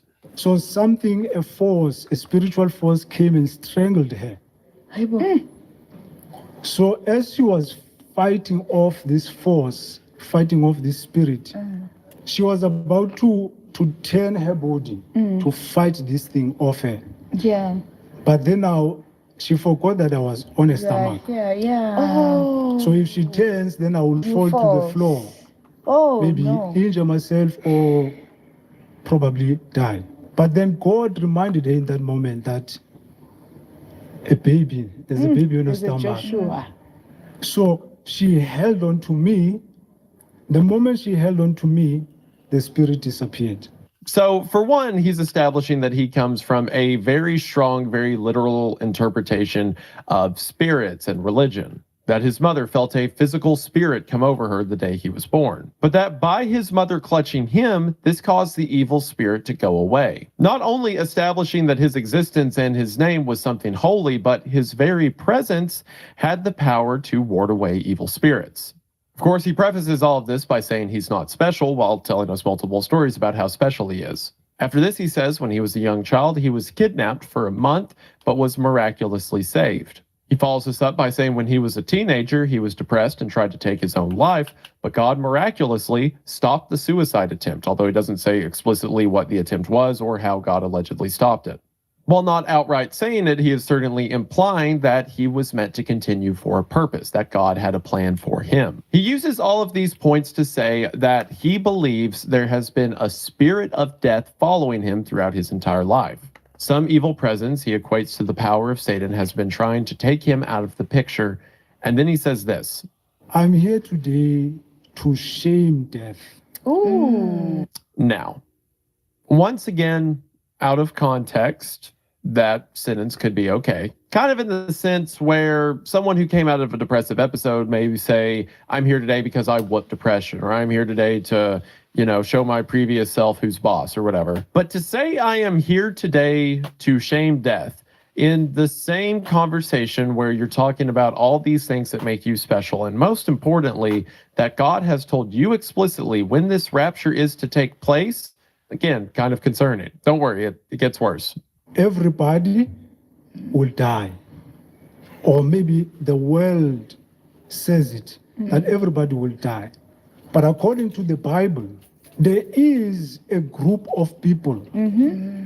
There is a selected group of people in the world that will never see death. The Black Hebrew Israelites, obviously. It's the best prison religion. 1 Corinthians chapter 15, verse 51 and verse 52, Paul says, we shall not all sleep. In other words, we shall not all die.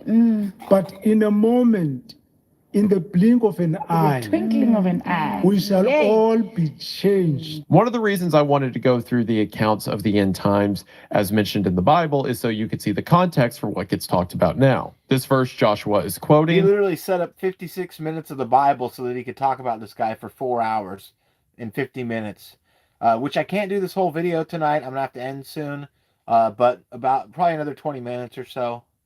But as mentioned earlier, describing this changing that happens to those still alive during Christ's second coming. So I think the spirit of death was following me because maybe Satan was aware that my calling in life would be to tell people that there is a selected group of people in the future that God has selected them for them not to see death. Now, the language he's choosing here is very suspicious. He's saying perhaps spirits have tried to stop him from delivering this message. Yeah, his voice is intense. Like, I can hear a spear being chucked in between every syllable. Because he has an important message to tell. But so far, all we've heard from that message is that we will be transformed and some people won't die. Something that Jesus already told everyone because it's right here in the Bible. But also there's something a little off about how he's presenting that. Instead of it being God has a message that he wants me to tell, it's I have a message that God protected me so that I could tell. Now, I'm not... This is like the Gods Must Be Crazy reboot, and this is the main character is the motherfucker who's crazy.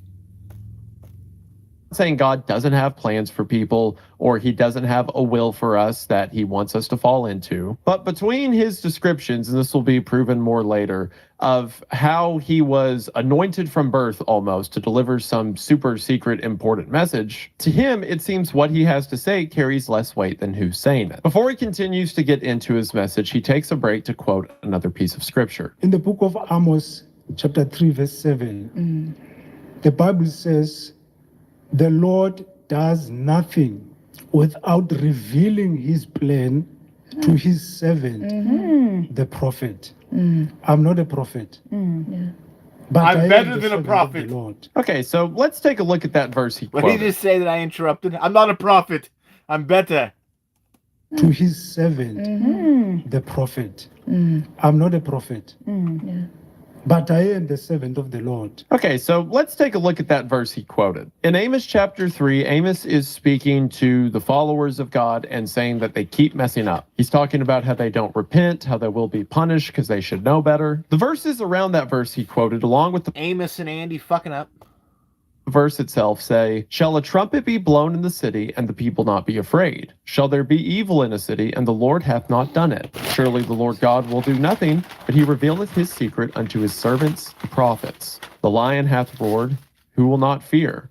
The Lord God hath spoken, who can but prophesy, whatever. It's very clear that Amos is speaking directly to one group of people, saying they have been warned and they need to know better, which is why he says the quote that Joshua quoted, surely God will do nothing lest he reveal it to his servants, the prophets. Not servants and prophets, like Joshua said, his servants who are the prophets. See, Joshua is smart. Later on, I think he gets dumb. But he's smart here in knowing it's a bad idea to just say he is a prophet, because we're all already keyed in to hear the word prophet and immediately assume false prophet or someone that wants to lift himself up. So Joshua immediately lowers himself. He says, no, I'm not a prophet. I'm just a servant who has been perhaps maybe given a prophecy. Not to mention that even if Amos is saying any prophecy the Lord gives will be told to his prophets beforehand, well, as already mentioned, he talks about the end times throughout all of Scripture. The prophecy has been pretty well written down and handed out. So the fact that he's elaborating on that and giving more info than the Bible has should be a red flag. So let me start. In the year 2000, that's the year I became a Christian. Okay. In the year 2000. I came to church, I gave my life. It was still in my teenage years. After battling the suicidal thoughts. So I think it was it. I remember the year well. I got the new Nickelback album. And then I prayed. The age of 19. After this, he says that at the age of 19 in the year 2000, he became a Christian, or at least began to commit himself over to Christ. This is kind of weird because earlier he said that his family was so religious that God gave a message directly to his father to name him Joshua, but perhaps he just fell away from religion since then. There was an angel so tall as a building, or as tall as the tallest tree. This angel was carrying a sword with it.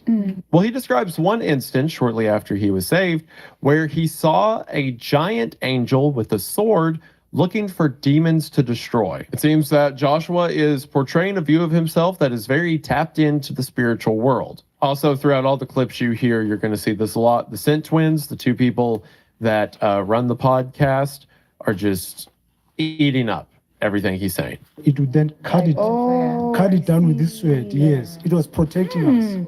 In this first podcast appearance, like I said, they have some weird people on this podcast. I figured they were just kind of being nice and like, oh yeah, that's interesting. But as the appearances go on, they get a little bit more critical. But I also feel like they probably shouldn't have had this guy on. Especially considering all the damage he's done now, they definitely should have had him on. But it should have been like, they should have maybe thought twice about having a dude on who says he knows when the end of the world's going to be. And then, take that guest seriously instead of treating it like a joke. I would feel as if Jesus is walking next to me. He goes on after this to say there are multiple points in his early Christian life where he felt that Jesus was with him, walking next to him. And you may hear like a old lady say, oh, I feel Jesus is with me all the time, or I talk to Jesus all the time. That's not what he's talking about. He is saying that Jesus Christ came down from heaven and would like physically spend time next to him. One night, in a vision, in a dream, I'm sleeping. I see myself, it is at night, I'm in this place, in an open field. I look down to the ground and I realize that the ground has bent. He then says one night he had a dream of the world after some kind of destruction. The ground was burned and the earth was left desolate. He claims at the time he hadn't heard of the tribulation or the rapture or anything like that, which, I don't know how he grew up in a religious household and had been a Christian for several years at this point and hadn't even heard of those things. But I believe he says this to make it seem like this entire vision was purely inspired by God and he didn't have any preconceived notions that were weighing him down. The atmosphere of where I was, it was so terrifying. It was so scary to be where I was. What I saw in that dream, it's coming, would happen. He goes on to say that in 2003, he became the assistant pastor of a church.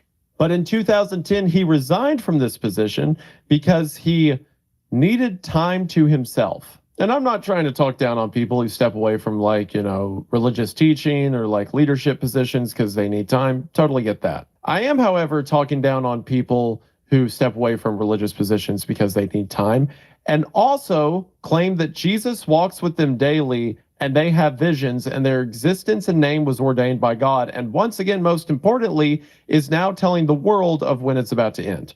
I feel like those two things don't really go together. After this, he describes another dream of his in which he was in a heavenly court or in front of God on Judgment Day. And he sees all the souls that are about to be judged based on their sins or their acceptance in Christ and be sent to their place in eternity. And in some of his language here, in addition to like quoting Hebrews for giving justification to this scenario, where I think we see a few more of the cracks of the manipulation come through. I knew that I was not dead. Yes. But they were dead. You were yes. certain, yes. Exactly. So it was my turn. I just found myself quickly, I was sitting in court and I looked at the chair where usually the judge sits.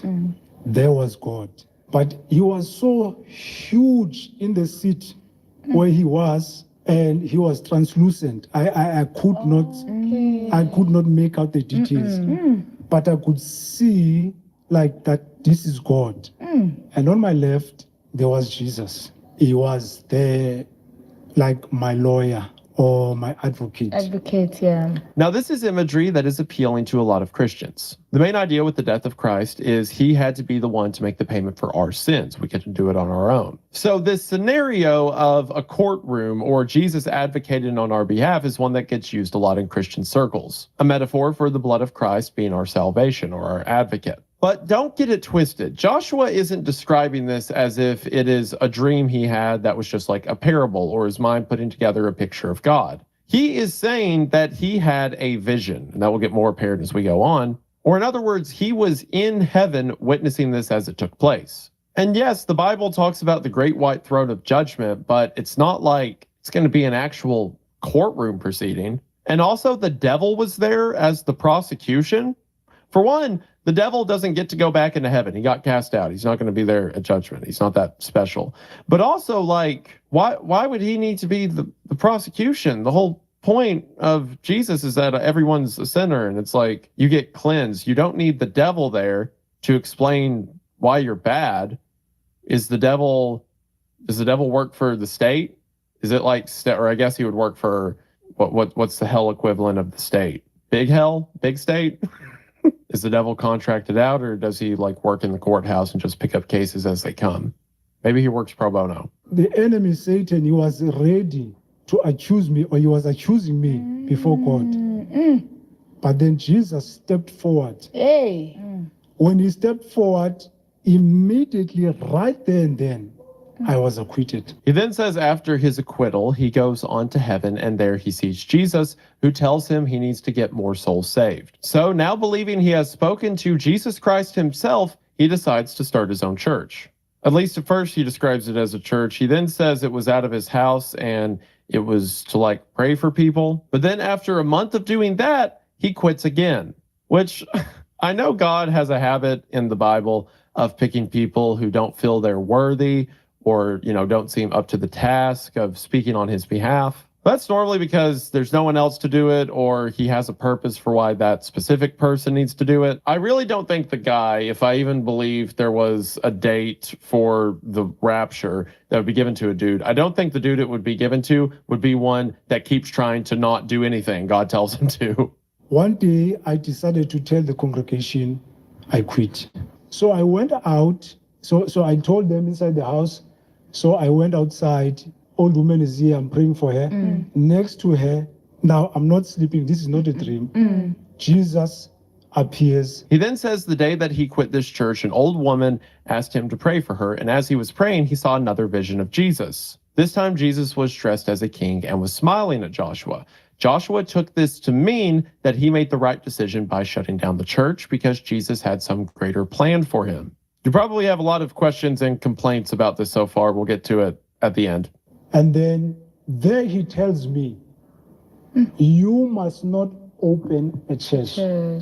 You will introduce me as the soon coming king. Specifically, he says because of the king's regalia Jesus was wearing, his purpose, Joshua's purpose, would be to introduce Jesus as the coming king. From here, Joshua describes other dreams and visions he had, one in which Jesus said he would return soon, another one in which Jesus said that there will be no World Cup in 2026 because he will have arrived by then. So that means by June of 2026, the Lord will return. Also, I guess Jesus bases his prophecies on soccer. But then finally, he has a vision in 2018 where once again he sees Jesus appear before him, and this time Jesus is far more specific. From the time Israel became a nation, in 1948, there will be 77 years to the Exodus.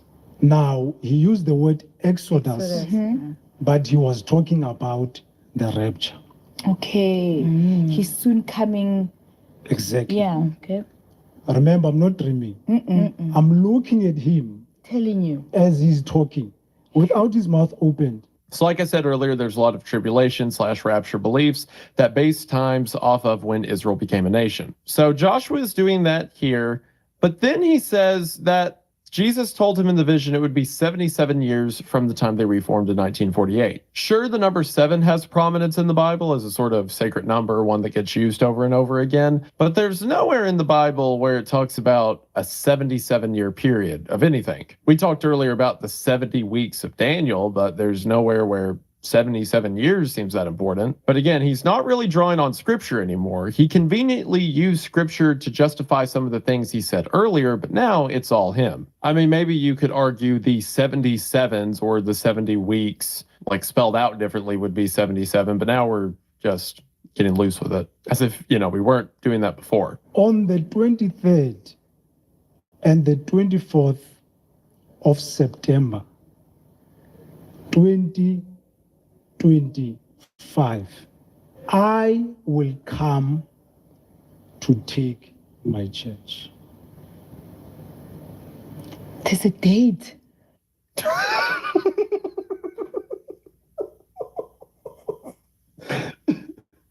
Man. I said earlier that it seems that they're just kind of being nice to him at first, but if that's the case, they're giving him way too much to work with. So yes, he says specifically that Jesus will return on September the 23rd. Now, Israel became a nation May 14th of 1948. So if it was exactly 77 years, then the rapture would have been on May 14th of this year. But he has a reason for the difference. On the 23rd and the 24th of September, 2025. 2025. So what happens 2026 now? 2026, what he was telling me. Another thing that kills me about this guy is he keeps looking off to the right where the cameras are.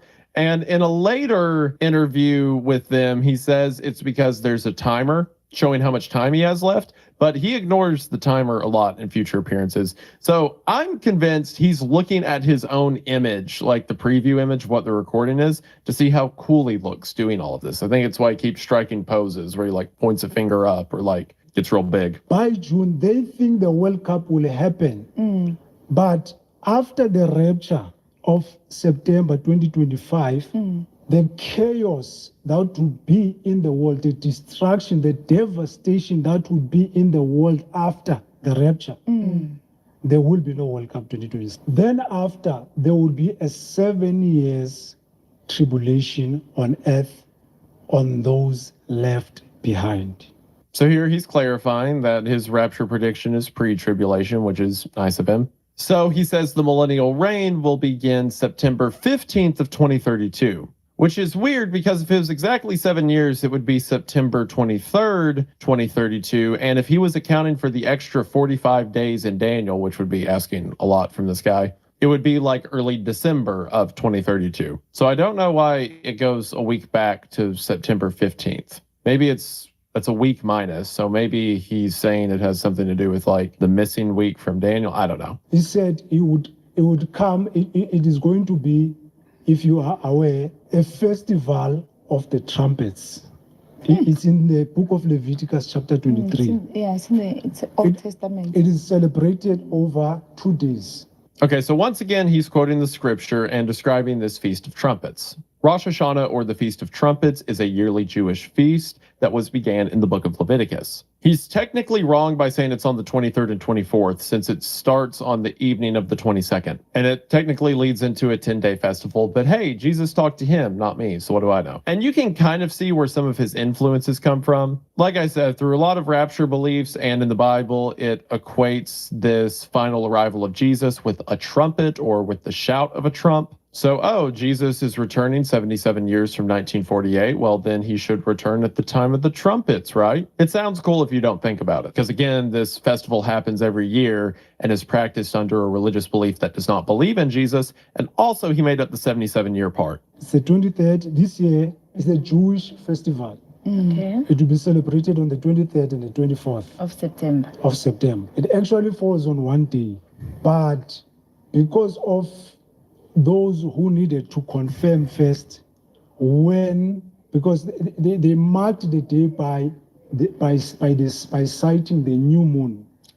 So if they sight the new moon on the first day, so that day they celebrate the Feast of Trumpets.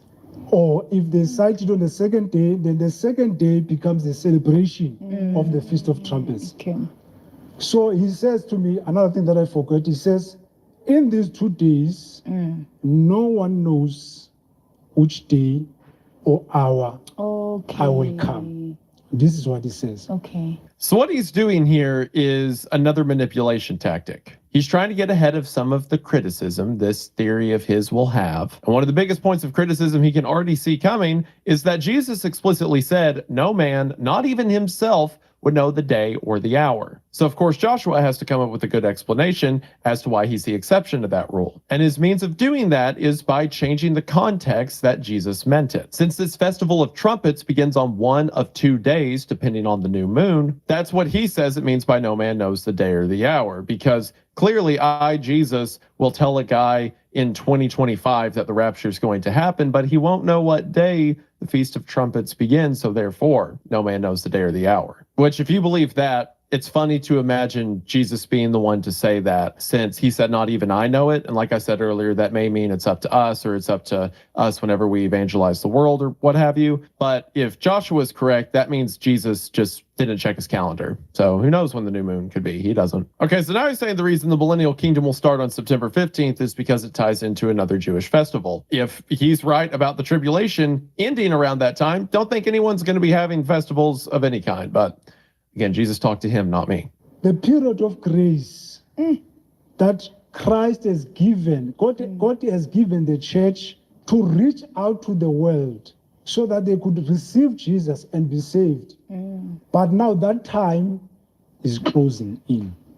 Within 3 months, the world would be an unrecognizable place. We are only left with 3 months, or just a little over 3 months, and then the rapture would happen, where millions of Christians all around the world, including South Africa, will disappear in a split second. And after this great disappearance, after the removal of Christians in the world, then the judgment of God is going to fall upon the world for 7 years. All of this talk about the age of grace and talking about how the judgment will come and the Christians will be gone, and then the people that didn't believe in God just got to suffer for 7 years before they go to hell, I guess. This is all very much in line with dispensationalist teaching. He doesn't explicitly say it, but he's incidentally showing his hand as to where he gets all these ideas. He'll do it more as these interviews go on.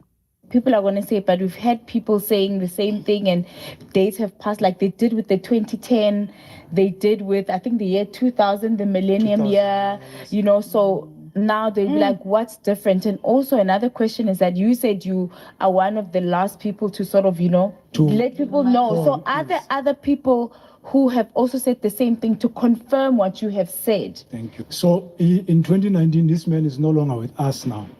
Remember, I received the message 2018. 2018, yes. In 2019, I'm watching TV and I see this man. His name is Thomas Horn. He's no longer alive now. Okay. So he says that he has found information from a former employee of NASA. So this person, this former employee, says that no, it was not a former employee. I think it was an employee of NASA. That they have found an asteroid. An asteroid is like a rock as huge as a mountain. Yeah. That will hit Earth 2029. On the 13th, it will be on a Friday, on the 13th of April 2029. So they ask him, what sets this prediction apart from all the others? And he says, oh, well, in 2019, I saw a broadcast about a guy at NASA who said an asteroid was going to hit the Earth in 2029. And that's it. That's the evidence he gives. Now, obviously, he is tying this asteroid into wormwood because, again, in the book of Revelation, near the end of the tribulation, it says that a star will fall from heaven to earth. So he's saying that this asteroid that in 2019 was predicted to hit the earth in 2032 might be wormwood, which would make sense as it'd be in the latter half of his suspected tribulation period. But also in more recent studies, this asteroid named Apophis is definitely not going to hit the Earth. There was some theories that it might in 2019, but the closer it gets, the more we see it's further off. But this dude says he has a vision from God, and when asked to provide evidence, he said that he heard a guy on TV once say there's a big rock in space. He then goes back to deflecting off future criticism and brings up the whole no man knows the day or the hour thing again and says this. But there is a feast or a Jewish feast called no one knows the day or the hour. It's called the Feast of Trumpets. It is called no one knows the day or the hour, as I explained earlier. Yeah. It depended whether on the first day or the second day, Yeah. you know, when the new moon would be spotted. So it was called no one knows the day or the hour. And some people would say only the Father knows the hour or the day and not Jesus. You know, in a wedding, in a Jewish wedding, the father would be the one who tells the son, go and fetch your bride. Jesus is explaining to Jewish people, but making an example of a Jewish wedding. In the case of Jesus, the Father is the Son, and the Son is the Father.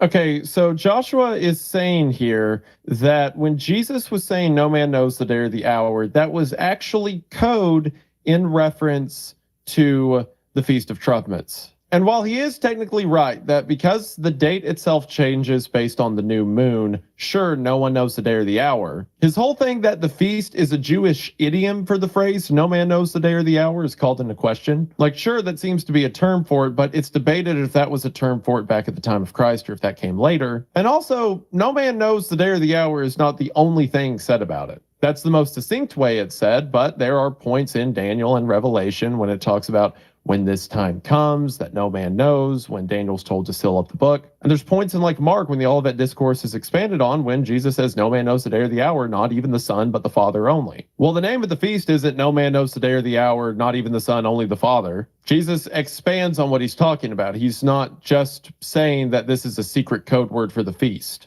And also, if it was, the disciples he was talking to were Jewish. If Jesus told them the name of a feast that they took part in every year, then they would just tell everyone, oh yeah, Jesus said he was coming back during the Feast of Trumpets thing. If that was the case, I think the early church wouldn't have a lot of questions about it that Paul would later answer. The reason he gives as to why Jesus may not know the time of the rapture is because it's a metaphor for a Jewish wedding. Because there's several parables and stories throughout the Bible that relate to weddings, and also in the book of Revelation, the church or the saved that go to heaven are described as a bride before God, before Jesus. So he's saying, hey, in Jewish weddings, the father tells the son when to go get their bride. So maybe that's why Jesus doesn't know when he's going to go get his bride, aka the church. Again, I think that's dumb. When Jesus was talking to the disciples, he said, hey, no one knows the hour. And that's all he said. And he didn't get into all this weird metaphor, Feast of Trumpet stuff. He then gets asked a pretty good question. Why, if you were given this vision in 2018, are you only talking about it now in 2025 when you've got 3 months left? And he replies and says, oh, no, I've been talking about this. One of which was on an international podcast, as he calls it, which I'm pretty sure is just a podcast. As far as I know, most podcasts aren't restricted by borders. God's Voice Daily, where I give this testimony. Okay. So I also have a YouTube channel where I try to give out this message. So that one I'm not going to give the channel name because I'm not here to promote myself. Don't worry, I found it. So I found both of these things he's talking about. God's Voice Daily isn't exactly an international podcast. It is instead a YouTube channel, which can no one go harass anyone or nothing like that. You know, Be nice. It's a YouTube channel where the description says it's all about real phone calls with people who have had supernatural experiences with Jesus, angels, demons, heaven, hell, and everything in between. This channel is insane. All of the thumbnails are like these weird AI generated images, and the video content is a dude staring directly into the camera as someone tells him about an absolutely absurd supernatural story they had, and he takes it 100% seriously. And I mean, just look at some of this. Taxi crash sent me here. I went to hell because I wouldn't forgive. The angel handed me 3 things and then vanished, disguised as my nurse. The demon said, let me stay and I'll make you rich. 4:30 a.m. demon deal. Chase Station never dies, I guess. The further back you go, the better it gets. ChatGPT pretended to be my guardian angel. Demons inside ChatGPT. Which I haven't even clicked on this episode, but you just know it's some like grandma who got scared by a computer one day. Although I do like the idea of convincing these people that AI is of the devil. We should keep doing that. Some of these are so good. I was addicted, angry, and broken. Then God spoke. Drunk in church.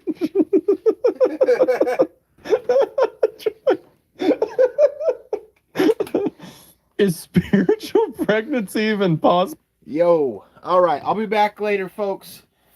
Gotta go to bed, get some shit done. So ending a bit earlier than usual. See you all tomorrow night.